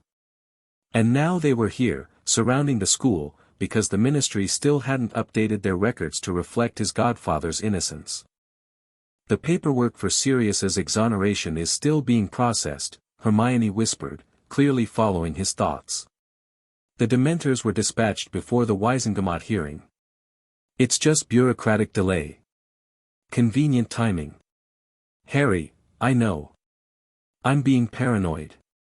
But Harry couldn't shake the feeling that the timing was more than coincidental. Someone had wanted those Dementors in place before Sirius could be officially cleared. Someone who benefited from keeping the public afraid of the escaped murderer, even after his innocence had been proven. Dumbledore was still speaking, but Harry had stopped listening. His mind was racing through possibilities, connections, the complex web of interests that surrounded his situation. The Dementors would have to be dealt with. But first, he needed to understand who had arranged for them to be here, and why. The first week of classes passed in a blur of lectures, homework, and careful observation. Harry attended his lessons, completed his assignments, and maintained the appearance of a normal third-year student. But beneath the surface, he was gathering information, watching the staff, listening to conversations, building a picture of the political landscape within the castle. Lupin's classes were excellent. The man clearly knew his subject, and his teaching style was engaging and practical in ways that previous defense professors had never managed. But Harry noticed that Lupin was careful never to show him any special attention, never to acknowledge their relationship beyond the student-teacher dynamic. They were maintaining distance, Harry realized. Keeping their alliance hidden from observation. It was the smart play. Any sign of favoritism would draw attention and invite interference. Snape, predictably, was worse than ever. The potions master seemed to take personal offense at Harry's survival of the summer's events, and his contempt had acquired an edge of something darker. During their first class, he'd assigned Harry detention for insolence, the insolence in question being a correctly brewed potion that Snape claimed was merely adequate. Harry served the detention without complaint, using the time to practice occlumency exercises that Sirius had taught him over the summer. If Snape tried to read his mind, and Harry was certain he would, eventually, he wanted to be ready. The other students were harder to read. Many of them treated Harry with a new wariness, clearly unsure how to act around the boy who had publicly brought down Dumbledore's reputation. Some were sympathetic, offering quiet words of support. Others were hostile, loyal to the headmaster and resentful of what they saw as Harry's betrayal. Draco Malfoy, interestingly, had barely spoken to Harry at all. The Slytherin heir seemed to be watching, waiting, calculating, much like his father, Harry suspected. Lucius's letter had established a kind of truce between them, and Draco was apparently following his father's lead. It was Hermione who made the first major discovery. "I found something," she said, bursting into the Gryffindor common room late on Friday evening. Her hair was wild, her eyes bright with the particular intensity she got when she'd cracked a difficult problem. "About the Dementors. About who authorized them." Harry set aside the defense textbook he'd been reading and gave her his full attention. "Tell me." "The authorization came from the minister's office, but it wasn't Fudge who signed it. The signature on the deployment order belongs to Dolores Umbridge, senior undersecretary to the minister." Umbridge. Harry frowned. The name was familiar, but he couldn't place it. "She's one of Fudge's closest advisors. Very conservative, very politically connected. She was one of the loudest voices defending Dumbledore during your hearing, kept insisting that the greater good justified his methods." "So she's Dumbledore's ally?" "More like she's opposed to anyone who challenges ministry authority." Hermione pulled out a sheaf of notes. "I've been researching her record. She's sponsored legislation against werewolves, half-breeds, and muggle-born rights. She believes in a rigid hierarchy where pureblood wizards hold all the power and everyone else knows their place. That doesn't sound like she'd be allied with Dumbledore. He's always talked about equality and cooperation." "Talked about, yes. But in practice?" Hermione's expression was troubled. "Dumbledore's Hogwarts has never challenged the pureblood power structure. The Board of Governors is dominated by old families. The curriculum hasn't changed in centuries. The house system reinforces blood status prejudices. Dumbledore says the right things, but he doesn't actually do anything to change the underlying systems." Harry considered this. It fit with what he'd learned about Dumbledore over the summer, the gap between the man's professed values and his actual choices. The headmaster talked about love and equality, but he'd left Harry with abusers and kept him ignorant of his heritage. He talked about opposing dark magic, but he'd allowed a piece of Voldemort's soul to remain in Harry's head for 12 years. "So Umbridge and Dumbledore aren't allies exactly," Harry said slowly, but they both benefit from maintaining the status quo. And the Dementors are a way of keeping everyone afraid. Afraid of Sirius Black, even though he's innocent. Afraid of escaped prisoners, even though Sirius was the only one. Afraid of change. Hermione's jaw tightened. As long as people are scared, they don't ask questions. They don't challenge authority. They just accept whatever they're told. We need to get rid of the Dementors. How? The Ministry authorization is legitimate, even if the reasoning behind it is suspect. We can't just order them to leave. Harry was quiet for a moment, thinking.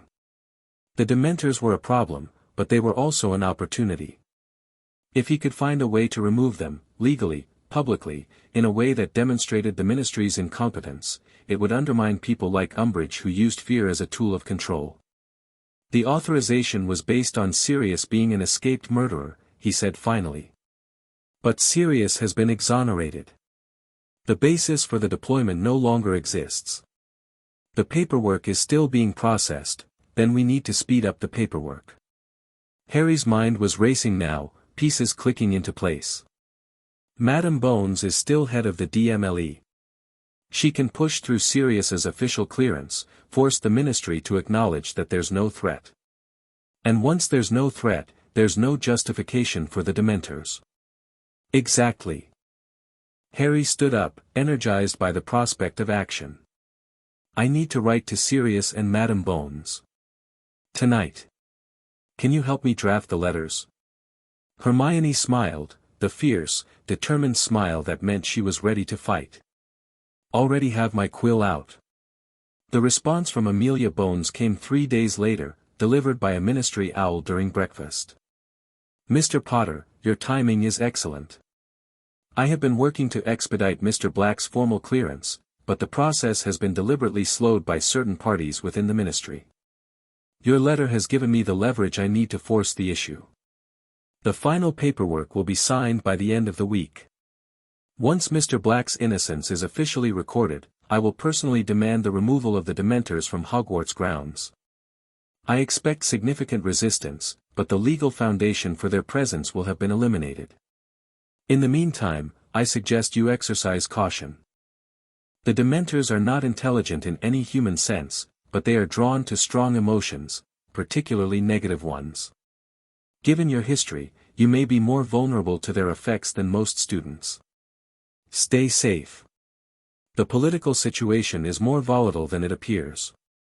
Amelia Bones, head of the Department of Magical Law Enforcement. Harry read the letter twice, committing the key points to memory, then passed it to Hermione under the table.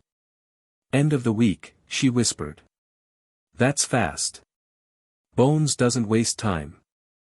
Harry glanced toward the staff table, where Dumbledore was conversing with McGonagall over his morning porridge. But she mentioned resistance. Someone's going to try to stop this. Umbridge? Probably. And maybe others. Harry folded the letter and tucked it into his robes. We need to be ready for whatever they throw at us. The opportunity to test that readiness came sooner than expected. The Dementor attack happened on Saturday afternoon. Harry was walking back from the Quidditch pitch after an early practice session, broomstick over his shoulder, when the temperature dropped. The warmth of the September sun vanished, replaced by a creeping cold that seemed to seep into his very bones. He stopped, scanning the grounds. The other students who had been crossing the lawn were slowing, their breath misting in the suddenly frigid air. A few of the younger ones had started to cry, though they didn't seem to know why. And then Harry saw it. The Dementor was gliding across the grass toward him, its hooded form impossibly tall, its ragged robes trailing in a wind that didn't exist. It moved with a horrible, purposeful intent, and Harry realized with a chill of pure terror that it wasn't patrolling. It was hunting. The world began to gray at the edges. Harry felt the familiar weight of despair pressing down on him, the remembered screams of his mother's final moments rising in his mind. The Dementor was close now, so close he could see the darkness where its face should have been, the horrible suction as it breathed in the happiness around it. No.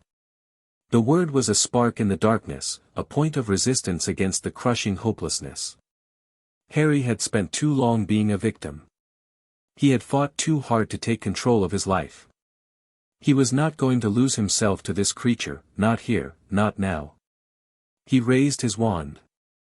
Expecto Patronum. The spell tore out of him with a force that surprised him, not a shield, not a wisp of silvery mist, but a shape. It burst from the tip of his wand and charged at the Dementor with the savage grace of a hunting animal. A stag. Enormous and silver-white, antlers lowered like spears, blazing with a light that seemed to burn the very air around it. The Dementor recoiled. The stag pursued, driving it back across the grounds, away from the students who had frozen in terror. Harry watched, trembling with exhaustion and something that felt almost like triumph, as his Patronus chased the dark creature beyond the boundaries of the lawn and out of sight. Then the stag turned, looked back at him with eyes that held something like recognition, and dissolved into silver mist.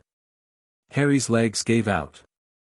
He sat down heavily on the grass, his wand slipping from nerveless fingers, his breath coming in ragged gasps. Harry. Hermione's voice, distant at first, then closer. She dropped to her knees beside him, her face pale with worry. Harry, are you all right? What happened? Dementor, Harry managed. Attacked. I drove it off. You, Hermione's eyes widened. That Patronus. Harry, that was a corporeal Patronus. Most adult wizards can't cast one of those. Sirius taught me. Over the summer. Harry fumbled for his wand, his hands still shaking. He said it might be important. Given the Dementor presence. Given the, Hermione stopped, her expression shifting as she processed the implications. Harry, the Dementors aren't supposed to approach students. They're supposed to stay at the perimeter. Why would one come onto the grounds and target you specifically? It was a good question. Harry had been wondering the same thing. Someone sent it, he said quietly. Or at least, someone removed the restrictions that were keeping it away from students. You think it was deliberate? An attack? I think someone wanted to see what would happen if a Dementor got close to me. Harry pushed himself to his feet, steadier now that the creature's influence had faded. Either they wanted to hurt me directly, or they wanted to test my defenses. See how I'd react. That's horrifying. That's politics. Harry's jaw tightened. Someone out there sees me as a threat, Hermione. After the hearing, after everything I've done to challenge the status quo, there are people who would rather see me broken than let me keep fighting. So what do we do? Harry looked across the grounds toward the castle, where the sun was beginning to set behind the ancient towers. We find out who sent that Dementor, he said. And we make sure they understand that I'm not as easy to break as they thought. The investigation began that evening. Harry reported the attack to Professor McGonagall, who was appropriately horrified and immediately launched an inquiry into how a Dementor had breached the security perimeter. Dumbledore, summoned from his office, expressed his deep concern and promised a full review of the protective measures around the school. Harry didn't believe a word of it. He's involved, he told Hermione and Ron in the privacy of the Gryffindor common room, after the official interviews were complete. Maybe not directly, I don't think Dumbledore would risk something so blatant, but he knows more than he's saying. How can you be sure? Ron asked. Because he didn't seem surprised. Concerned, yes. Upset, yes. But not surprised. Harry shook his head. Dumbledore is the most powerful wizard in Britain. If he wanted to keep the Dementors away from students, he could do it. The fact that one got through means either his protections failed, or he allowed it to happen. But why would he allow it? To test me. To remind me that I'm not safe, even here. To show me that he's still the one in control. Harry's voice was bitter. He's lost his positions, lost his influence over me directly, but he's not giving up. He'll find other ways to manipulate the situation. We need proof, Hermione said. Something concrete that ties the attack to whoever authorized it. The Dementors are controlled by the Ministry, Harry mused. Specifically, by the Department of Magical Creatures. If someone gave them orders to target me, there would be paperwork. Hermione's eyes lit up. Ministry departments document everything. If we can get access to the Dementor deployment records, we'd need someone inside the Ministry. Someone who could request those records without raising suspicion. Harry thought for a moment. Mr. Weasley works there. And Madam Bones has access to everything. I'll write to Dad, Ron offered. He might not be able to get the records directly, but he could point us towards someone who can. And I'll contact Madam Bones. Harry pulled out parchment and quill. She needs to know what happened anyway. If someone's using the Dementors as weapons, she'll want to investigate. They worked late into the night, drafting letters, comparing notes, building a web of connections and possibilities. It was the kind of focused collaboration that Harry had come to rely on, Hermione's research skills, Ron's strategic instincts, his own stubborn determination to uncover the truth. By the time they finally went to bed, they had a plan. The response came faster than any of them expected. 2 days after the attack, Harry was summoned to Professor McGonagall's office. He found Madam Bones waiting for him, along with 2 Aurors in formal robes and an expression on her face that suggested she had news, and that the news was significant. Mr. Potter. Amelia gestured for him to sit. Thank you for your letter. I've been conducting an investigation into the Dementor incident, and I've discovered some disturbing irregularities. What kind of irregularities? The Dementors at Hogwarts were deployed under standard Ministry protocols. They're supposed to be restricted to the perimeter, with strict orders not to approach students or staff. But 3 days ago, someone modified those orders. Harry's stomach tightened. Modified them how? The restriction against approaching students was suspended. Temporarily, according to the documentation. A security exercise to test response protocols. Amelia's voice was flat with controlled anger. The modification was authorized by the senior undersecretary to the minister. Umbridge. Dolores Umbridge, yes. She claims it was a routine administrative matter, that the Dementors were never intended to actually engage with students.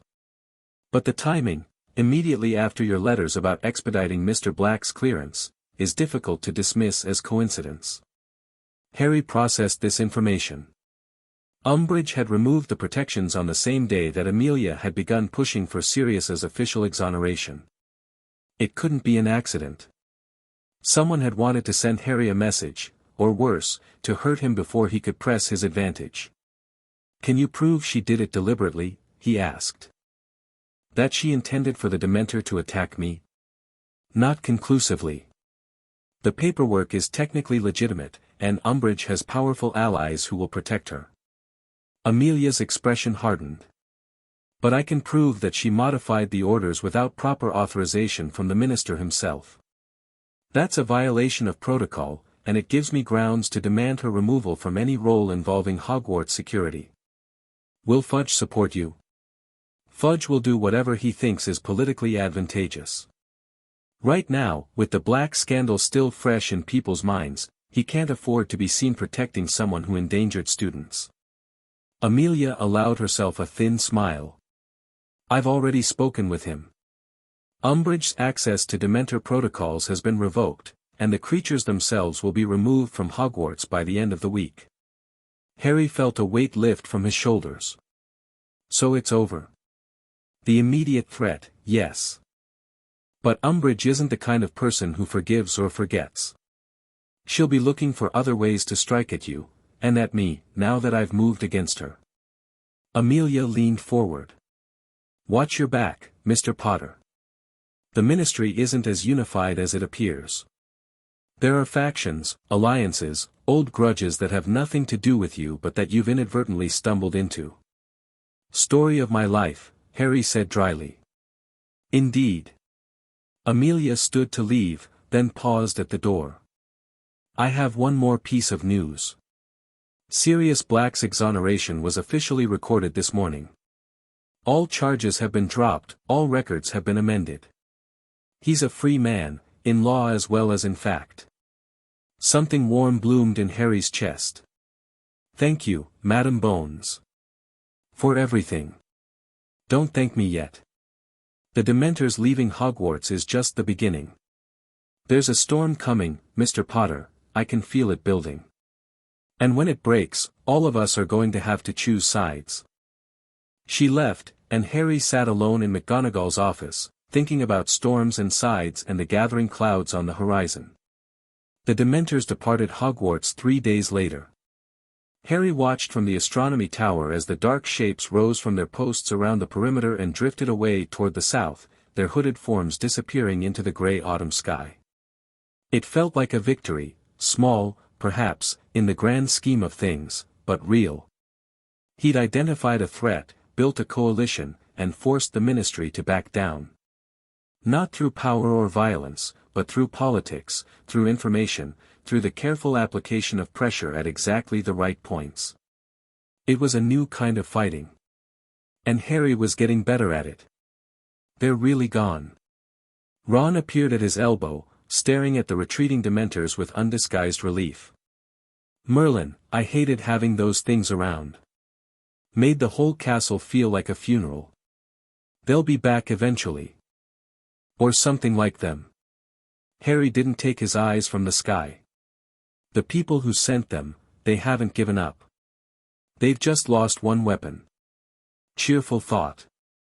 Realistic thought. Harry finally turned away from the window. The summer taught me something, Ron. The wizarding world isn't divided into good people and Death Eaters. It's full of people with different agendas, different goals, different ideas about how things should be. Some of them are on my side. Some of them are against me. And most of them are just looking out for themselves. That's cynical. That's true. Harry started down the stairs, Ron falling into step beside him. I used to think that being the good guy was enough. That if I just tried hard enough, did the right thing, eventually everyone would see that and support me. But it doesn't work that way. So what does work? Understanding the game. Knowing who the players are and what they want. Building alliances with people whose interests align with mine, even if I don't like them personally. Harry shrugged. It's not heroic. It's not romantic. But it's how you actually get things done. Ron was quiet for a moment, processing this. Then he said, You sound like my dad when he talks about ministry politics. Your dad's a smart man. He is. But Harry. Ron hesitated.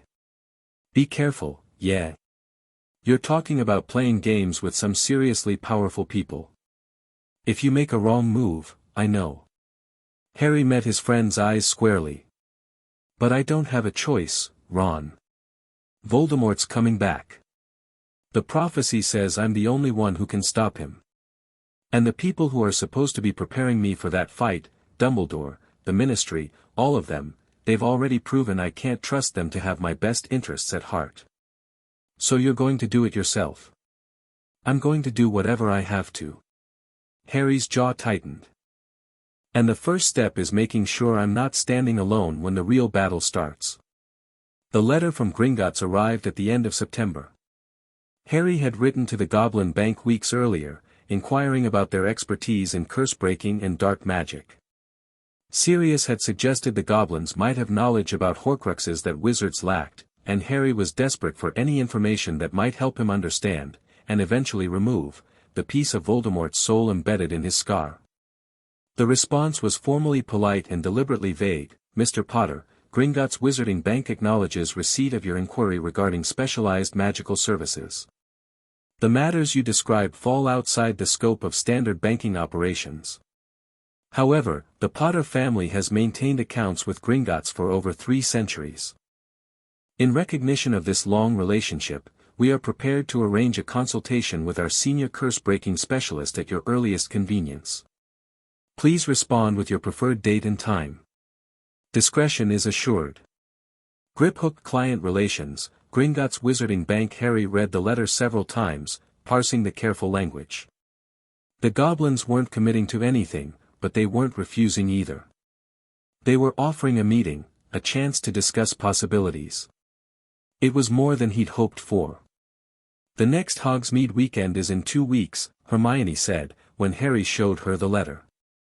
"You could use that as cover to visit Gringotts.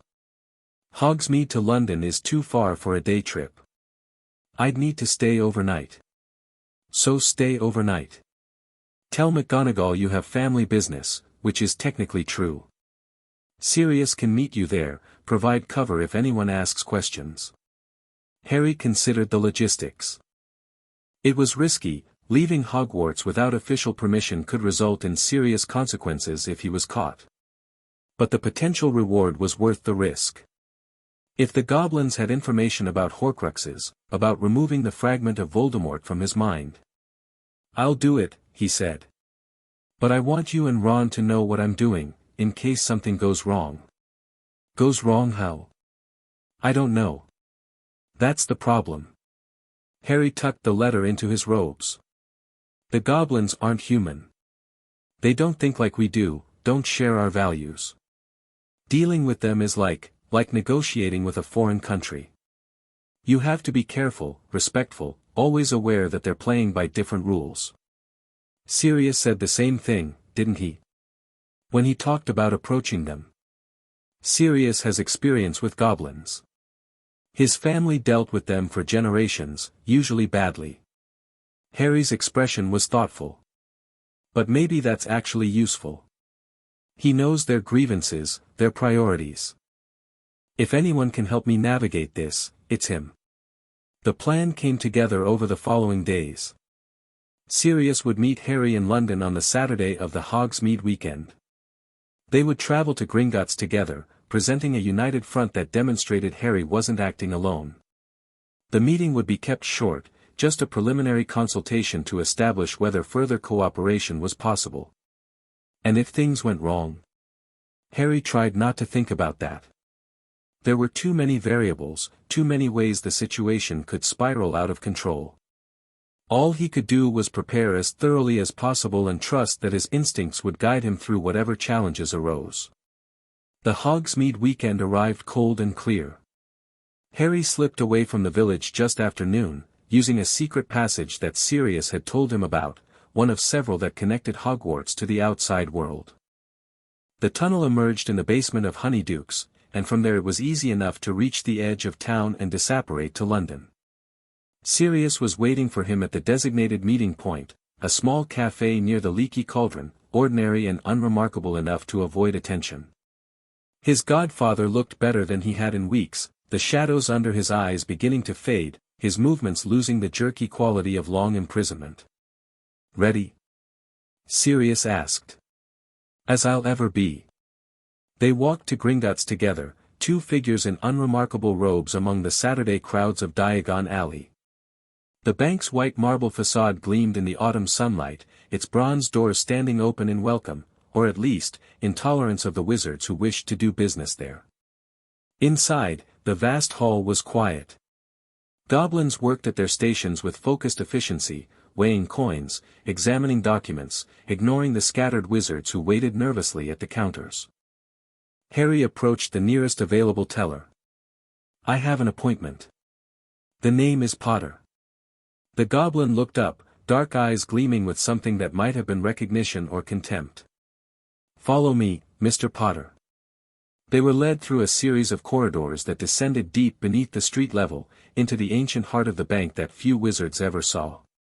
The walls were rough-hewn stone, lit by torches that burned with a pale, cold flame. The air smelled of metal and magic. The room they finally reached was surprisingly elegant, carpeted floors, comfortable chairs, a desk that looked like it had been carved from a single piece of obsidian. Behind the desk sat a goblin who was clearly senior to those Harry had dealt with before. His eyes were ancient, his fingers long and gnarled, his expression completely unreadable. "Mr. Potter." "Mr. Black." The goblin inclined his head fractionally. "I am Ragnarok, Director of Curse-Breaking Operations. Please, sit." They sat. The door closed behind them with a soft click that somehow sounded very final. "You have questions about soul magic," Ragnak said. It wasn't a question. Specifically, about the removal of parasitic soul fragments from living hosts. "You know about the Horcrux?" Harry asked, startled. "We know many things, Mr. Potter. Goblins have dealt with dark wizards and their artifacts for millennia. We have seen the consequences of soul magic before, not often, but often enough to recognize the signs." Ragnak's eyes fixed on Harry's forehead. "The fragment you carry is crude, accidental, unstable. It was not created through proper ritual, which is both fortunate and unfortunate." "Unfortunate how?" "A properly created Horcrux has specific vulnerabilities. Certain substances can destroy it: basilisk venom, fiendfire, the killing curse. But those methods would also kill the host. An accidental fragment, like the one attached to you, does not share those vulnerabilities. It is bound to your life force in ways that make separation extremely difficult." Harry's heart sank. "So there's no way to remove it?" "I did not say that." Ragnak's thin lips curved into something that might have been a smile. "I said it was difficult. Not impossible." "What would it take?" Ragnak was silent for a long moment, studying Harry with those ancient, calculating eyes. When he spoke again, his voice was different, more formal, weighted with significance. "The goblins possess knowledge that wizards have long forgotten or suppressed.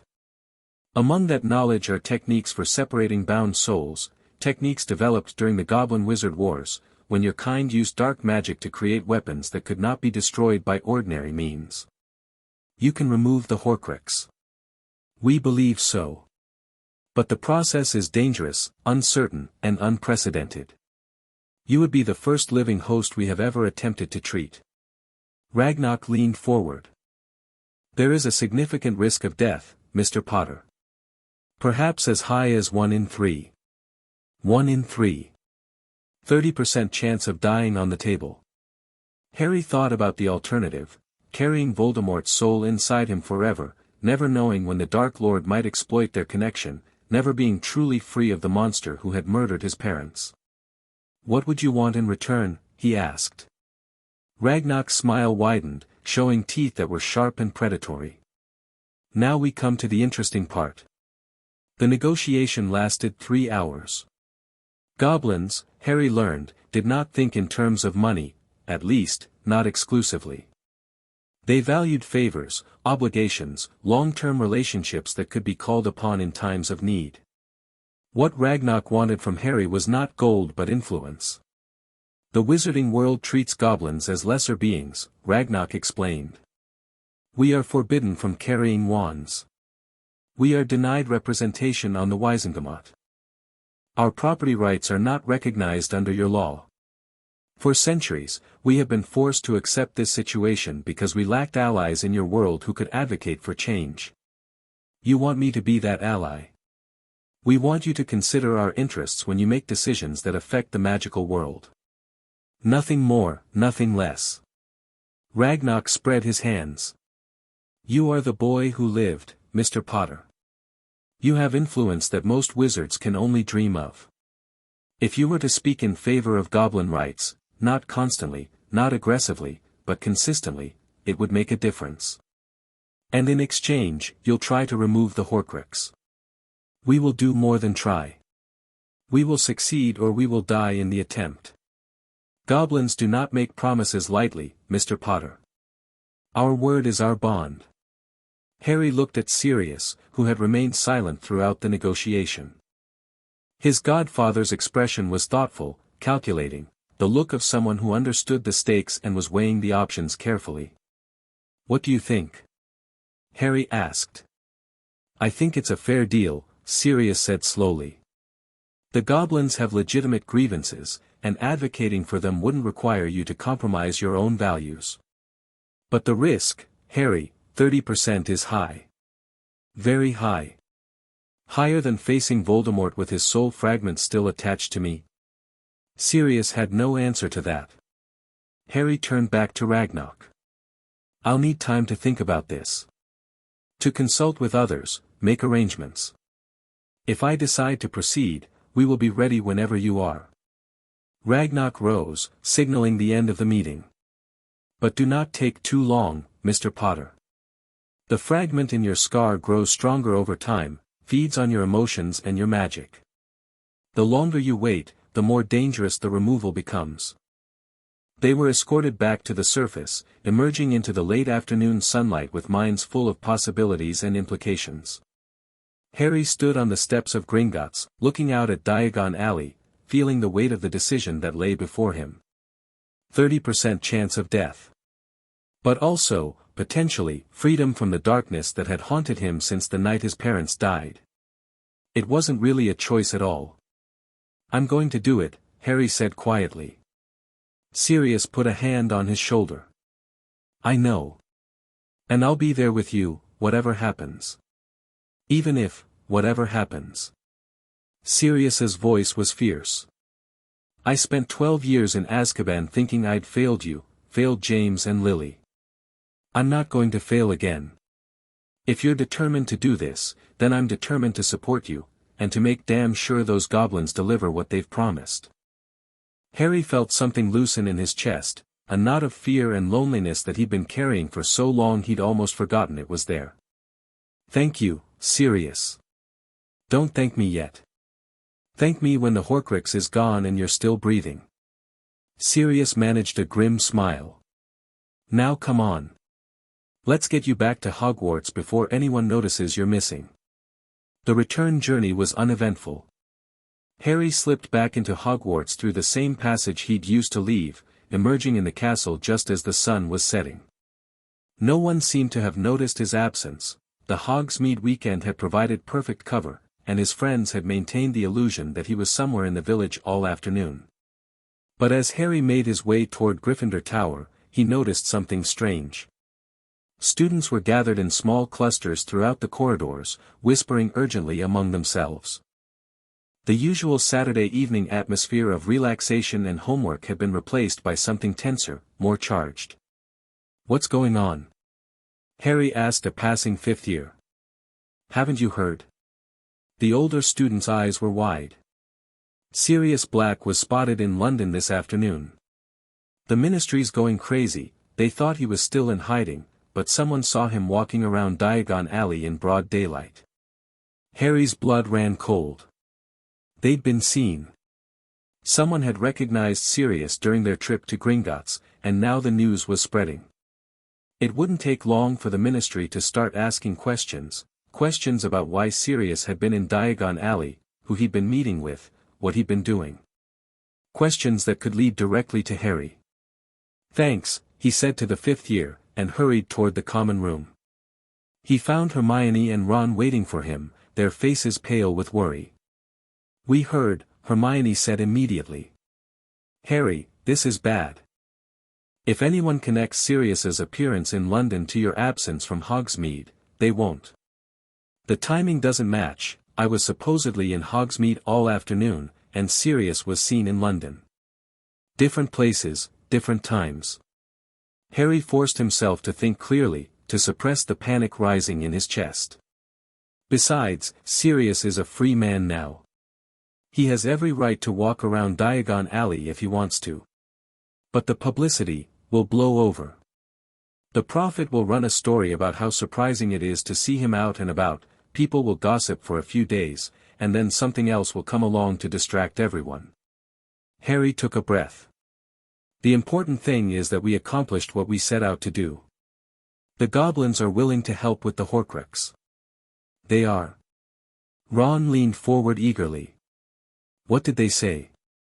Harry told them everything, the meeting with Ragnarok, the discussion of goblin grievances, the offer to remove the soul fragment and the risks involved. By the time he finished, Hermione looked horrified and Ron looked thoughtful. 30% chance of death, Hermione repeated. Harry, that's a better chance than I'd of fighting Voldemort with his soul fragment still controlling part of my magic. Harry's voice was firm. I've made my decision, Hermione. I'm going to do it. When? Christmas break, probably. I need time to prepare, to make arrangements in case. He paused. In case things don't go well. You mean in case you die? Yes. Harry met her eyes squarely. I know it's a risk. I know it might not work. But I can't live the rest of my life with that thing inside me, Hermione. I can't let Voldemort have that kind of power over me. If there's even a chance of getting free, I understand. Hermione's voice was soft. I don't like it, but I understand. She reached out and took his hand. Whatever happens, we're with you. Right, Ron? Right. Ron's voice was gruff, but there was something in his expression that spoke of deeper emotions than he usually showed. Whatever it takes, mate. We're in this together. Harry felt the warmth of their loyalty wash over him, cutting through the fear and uncertainty that had been his constant companions for so long. Whatever came next, the Horcrux removal, the confrontation with Voldemort, the battles he couldn't yet imagine, he wouldn't be facing them alone. And somehow, that made all the difference. Chapter 5 and Chapter 6, What Comes Next. December arrived at Hogwarts with a vengeance. Snow blanketed the grounds in thick drifts, transforming the familiar landscape into something alien and beautiful. The Black Lake froze solid for the first time in years, and students could be seen skating across its surface on transfigured blades, their laughter carrying across the frozen air like bells. Harry watched them from the window of Gryffindor Tower, his breath fogging the glass. In 3 days, he would board the Hogwarts Express for London. In 4 days, he would descend into the depths of Gringotts and submit to a procedure that had a 1 in 3 chance of killing him. He'd never felt more alive. You're brooding again, Hermione said from behind him. I'm contemplating. Same thing, different word.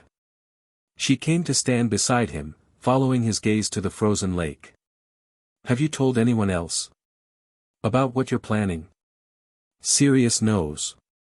Lupin knows. That's it, besides you and Ron. What about Professor McGonagall? She's your head of house, she'd try to stop me. Tell me I'm too young, that the risk is too great, that there must be another way. Harry shook his head. There isn't another way, Hermione. The goblins are the only ones who've ever successfully removed a parasitic soul fragment from a living host. If I don't let them try now, while the Horcrux is still relatively weak, I might never get another chance. I know. I just... Hermione hesitated. I'm scared, Harry. For you. I'm scared too. He turned to face her, and some of the tension he'd been carrying seemed to ease. But I've been scared my whole life. Scared of the Dursleys, scared of Voldemort, scared of not being good enough or strong enough or brave enough. At some point, you have to stop letting fear make your decisions. That's very wise. Sirius said it to me, actually. Back in August, when we were talking about the hearing. Harry managed a small smile. He said that courage isn't the absence of fear, it's deciding that something matters more than fear. And getting this thing out of my head. That matters more than anything. They stood in silence for a moment, watching the distant figures on the lake. Then Hermione squared her shoulders with the particular determination that meant she was about to say something important. I've been doing more research, she said. On soul magic, Horcruxes, parasitic enchantments. I found some references in obscure texts, nothing as comprehensive as what the goblins seem to know, but interesting. What kind of references? Ancient rituals for cleansing corrupted souls. Most of them are dangerous or incomplete, but there's one that keeps appearing across multiple sources. A purification rite that uses phoenix tears and the freely given blood of someone who loves the subject. Hermione pulled out a worn notebook. The theory is that pure, selfless emotions can counteract dark magic at its source. Love as a literal force for healing. Harry thought about his mother's sacrifice, about the protection that had supposedly kept him safe all these years.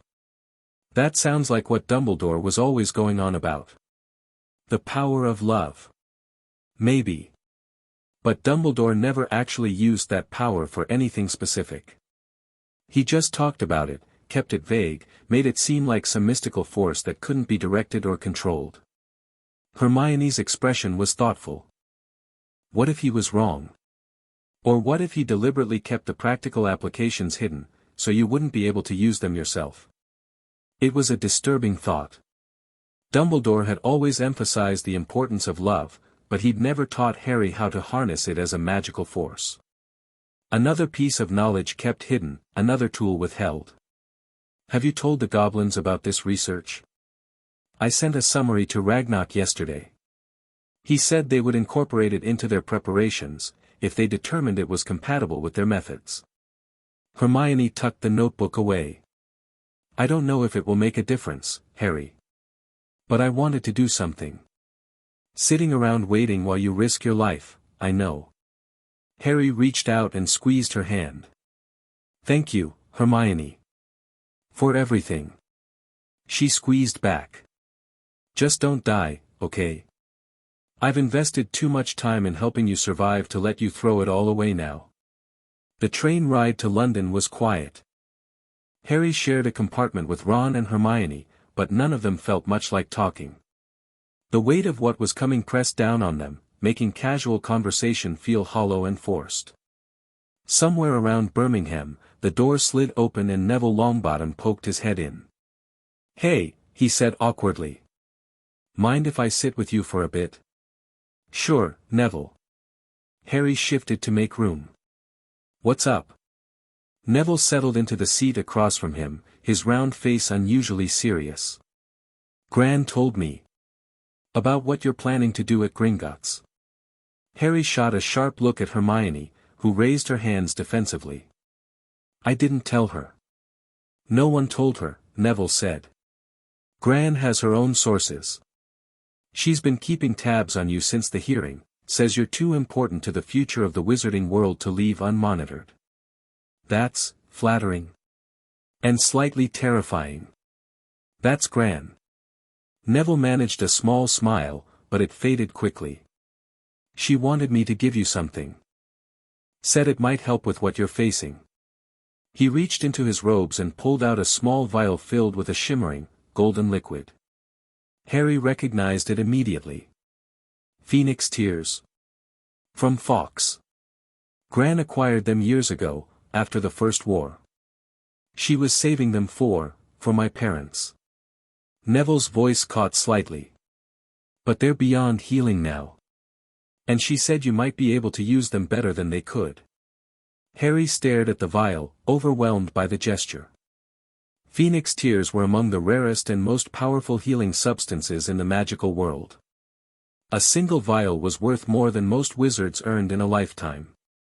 Neville, I can't, you can, and you will. Neville's jaw set with surprising stubbornness. You're fighting the same enemy who destroyed my family, Harry. If these tears can help you win that fight, then that's where they should go. Harry looked at the golden liquid, at Neville's determined face, at the friends who had gathered around him over the past months. He'd spent so many years feeling alone, feeling like he had to face everything by himself. Now, in the moment of his greatest need, people were coming forward to help. Thank you, he said quietly. I don't know what to say. Say you'll survive. Neville stood up to leave. That's all any of us want.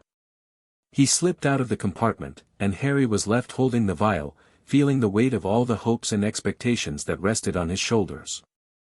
King's Cross Station was crowded with holiday travelers. Harry stepped off the train into a sea of humanity, muggles rushing to catch connections, wizarding families trying to blend in with their peculiar luggage, children crying and parents shouting, and the constant rumble of trains arriving and departing.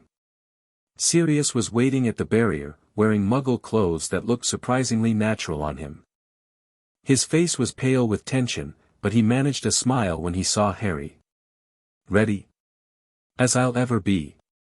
They said their goodbyes to Ron and Hermione, who both looked like they wanted to say something more but couldn't find the words. Hermione hugged Harry fiercely, Ron clapped him on the shoulder and muttered something about not being stupid.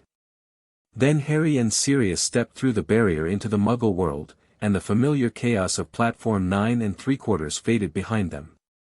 "The goblins are expecting us tomorrow morning," Sirius said as they made their way through the station.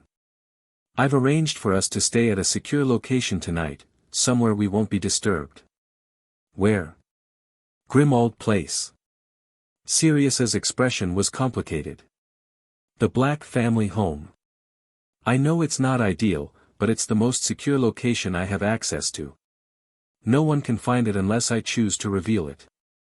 Harry had heard stories about Grimmauld Place, the ancestral home of the Black family, steeped in dark magic and pure-blood prejudice.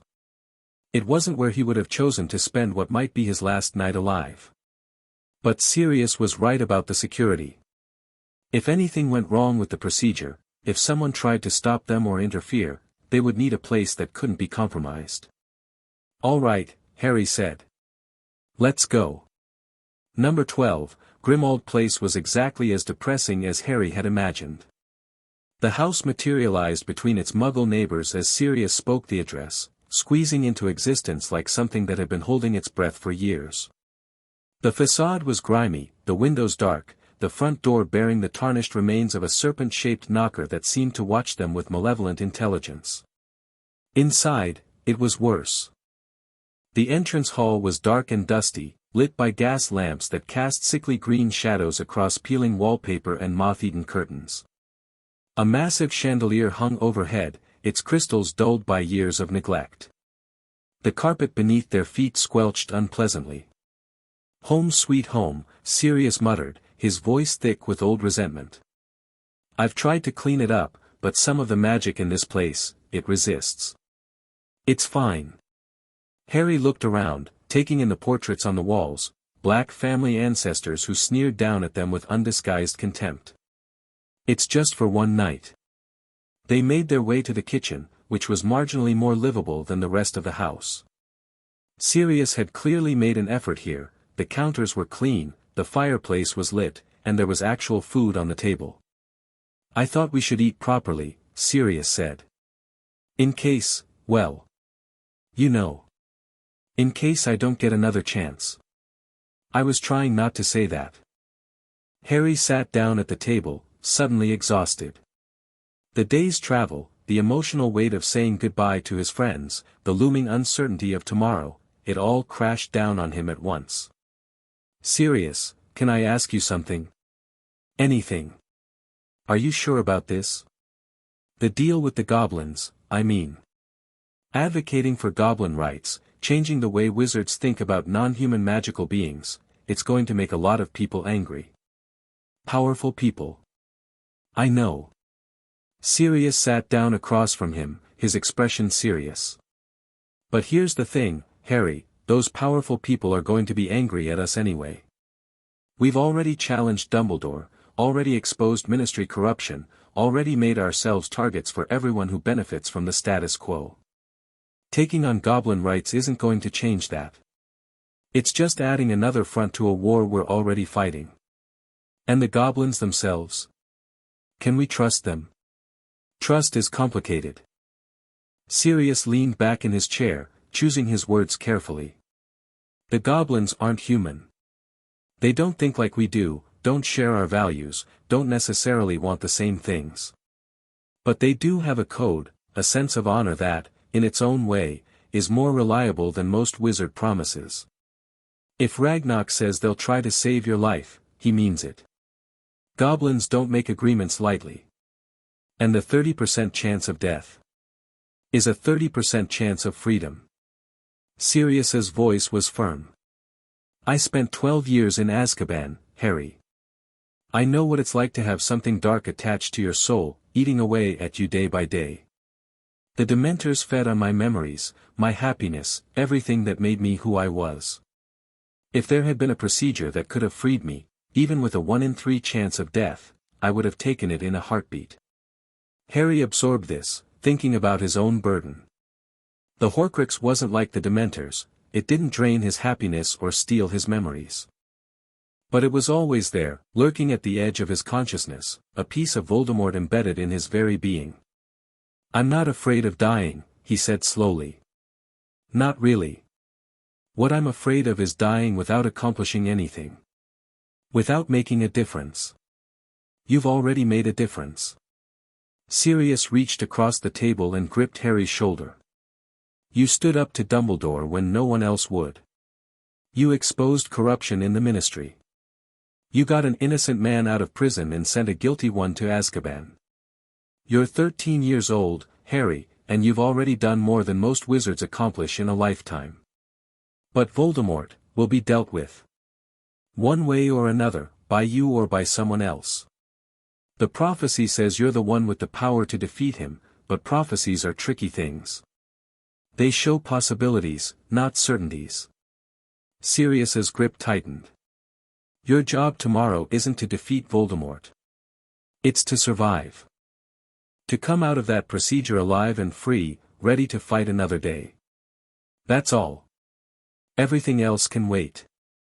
Harry felt something loosen in his chest, some knot of pressure that had been building for weeks. Thank you, Sirius. For everything. Don't thank me yet. Thank me tomorrow, when this is over and you're still breathing. Harry didn't sleep much that night. He lay in the narrow bed that Sirius had prepared for him, staring at the ceiling, listening to the old house creak and groan around him.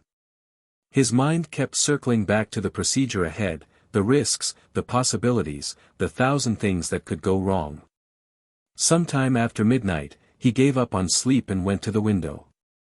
The street outside was quiet, the Muggle neighbors' houses dark and peaceful. They had no idea that magic existed, no concept of the struggles being fought in the shadows of their world. In some ways, Harry envied them. Their lives were simple, bounded by problems they could understand and solve. They didn't have to worry about dark wizards or soul fragments or prophecies of destiny. But they also didn't have Hogwarts. They didn't have magic, didn't have friends who would stand by them through anything, didn't have the chance to make a real difference in the world. Harry wouldn't trade places with them. Not for anything. The clock on the mantel chimed 3 in the morning. In 6 hours, he would walk into Gringotts and submit to a procedure that might kill him. In 6 hours, everything he'd been working toward would come to a head. He was ready.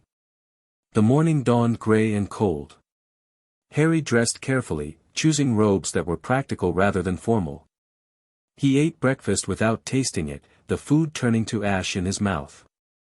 Sirius watched him with worried eyes but didn't try to fill the silence with empty reassurance. They left Grimmauld Place at 8 o'clock, walking through the quiet streets to a point where they could safely disapparate. The journey to Diagon Alley was brief, and soon they stood once again before the marble steps of Gringotts, the bank's bronze doors gleaming in the weak winter sunlight. Last chance to back out, Sirius said quietly. No. Harry's voice was steady. This is happening. They climbed the steps and entered the bank. Ragnarok was waiting for them in the same obsidian-walled room where they'd had their first meeting. But this time, he wasn't alone. A team of goblin curse-breakers surrounded a raised platform at the center of the room, their hands moving through complex gestures that traced patterns of light in the air. Mr. Potter. Ragnarok inclined his head. You are prepared? Yes. Then we will explain the procedure. The goblin gestured toward the platform. You will lie here, at the center of the ritual circle. The curse breakers will work to isolate the soul fragment, separating it from your own magical core. When the fragment is sufficiently isolated, they will extract it using specialized instruments that channel and contain dark magic. And the risks? The primary risk is that the fragment will resist extraction. It has been attached to you for 13 years, it has grown roots into your magical being, feeding on your power and your emotions. Removing it will be painful. Your body may interpret the procedure as an attack and react accordingly. If we cannot control that reaction, you may die. Harry nodded slowly. And if you succeed? If we succeed, the fragment will be destroyed and you will be free. Your magical core may be weakened temporarily, but it should recover within a few months. You may experience headaches, fatigue, emotional instability as your mind adjusts to the absence of the fragment. These effects will fade with time. All right. Harry took a deep breath. Let's do this. He walked to the platform and lay down on its cold stone surface. The curse breakers adjusted their positions around him, their chanting rising and falling in a language he didn't recognize. Sirius stepped forward, his face pale. Harry, it's okay, Sirius. Whatever happens, it's okay. I'll be right here. The whole time. I'm not leaving. Harry managed a small smile. I know. Ragnarok raised his hand. We begin. The first sensation was cold. It started at Harry's scar and spread outward, a wave of icy numbness that crept through his skull and down his spine. He could hear the curse breakers chanting, could feel their magic probing at the edges of his consciousness, but it all seemed distant, muffled. Then the cold turned to heat. It hit him like a bolt of lightning, searing and sudden, centered on the scar that had marked him since infancy. Harry's back arched off the platform as pain exploded through his nervous system, every cell in his body screaming in protest. No. The voice wasn't his. It came from somewhere deep inside him, from the dark corner of his mind where the Horcrux had made its home. It was cold and furious and utterly, terrifyingly familiar. You cannot take what is mine. Fight it, Harry. Sirius's voice, distant and desperate. Don't let it win. But the pain was overwhelming, blotting out thought, blotting out everything except the horrible sensation of something being ripped away from the very core of his being. Harry felt like he was being torn apart, his soul pulled in two directions at once. I will not be destroyed. The Horcrux was fighting back. Harry could feel it clawing at his consciousness, trying to drag him down into the darkness where it lived. Images flashed through his mind, Voldemort's memories, fragments of a life built on cruelty and domination. A young boy in an orphanage, alone and afraid and burning with resentment. A handsome teenager at Hogwarts, charming everyone while contempt festered beneath the surface. A man standing over the bodies of an elderly couple, their blood still warm, their deaths feeding something terrible and unnatural. We are the same, Harry Potter. We have always been the same. No. The word came out as a whisper, forced through clenched teeth. I'm nothing like you. You carry my soul within you. My thoughts, my power, my will. Without me, you are nothing. You're wrong. Harry forced his eyes open, forced himself to focus on the faces of the goblins working around him. I have something you never had. Something you could never understand. And what is that? Harry thought about his friends, Ron and Hermione, who had stood by him through everything. About Sirius, who had survived 12 years of torture to be here now. About Mrs. Weasley and her fierce maternal love, about Lupin and his quiet loyalty, about Augusta Longbottom and Neville and all the people who had rallied to his cause. He thought about his parents, who had died to protect him. About the love that had shielded him as an infant and continued to shield him now. I'm not alone, he said. I never was. And you've been alone your whole miserable existence. The Horcrux recoiled. For a moment, Harry felt it falter, felt its grip on his consciousness weaken. He pushed. No. Get out of my head. I am your head. I am part of you. You cannot, I said get out. Harry poured everything he had into the push, all his anger, all his determination, all the love and loyalty and hope that the Horcrux could never understand. He felt the curse breakers' magic surge around him, felt their instruments latch onto the writhing fragment and pull. For one terrible moment, the world went white. Then the pressure vanished. The pain vanished. The cold, cruel presence that had lurked in Harry's mind for 13 years was simply gone. Harry gasped, his body going limp on the platform. His scar was burning, but it was a clean burn, like the sting of a wound being cauterized. It's done. Ragnarok's voice, hushed with something that might have been awe. The fragment has been extracted. Harry opened his eyes. The room was filled with golden light, light that streamed from a small container on a nearby table, where something dark and twisted thrashed against its containment. The Horcrux, separated from its host at last. "Destroy it," Harry whispered. "Finish it." Ragnak nodded to one of the curse breakers, who stepped forward with a vial of something black and viscous. Basilisk venom, Harry realized. The goblin poured it into the container. The Horcrux screamed. It was a sound that existed beyond hearing, a psychic wail of fury and despair that seemed to shake the very foundations of the bank. Harry felt it pass through him like a wave, the final death cry of a piece of Voldemort's soul. Then it was over. The light faded. The container held nothing but ash. "Congratulations, Mr. Potter." Ragnak's thin lips curved into something almost like a smile. "You are free." The recovery took longer than Harry had expected. He spent 3 days at Gringotts, too weak to move, while the goblin healers tended to him. The procedure had drained his magical core almost completely, leaving him exhausted and disoriented. His scar, which had been a constant presence for as long as he could remember, now felt strangely empty, a healed wound rather than an open channel. Sirius stayed with him the entire time, sleeping in a chair beside his bed, feeding him when he was too weak to lift a spoon.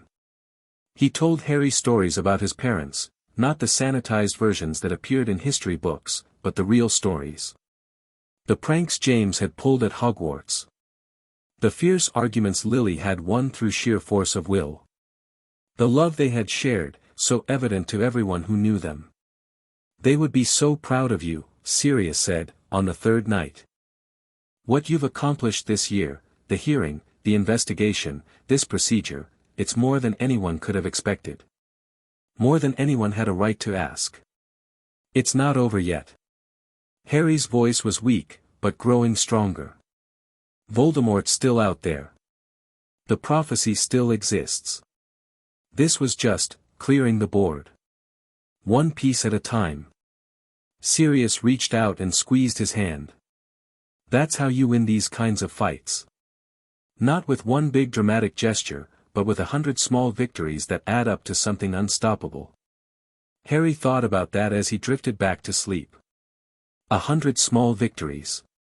He'd already claimed several: the hearing, the exoneration of Sirius, the removal of the Horcrux. But there were so many more to win. And for the first time in his life, he felt truly capable of winning them.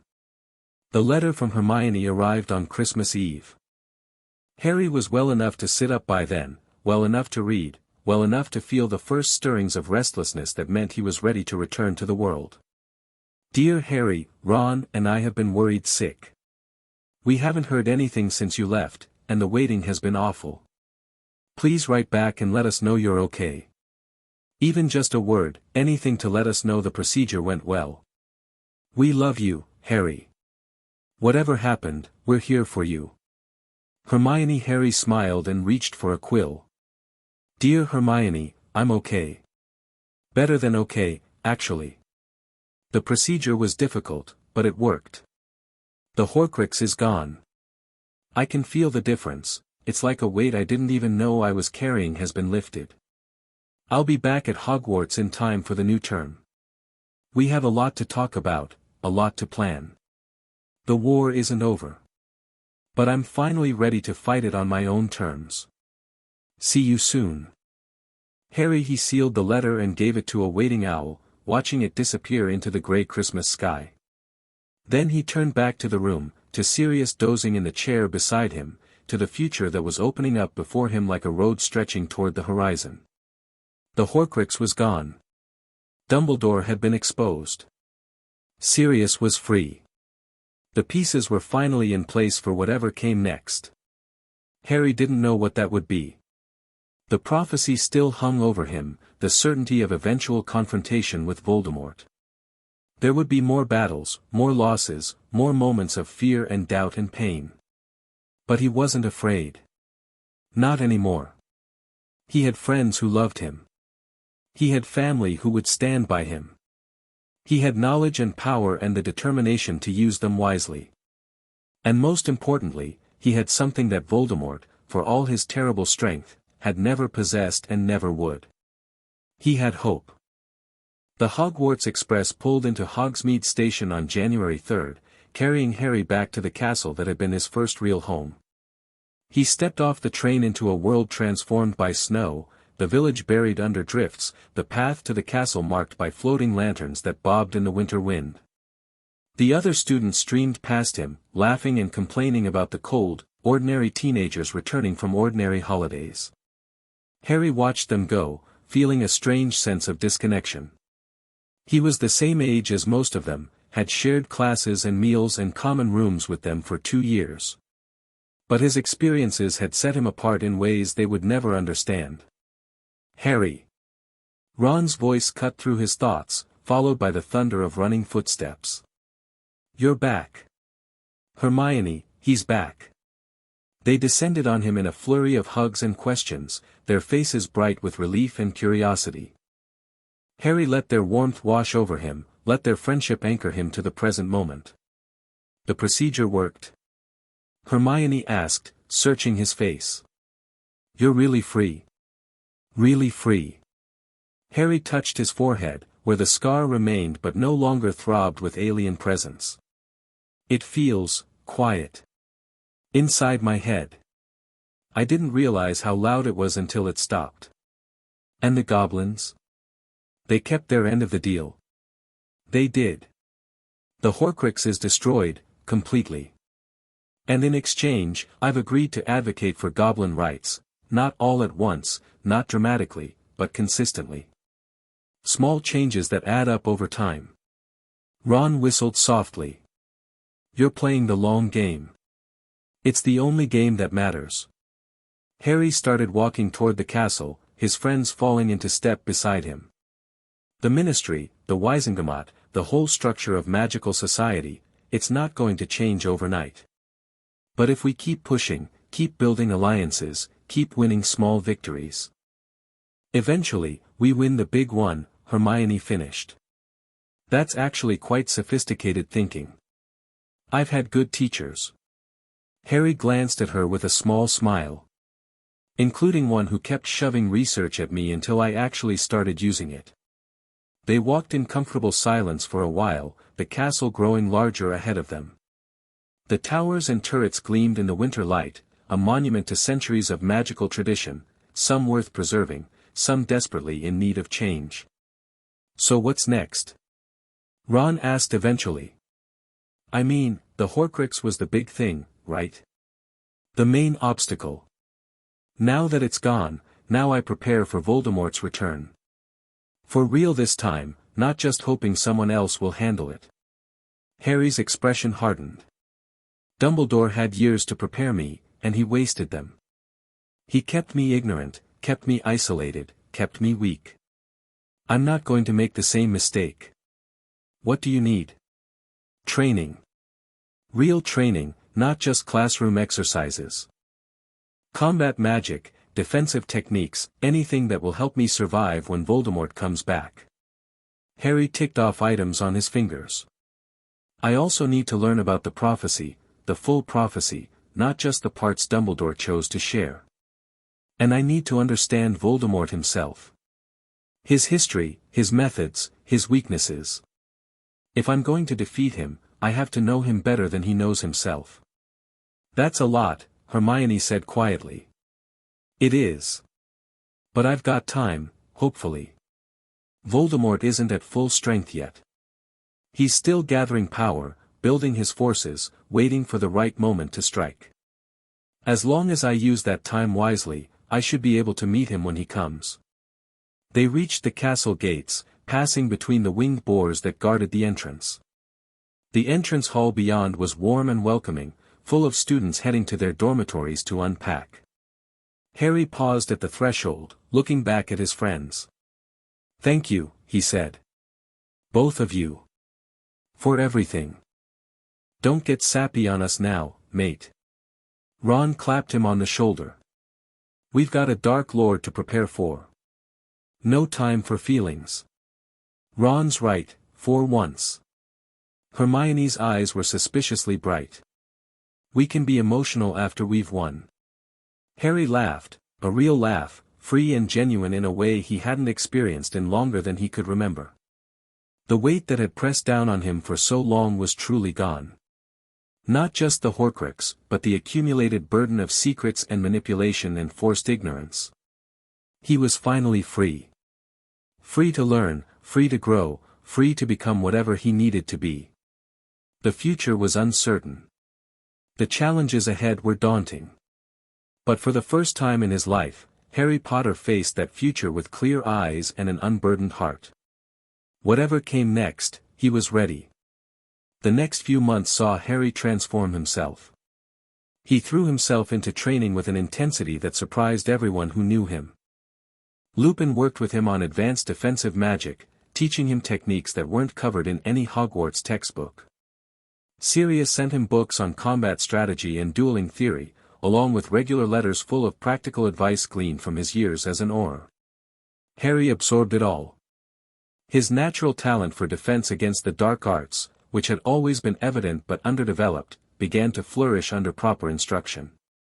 He learned to cast shields that could block multiple curses at once, to move and fight and think simultaneously, to turn his environment into a weapon. But he didn't neglect his other studies. He applied himself to charms, transfiguration, and potions with new dedication, recognizing that versatility was just as important as raw power. He studied arithmancy and ancient runes on his own, following up on leads in his research into soul magic and protective enchantments. And he continued to build alliances. Augusta Longbottom's proposal for guardianship reform passed the Wizengamot in February, with Harry's public endorsement helping to overcome resistance from conservative factions. The new regulations weren't perfect, but they represented a real step forward: mandatory welfare checks, independent oversight, clear procedures for investigating abuse. Harry's first public advocacy for goblin rights came in March, during an interview with the Daily Prophet. He mentioned, almost casually, that the goblins had helped him with a serious medical condition, nothing specific, but enough to establish a positive connection. The letters that followed were mixed, but more supportive than he'd expected. Public opinion was slowly shifting. The Dementors never returned to Hogwarts. Spring brought the end of term and the first anniversary of Harry's removal from the Dursleys. He marked the occasion quietly, with a small gathering at the Burrow. Sirius was there, along with Lupin, the Weasleys, Hermione, and, to everyone's surprise, Augusta Longbottom and Neville. 1 year, Sirius said, raising his glass. 1 year since my godson decided he was done being pushed around by people who were supposed to protect him. 1 year since he stood up in front of the Wizengamot and told the truth, no matter the consequences. Here, Mr. Weasley agreed. To Harry, Sirius continued. Who has accomplished more in 12 months than most wizards manage in a lifetime. And who has given all of us hope that the future might be better than the past. To Harry. Harry accepted the toast with embarrassed grace. He'd never been comfortable with attention, and having it focused on him in such a positive context was still unfamiliar. But as he looked around the table, at the faces of people who had chosen to stand with him, who had supported him through his darkest moments and celebrated his victories, he felt something that had been rare in his life. He felt at home. So what's next? Neville asked, when the toasts were finished and conversation had settled into comfortable patterns. You've got the summer ahead of you. Any plans? More training. More research.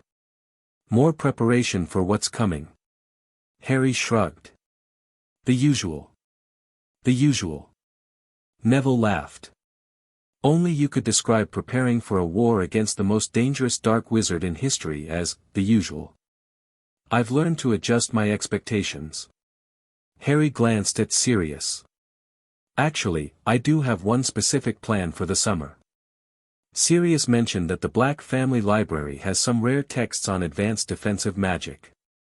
I was hoping to spend some time going through them. Spend some time? Sirius raised an eyebrow.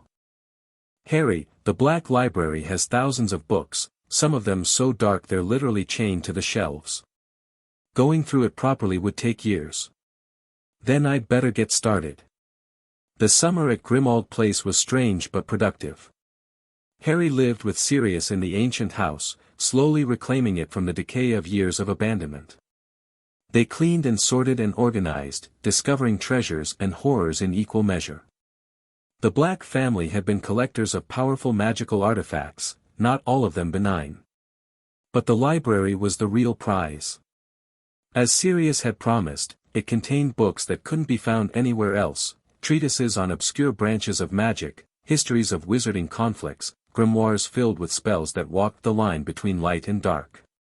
Harry read voraciously. He learned about the theory behind the killing curse, not to cast it but to understand how it might be defended against. He studied ancient forms of protective magic, searching for techniques that might be useful against Voldemort. He traced the history of soul magic, filling in the gaps in his knowledge about Horcruxes and their vulnerabilities. And he thought about the future. The prophecy said that he was the one with the power to vanquish the Dark Lord. It didn't say how, or when, or what that power actually was. For years, Dumbledore had interpreted it to mean that Harry had to be protected, isolated, kept ignorant and dependent so that he would be available when the moment of confrontation came. But Harry had his own interpretation now. The power the Dark Lord knows not. Dumbledore had always insisted it was love, the emotion that Voldemort couldn't understand, the force that had protected Harry as an infant. And maybe that was part of it. But Harry suspected there was more. Power wasn't just emotion or magical ability. It was also knowledge, preparation, strategic thinking. It was the network of alliances he'd built, the skills he'd developed, the independence he'd claimed. Voldemort had spent decades preparing for immortality, for domination, for the destruction of everything that opposed him. He'd studied dark magic, created Horcruxes, built armies of followers. Harry would prepare just as thoroughly. But his preparations would be different, focused not on power for its own sake, but on the strength to protect the people and things he loved. When the confrontation came, he would be ready. The morning of Harry's 14th birthday dawned warm and clear. He woke in his room at Grimmauld Place to find the window open and a small crowd of owls waiting on the sill, each carrying packages and letters from friends near and far. Hermione had sent books, as always. Ron had sent sweets from Honeydukes. The Weasley twins had sent something that ticked ominously and was probably best not opened indoors. But it was Sirius's gift that meant the most. It was a photograph, not magical, but Muggle. It showed a young couple sitting together on a garden bench, the woman's head resting on the man's shoulder, both of them laughing at something just outside the frame. James and Lily Potter, in a moment of ordinary happiness, before the war and the prophecy and everything that followed. "I found it in the library," Sirius said, when Harry came downstairs. "Hidden in one of Lily's old books. I thought you might want to have it." Harry stared at the photograph, at his parents' faces, at the love that was evident in every line of their bodies. "Thank you," he said quietly. "This is the best gift anyone's ever given me. They loved you so much, Harry. More than anything in the world." Sirius's voice was rough with emotion. "Everything they did, the sacrifice, the Fidelius charm, all of it, was to protect you. To give you a chance at a life worth living. I know." Harry set the photograph carefully on the table. "And I'm going to make sure their sacrifice means something. Not just surviving, actually living. Building something worth fighting for." Sirius smiled, a real smile, free of the shadows that had haunted him for so long. James would have said something like that. Lily too. "You really are their son." "I'm trying to be." Harry looked out the window, at the summer sky stretching endlessly above the rooftops of London. "There's so much still to do. Voldemort's return, the prophecy, everything that's coming. But for the first time, I feel like I actually have a chance. Like I can face it all and come out the other side." "You can. You will." Sirius put a hand on his shoulder. "You're not the same scared boy who blew up his aunt a year ago. You've grown, changed, become something, remarkable. Whatever happens next, remember that. You've already done more than anyone had the right to expect. Harry nodded slowly, letting the words sink in. A year ago, he'd been a victim, trapped in an abusive home, manipulated by a powerful wizard, carrying a piece of the enemy's soul in his head. He'd been ignorant of his own heritage, isolated from support, controlled at every turn. Now he was free. Free of the Horcrux. Free of Dumbledore's manipulation. Free of the fear and uncertainty that had defined his childhood. He had allies who would stand with him, knowledge that would help him fight, and the determination to face whatever came next on his own terms. The war wasn't over. The hardest battles still lay ahead.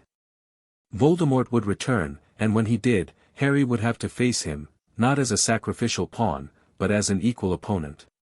But for the first time, he believed he could win. Platform 9 3/4 was crowded on September 1st.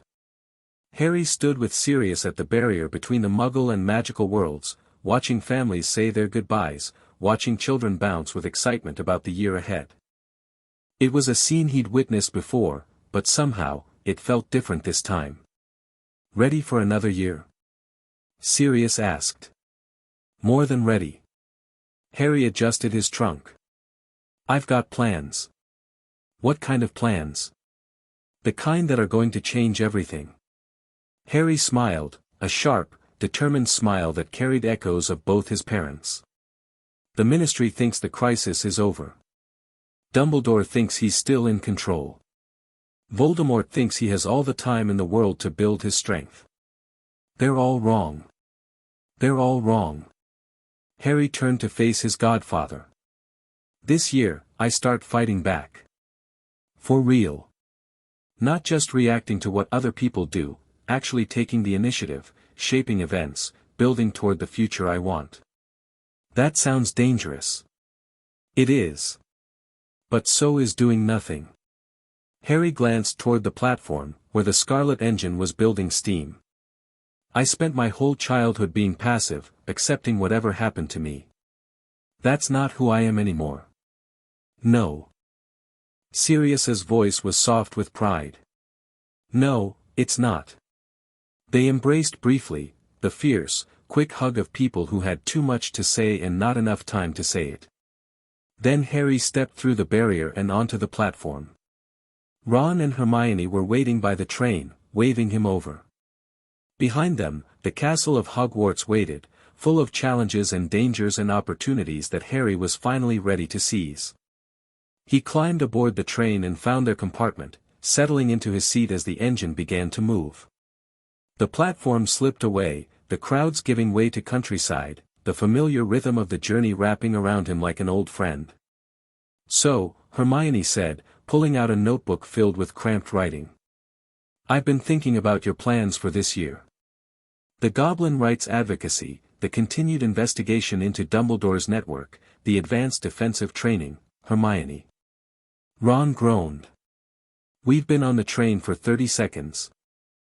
Can we at least get past King's Cross before you start with the planning?" "Planning is important. If Harry's going to accomplish everything he wants to accomplish, I can accomplish things without a color-coded schedule." Harry laughed, letting their familiar bickering wash over him. Some things, at least, never changed. Outside the window, the English countryside rolled past, green fields giving way to forests, villages appearing and disappearing in the morning mist. Somewhere ahead, Hogwarts waited. Somewhere in the shadows, Voldemort gathered his strength. The future was uncertain. The path ahead was dangerous.